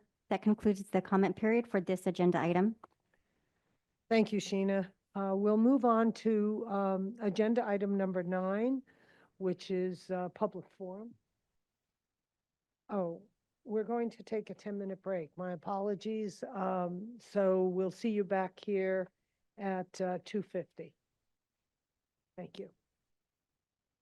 Good afternoon, everyone. Thank you for coming back. It is 2:51, and we have a full quorum established. Madam Chair? Thank you, Sheena.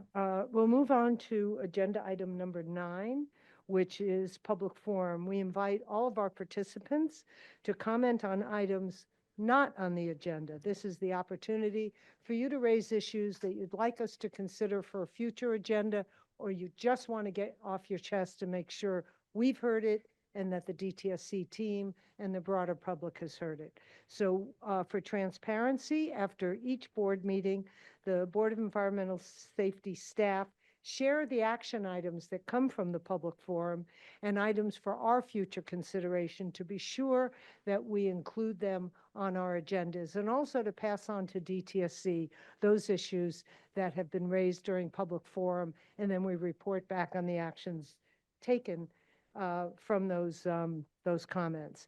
So that's where we are.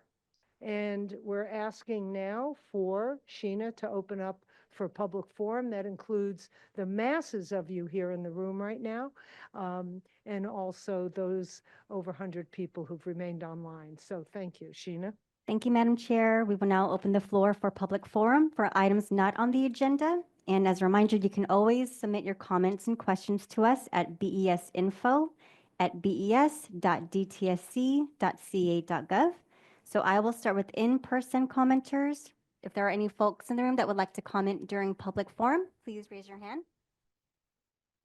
Seeing none in person, for those joining on Zoom, please raise your virtual hands. Again, this is public forum for items not on the agenda, so this is your opportunity now to comment on items that we did not already cover on a separate agenda item. Spanish interpreters, please let me know if there are any comments in the Spanish line.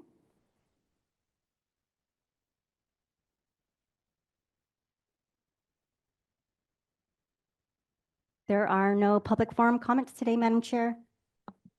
Well, thank you. I hope that if any of you online or here in the room have thoughts after we leave the meeting and you want to communicate them, info@BES or Ombuds, all those links are up on our website. Please let us hear from you as to what you want on future agendas for the board or communicated back to DTSC. So thank you. We'll now move on, and I'm glad you were early, Brian. We are now going to have a budget update, DTSC budget update. Thank you, Madam Chair, members of the board. My name is Brian Brown. I'm the Chief Financial Officer at DTSC, and I've been asked to give you a brief update on the proposed budget for DTSC for the 25-26 fiscal year. If we can go to the next slide, please. You may be asking, well, why are we talking about the 25-26 fiscal year when we're only halfway through the 24-25 fiscal year? The reason for that is you can see on this timeline on the screen is that January 10th is the traditional start of the budget development process for the state budget. And so earlier this month, the governor released his proposed budget for not just DTSC, but all state departments. And that kicks off a 6-month process working with the legislature to develop a enacted budget for the next fiscal year. So over the next several months, we'll have legislative budget committee hearings where the legislature will review the governor's proposals, in some cases make their own proposals. There will be opportunities for the governor as well in what we refer to as April finance letters and in the May revision to submit additional proposals for the legislature's consideration. And then ultimately with the goal of, through those hearings and negotiations, the legislature is required under the state constitution to adopt a balanced budget by June 15th. And then the governor, of course, has to sign a final budget act, you typically in late June, in time for the beginning of the new fiscal year on July 1st. So I'm here talking to you about this now because we're right at the beginning of that 6-month deliberative process. Next slide, please. So I will provide here in a couple different formats, just a high-level overview of what is proposed in the governor's budget for DTSC. On the left, you can see our total budget of $387 million proposed for next year, broken out by our core program areas. So you can see a little more than half of our total budget, $219 million, is for our traditional cleanup program, so our site mitigation and exide programs. About a third, $132 million, is for our hazardous waste management program, $30 million for safer consumer products, and the remaining, a little over $3 million for the board, and $2.4 million for our state CUPA program. This is where DTSC acts on behalf of the CUPA in 2 counties currently, Trinity and Imperial counties.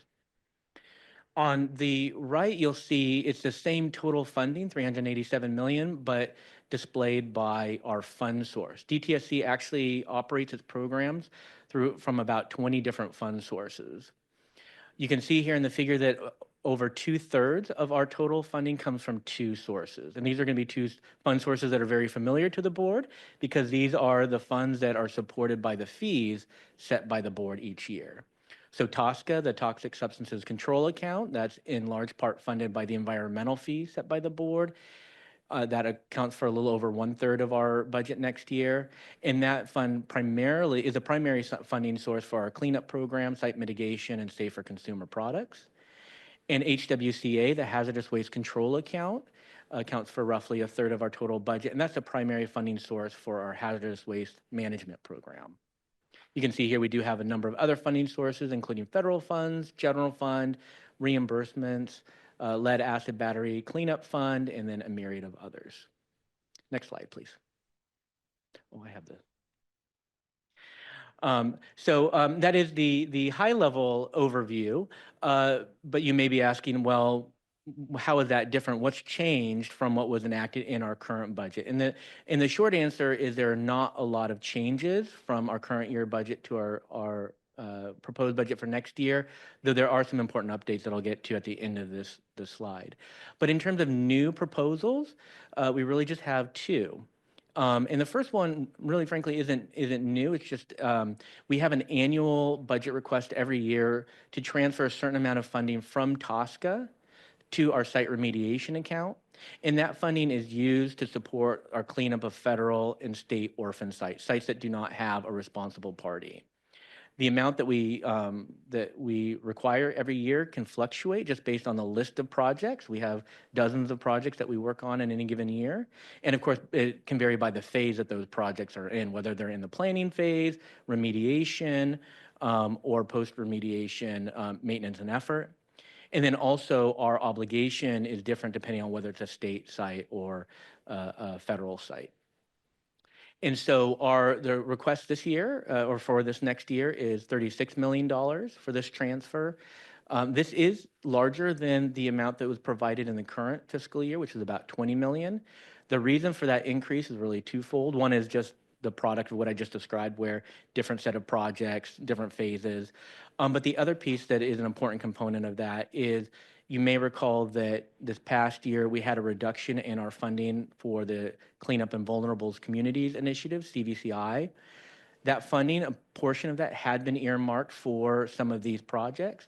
One of the efforts that we undertook to mitigate the impact of those CVCI cuts was to move some of those projects to this funding instead so that we could continue those efforts. The second proposal that you see here is really a technical one. It's related to the Biomonitoring California program that's largely administered by the Department of Public Health, but with support from DTSC's environmental chemistry labs. So our labs do testing work on behalf of this program. Historically, we've done that through a contractual relationship where the Department of Public Health gets the budget appropriation and then reimburses us for our costs. This simply is going to instead provide us the funding directly so we don't have to go through that contractual process. But the actual amount of funding is unchanged and the source of funding is unchanged. Now, the last item on here is not technically a change from the current year budget, but it is an important update. You may recall when we talked about fee setting at the beginning of this fiscal year that the enacted budget included two statewide, so not specific to DTSC, but two statewide efforts to reduce spending by state departments in order to help balance the state budget. One had to do with eliminating a share of vacant positions, and another one was sort of an across-the-board reduction to state operations budget. And state operations simply refers to sort of the non-grant parts of our budget, so our personnel and contracting, travel, training, those types of operational costs. What you can see here is that the amount of reductions has now been allocated to each department, including DTSC. So at the time the budget was enacted, there was a total reduction for the state that was identified as a target, but they had not been allocated to each department individually. We now have those allocations. Those were announced as part of the governor's budget in January. And so you can see between those two, 15 million for the vacancy reduction and 18 million for the state operations reduction. So cumulatively, about a $33 million reduction to DTSC's budget in a whole. Next slide, please. Oh, wait. All right, so with that, I imagine that the next question the board would likely have is, well, what is the implication for the state budget as proposed on the fees that you are responsible for setting every year? Just as a reminder, the board's responsibility in fee setting is every year to set fee rates for the three fees that you're responsible for, the environmental fee, the facility fee, and the generation and handling fee, to set those fees at a level sufficient to provide enough revenue to cover our budget as approved in the Budget Act every year, as well as a modest reserve up to 10% above that. So typically what we do in evaluating that, as you'll recall from our meetings these last couple of years, is we rely on fund condition statements. These are part of the governor's budget where for each fund it identifies what the estimated expenditures and estimated revenues are to help identify how much funding is going to be available that next year, and therefore help you determine what level, whether the fees need to be increased or decreased to meet that target appropriation level not to exceed 10%. So I will kind of give you the bottom line in just a moment, but before I do, I just wanted to provide a little bit of a caveat, which is that just a reminder that these fund condition statements, as included in the January 10 budget release, are very preliminary. That's always the case, but this is particularly the case this year because those current budget documents do not include the impact of those budget reductions that I just spoke about. And that just has to do with the timing of when those decisions were made. They were not made in time to incorporate them in those final budget documents released by the Department of Finance. But those are very important to keep in mind because they will reduce both our estimated expenditures in the current year and in the budget year. And to the extent that we have lower expenditures, that will then increase the projected fund balance the next year relative to what you see in the documents now. In addition to that, of course, it's just a preliminary, because we're early in the budget development cycle, there could be additional proposals, for example, as part of the April finance letters or May revisions. The legislature could adopt additional proposals. And so whatever final proposals are adopted in the enacted budget could affect our appropriation level. And of course, there's the other side of the ledger too, revenues. Our revenue estimates that are included in the fund condition statements are early estimates. As you will recall, most of our fee revenue does not come in until next month, and they're due end of February. And so we'll have a better idea by the spring about what our total revenues are likely to be in the current year. And that can also impact then what the projected fund condition or fund balance will be over the course of current year and budget year. So with that, with those caveats, what is sort of the bottom line for both HWCA and TSCA? For HWCA, the Hazardous Waste Control Account, the governor's budget display does show a positive fund balance of about $14 million.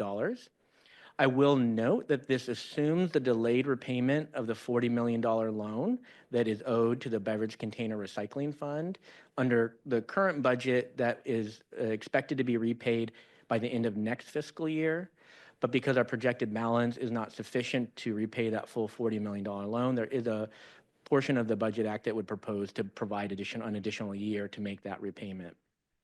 I will note, of course, that that will be something that we'll work with Department of Finance and Cal Recycle that administers that fund to evaluate as we get updated budget numbers and revenue numbers over the course of the year.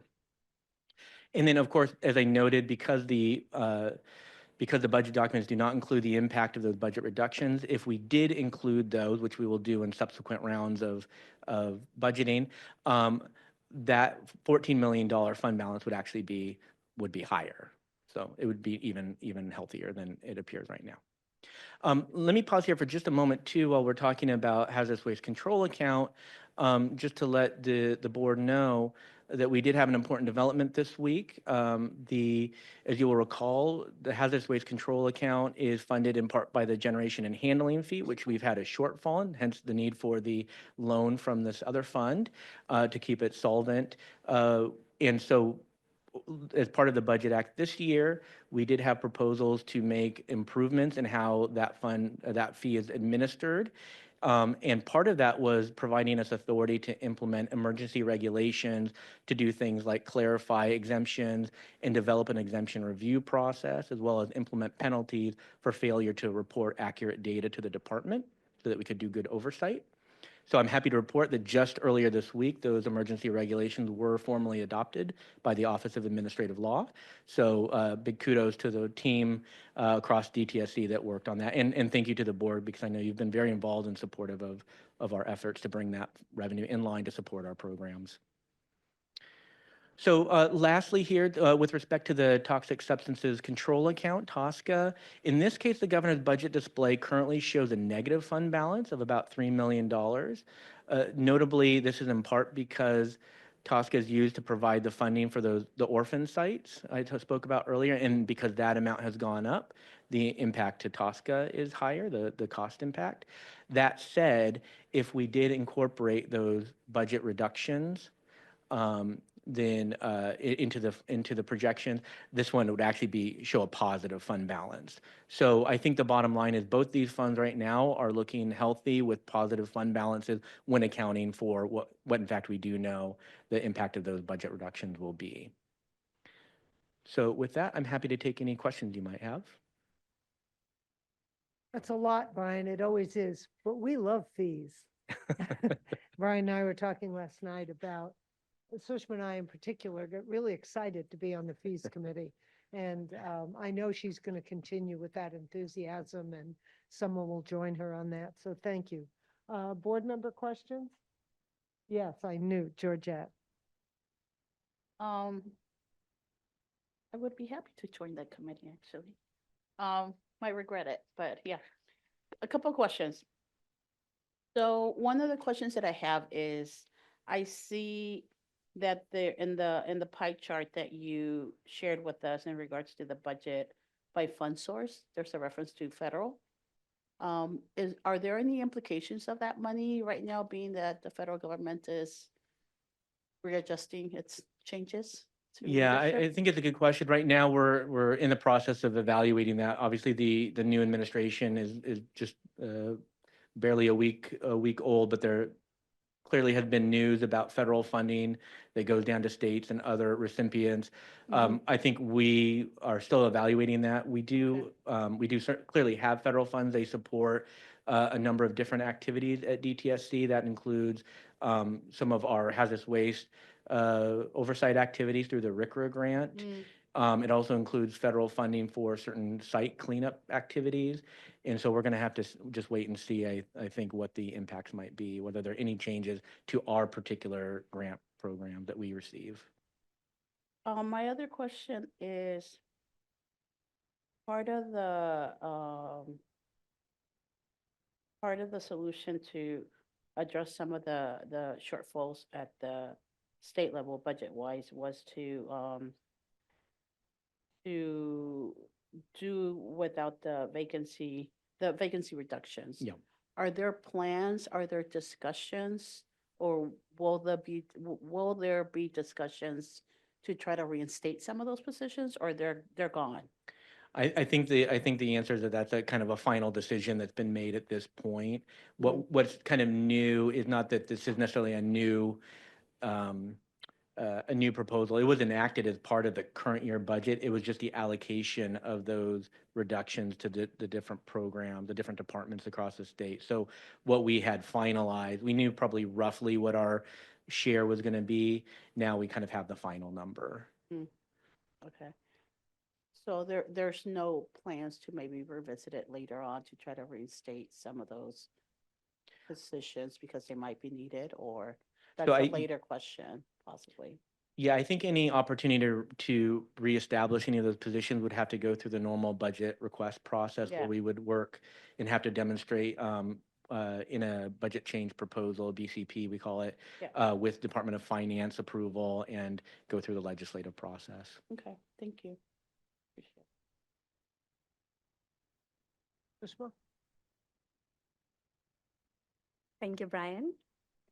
I look forward to kicking off our annual work stream in February when we have the data coming in from CDTFA and then the new or revised governor's appropriated amount in March. So looking forward to that. My question for you is, you mentioned the additional year. Sorry, yes. You mentioned that the $40 million loan that is due, you're going to request an additional year. Is there any penalty or interest associated with this request? That is a good question. My recollection is that under the, I would probably should get back to you to make sure I answer this correctly. My recollection is that the discretion of the Department of Finance whether to apply interest. There's no penalties per se, but there may be interest. But let me confirm that, and I can get back to the committee on that, the board. Thank you. Anything else? Alexis? Ingrid?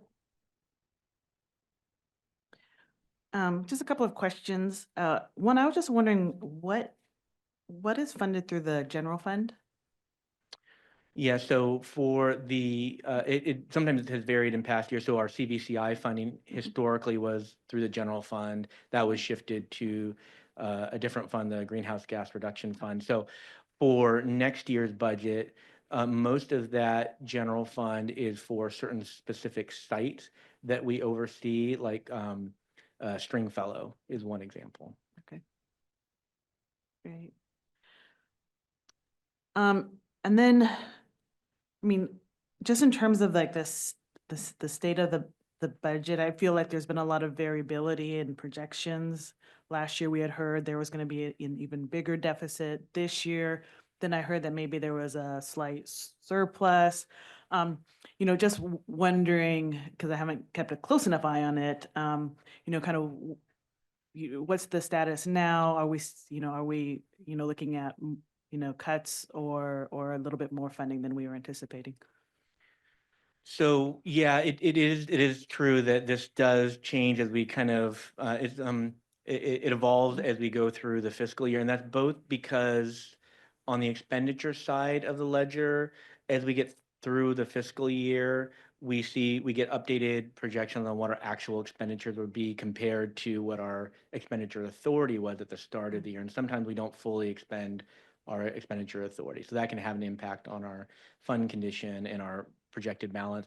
And then on the revenue side, similarly, we have estimates at the beginning of the year, but at the end of the day, those are just estimates, they're projections, and ultimately the final revenues that come in could be higher or lower than those estimates. I always hope for higher, but and then there are just other factors too that are a little bit hard to predict. So for example, in any given year, how much do we achieve in cost recovery from responsible parties? So our teams are always working to, through different sorts of enforcement action and such, try to make sure that we are getting cost recovery revenues from responsible parties where they're owed. And in some years, there are bigger settlements or payments than other years. So that can sometimes fluctuate and have an impact as well. So what will likely happen is as we get through the next several months, we'll get greater and greater clarity on what our projected expenditures are going to be.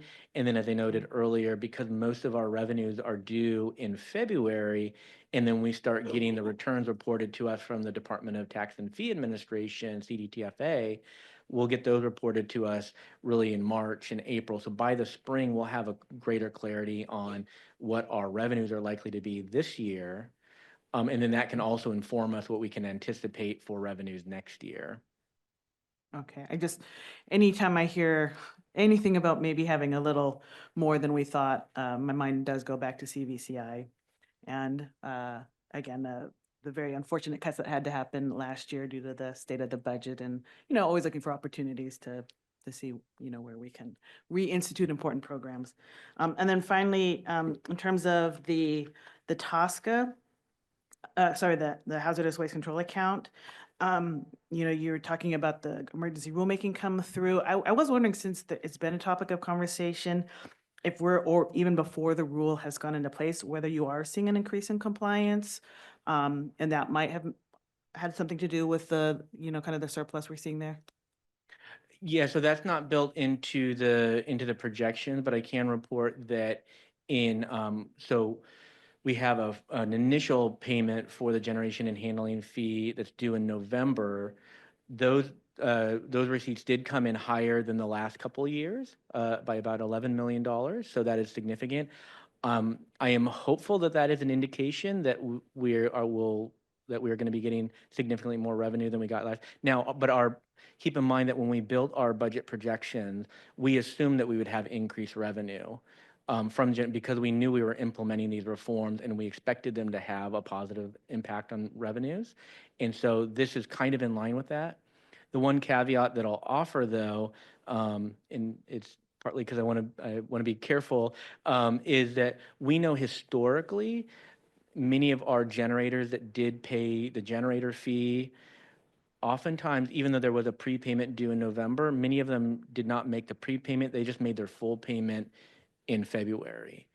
And so one thing we have to monitor and we have to look at the actual revenue trends is to make sure that this isn't just a reflection of people paying on time, which is still a good thing. It's still a benefit to the department to have on-time payment. But we need to determine if is it mostly the impact of more on-time payments or actual increase in total revenue for the year.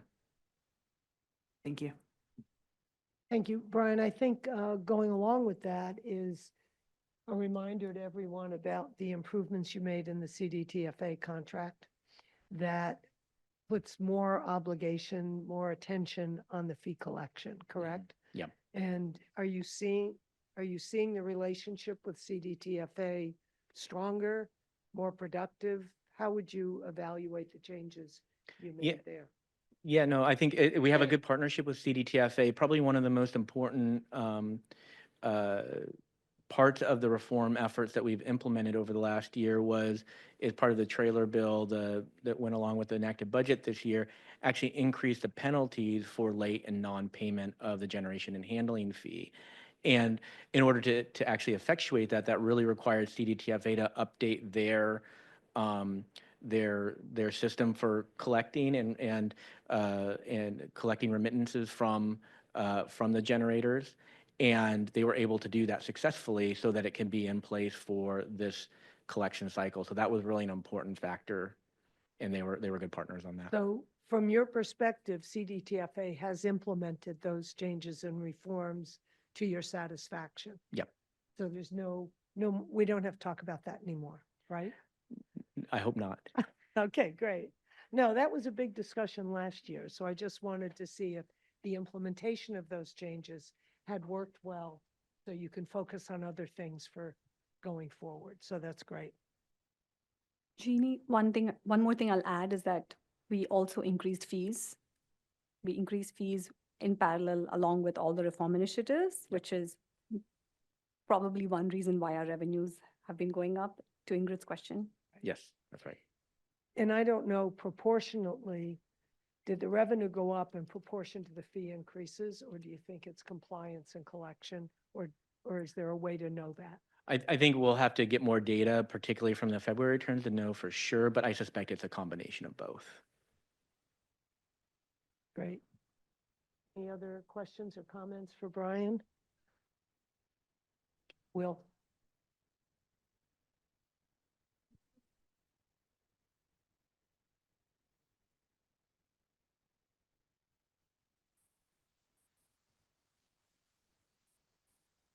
Thank you, Madam Chair. You did my first task for me, so no in-person comments. So I'll go to Zoom.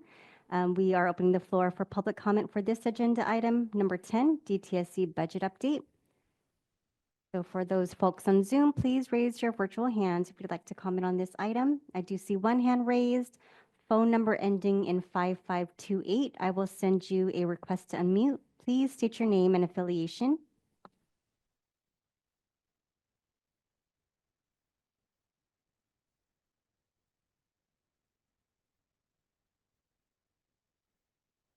Phone number 5528, you may go ahead.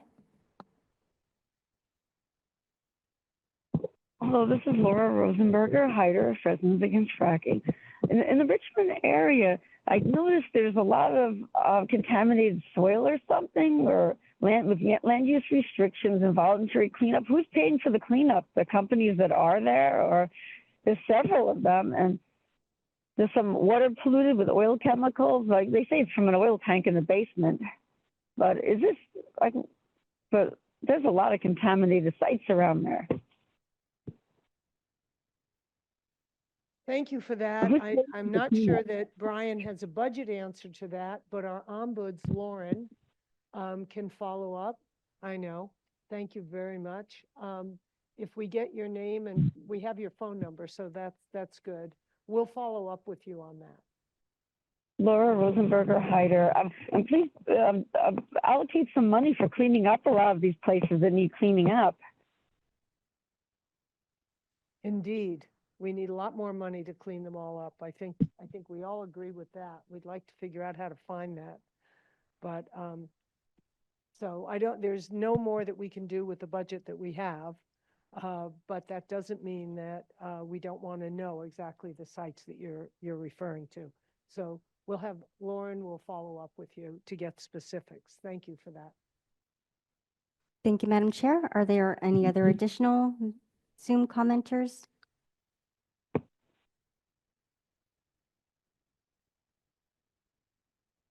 Seeing none on Zoom. Spanish interpreters, please alert me if there are any comments on the Spanish line.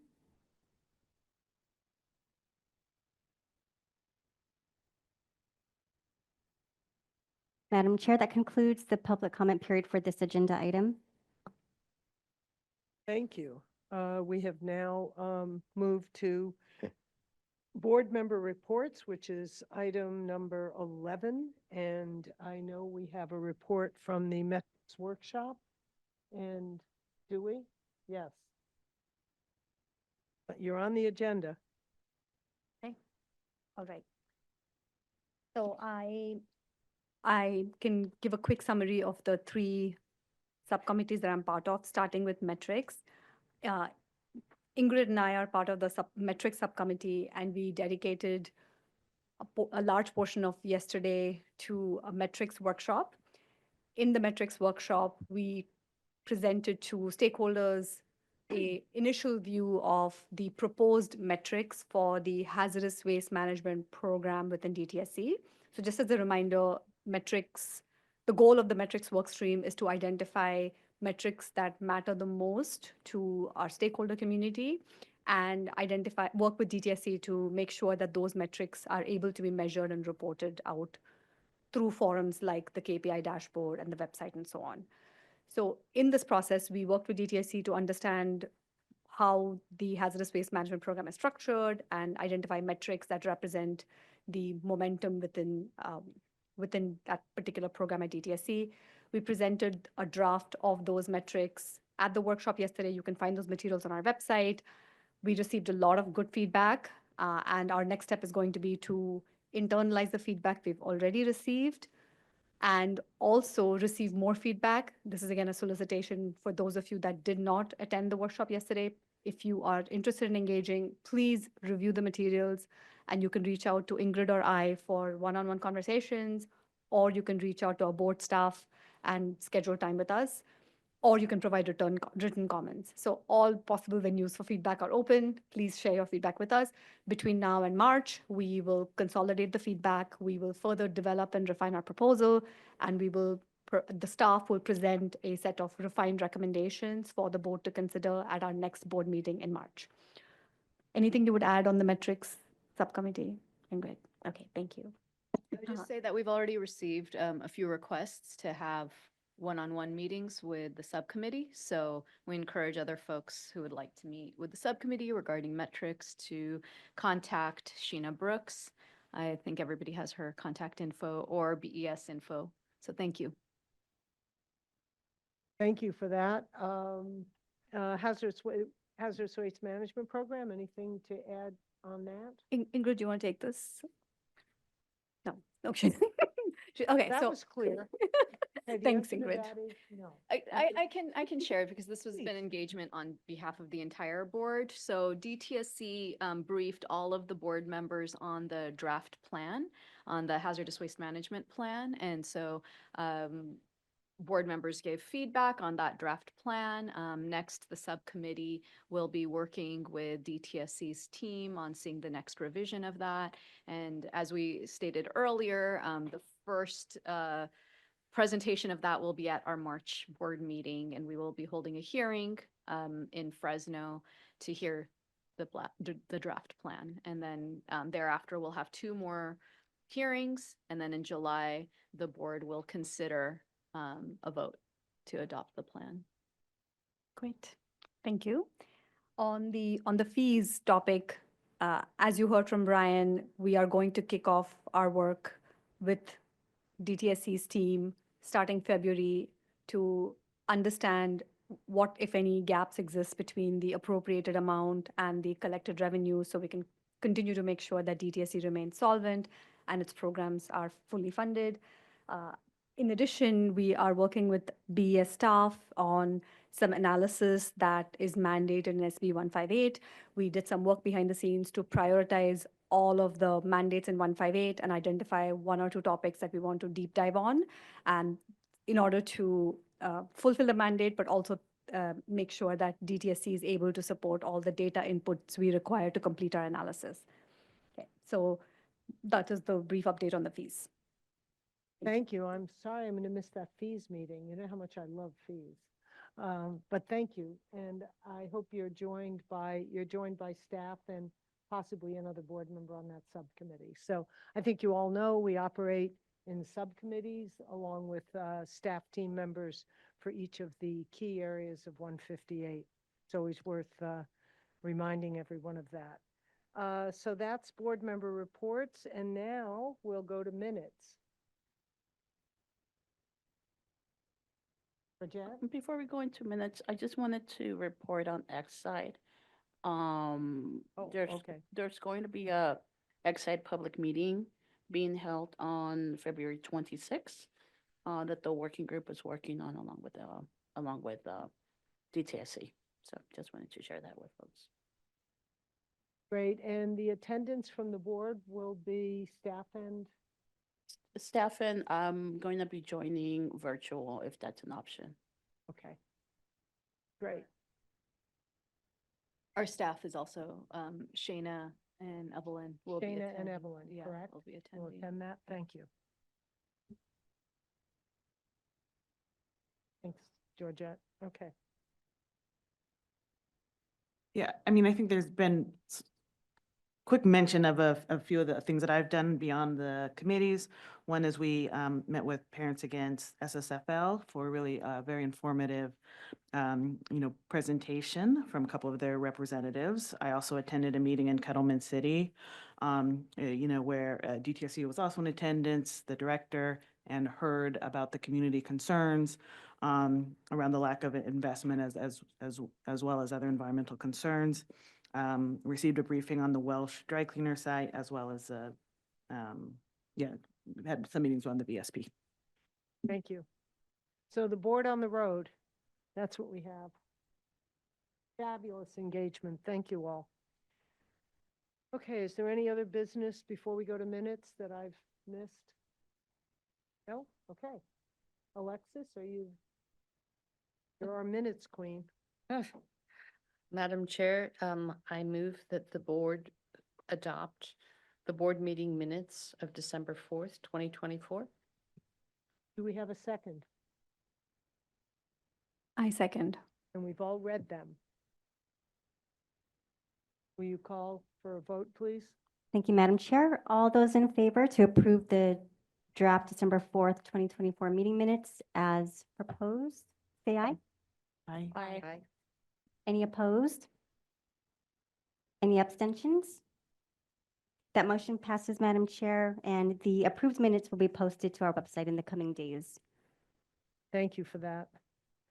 And now we'll go to our standard action items at the end of the meeting, and Vice Chair Hacker will, the note taker supreme will tell us what our action items are. I have 10, and then I'm going to turn to Swathi, who will supplement anything that I haven't been clear about or I've missed. So my 10 are, first, as the chair noted at the outset of our meeting, the board yesterday conducted our annual evaluation of the executive officer in a closed session.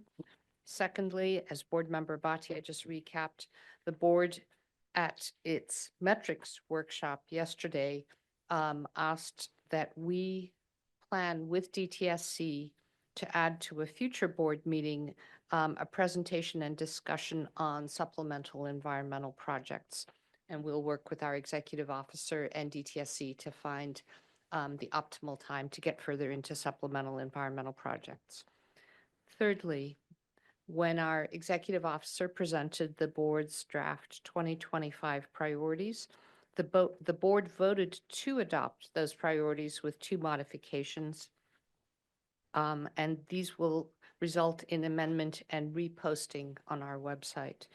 Firstly, with regard to CVCI, in the next report that we provide to the legislature, we would call out the language with regard to assessing the board's responsibility to assess the impact on public health in affected communities as something that may be beyond our capacity as we can foresee and is also perhaps quite vague.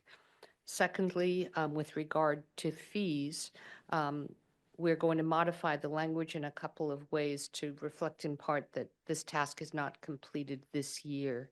So board member Bhatia had 2 changes there, and we will amend and repost. Fourth, with regard to the Vistra facility in Moss Landing, the director and her team would check in on our question regarding the violation history of the facility, noting that there had been prior fires, and at her convenience, someone may update us when convenient. Fifth, with regard to notices of deficiency, with Wayne here, we appreciate you were going to help us better understand the applicable requirements around notices of deficiency. Sixth, the board voted to adopt the Chevron Environmental Management Company permit decision schedule. Seventh, the board voted to adopt the Ecobat Resources California permit decision schedule. In that, two quick side notes. Board Member Gomez recommended that DTSC convene a meeting with community representatives to explain how comments were addressed in the final permit decision. And Board Member Bhatia asked that DTSC keep us informed of any schedule change with our shared goal of optimizing protective permits which are legally defensible. Eighth, and I'll reflect for a moment on the board's interest in having more open-ended and deliberative conversations that don't necessarily result in a final product at the meeting, but we would like at some point to have a future discussion on the universe of contaminated sites, the ones that go beyond priorities 1, 2, and 3 that, as Board Member Brostrom noted, may not even yet be identified or in a database, but how shall we look into the long term about this? Ninth, with regard to the Environmental Justice Action Council, Board Member Gomez asked that we develop with the DTSC team the schedule for the subcommittee's engagement with the council members. Did I get that correctly? Okay, and then last two things. Budget update. Thank you, Brian, for sitting with us. When it's convenient and possibly at our March meeting, we would like to understand if there's been any change in the planned dispersal of federal funds to DTSC, prognosis on the loan repayment. I like the way we always get to keep kicking that ball forward. And lastly, the update on fee collection by the end of February. Maybe this would be timely at our March meeting. Lastly, the board voted to approve the December 4th meeting minutes. Let me turn to our executive officer for her version of this. You captured it all. So Okay. thank you. Thank you. Member Brostrom? Yes. I wasn't sure if I heard for the board priorities, our revision on the state hazardous waste management plan, that we're going to change the language from approve the plan to consider the plan. Yeah, those are already changed because you all voted on them, so I changed them before you voted on it. Okay. Thank you. Any last minute? Okay. So we're about to, you have something? Okay, well then by all means, go So forward. before we are moving to close, I would like to invite Deputy Secretary for Environmental Policy for Cal EPA, Scott Lichtick, to say a few words. Thank you, Swati. I could not let this day finish without acknowledging Jeannie and everything she's doing. I'm here on behalf of Cal EPA and Secretary Garcia, who is, as you know, down in Los Angeles with Katie. She really wishes she could have made it today. We tried a couple times to get her to zoom in, but the timing didn't quite work out. But I am here at the podium to honor someone who has made an immeasurable impact, not just on DTSC, but on public health and environmental safety across California and beyond. Jeannie Rizzo has dedicated her career to advancing public health, championing causes that have shaped policies, changed lives, and inspired countless others to follow in her footsteps. Before she ever stepped into the role of the chair of the Board of Environmental Safety, Jeannie had already built a legacy surpassed by few. Over decades, she has been a fierce advocate for civil rights and women's health. As we all have experienced, Jeannie possesses an innate ability to connect with people, be it walking the halls of the Capitol or hanging out backstage with Jerry Garcia. And she uses this superpower for good. Jeannie never shies away from a challenge, and when she took on the task of leading this newly created board, she did so with the same energy, vision, and determination that everyone who knows her has come to expect. Under Jeannie's leadership, the board found its footing, forged a strong partnership with DTSC, and truly began the work of making our department stronger, not only for the people of California, but for the dedicated team that carries out this mission every day. Your leadership set the foundation for what this board will continue to accomplish in the years to come.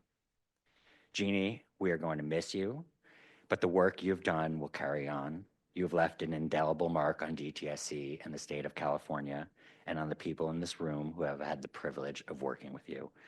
I hope everyone can join me in giving you a well-deserved round of applause.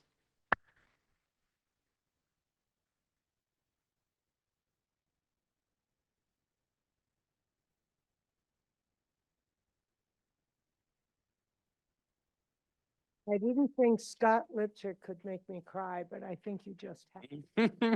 I thank you, and please, my gratitude to Secretary Garcia and Director Butler. You might see me on Zoom here and there, and I have a feeling I'll be by to visit, but thank you. I look forward to all of us hanging out sometime. Yeah. I don't know that I could have a closing with less emotion than that, but whew. It has been a privilege to do this work, an absolute honor to work with all of you. And I want to, don't cry, Sushma, now you know. And Lizette, if you're out there on Zoom anywhere, one of our first board members who was with us for the first year and a half, I want to acknowledge her. Our CSUS friends, our IT people, all of you, our translators, you're somewhere remotely, thank you. My one unfulfilled goal is that we actually can do the kind of outreach that we have Spanish-speaking people calling in for our board meetings. So I leave with that hope and that mantra that we find a way to be inclusive in that way and include people who speak other languages. I would like to hear that, oh my goodness, we need a Portuguese translator or whatever. But so I think we've accomplished a lot together. And I leave in my re-retirement with gratitude and with gratitude. Thank you. The meeting is adjourned. Thank you very much. The meeting is adjourned at 3:42.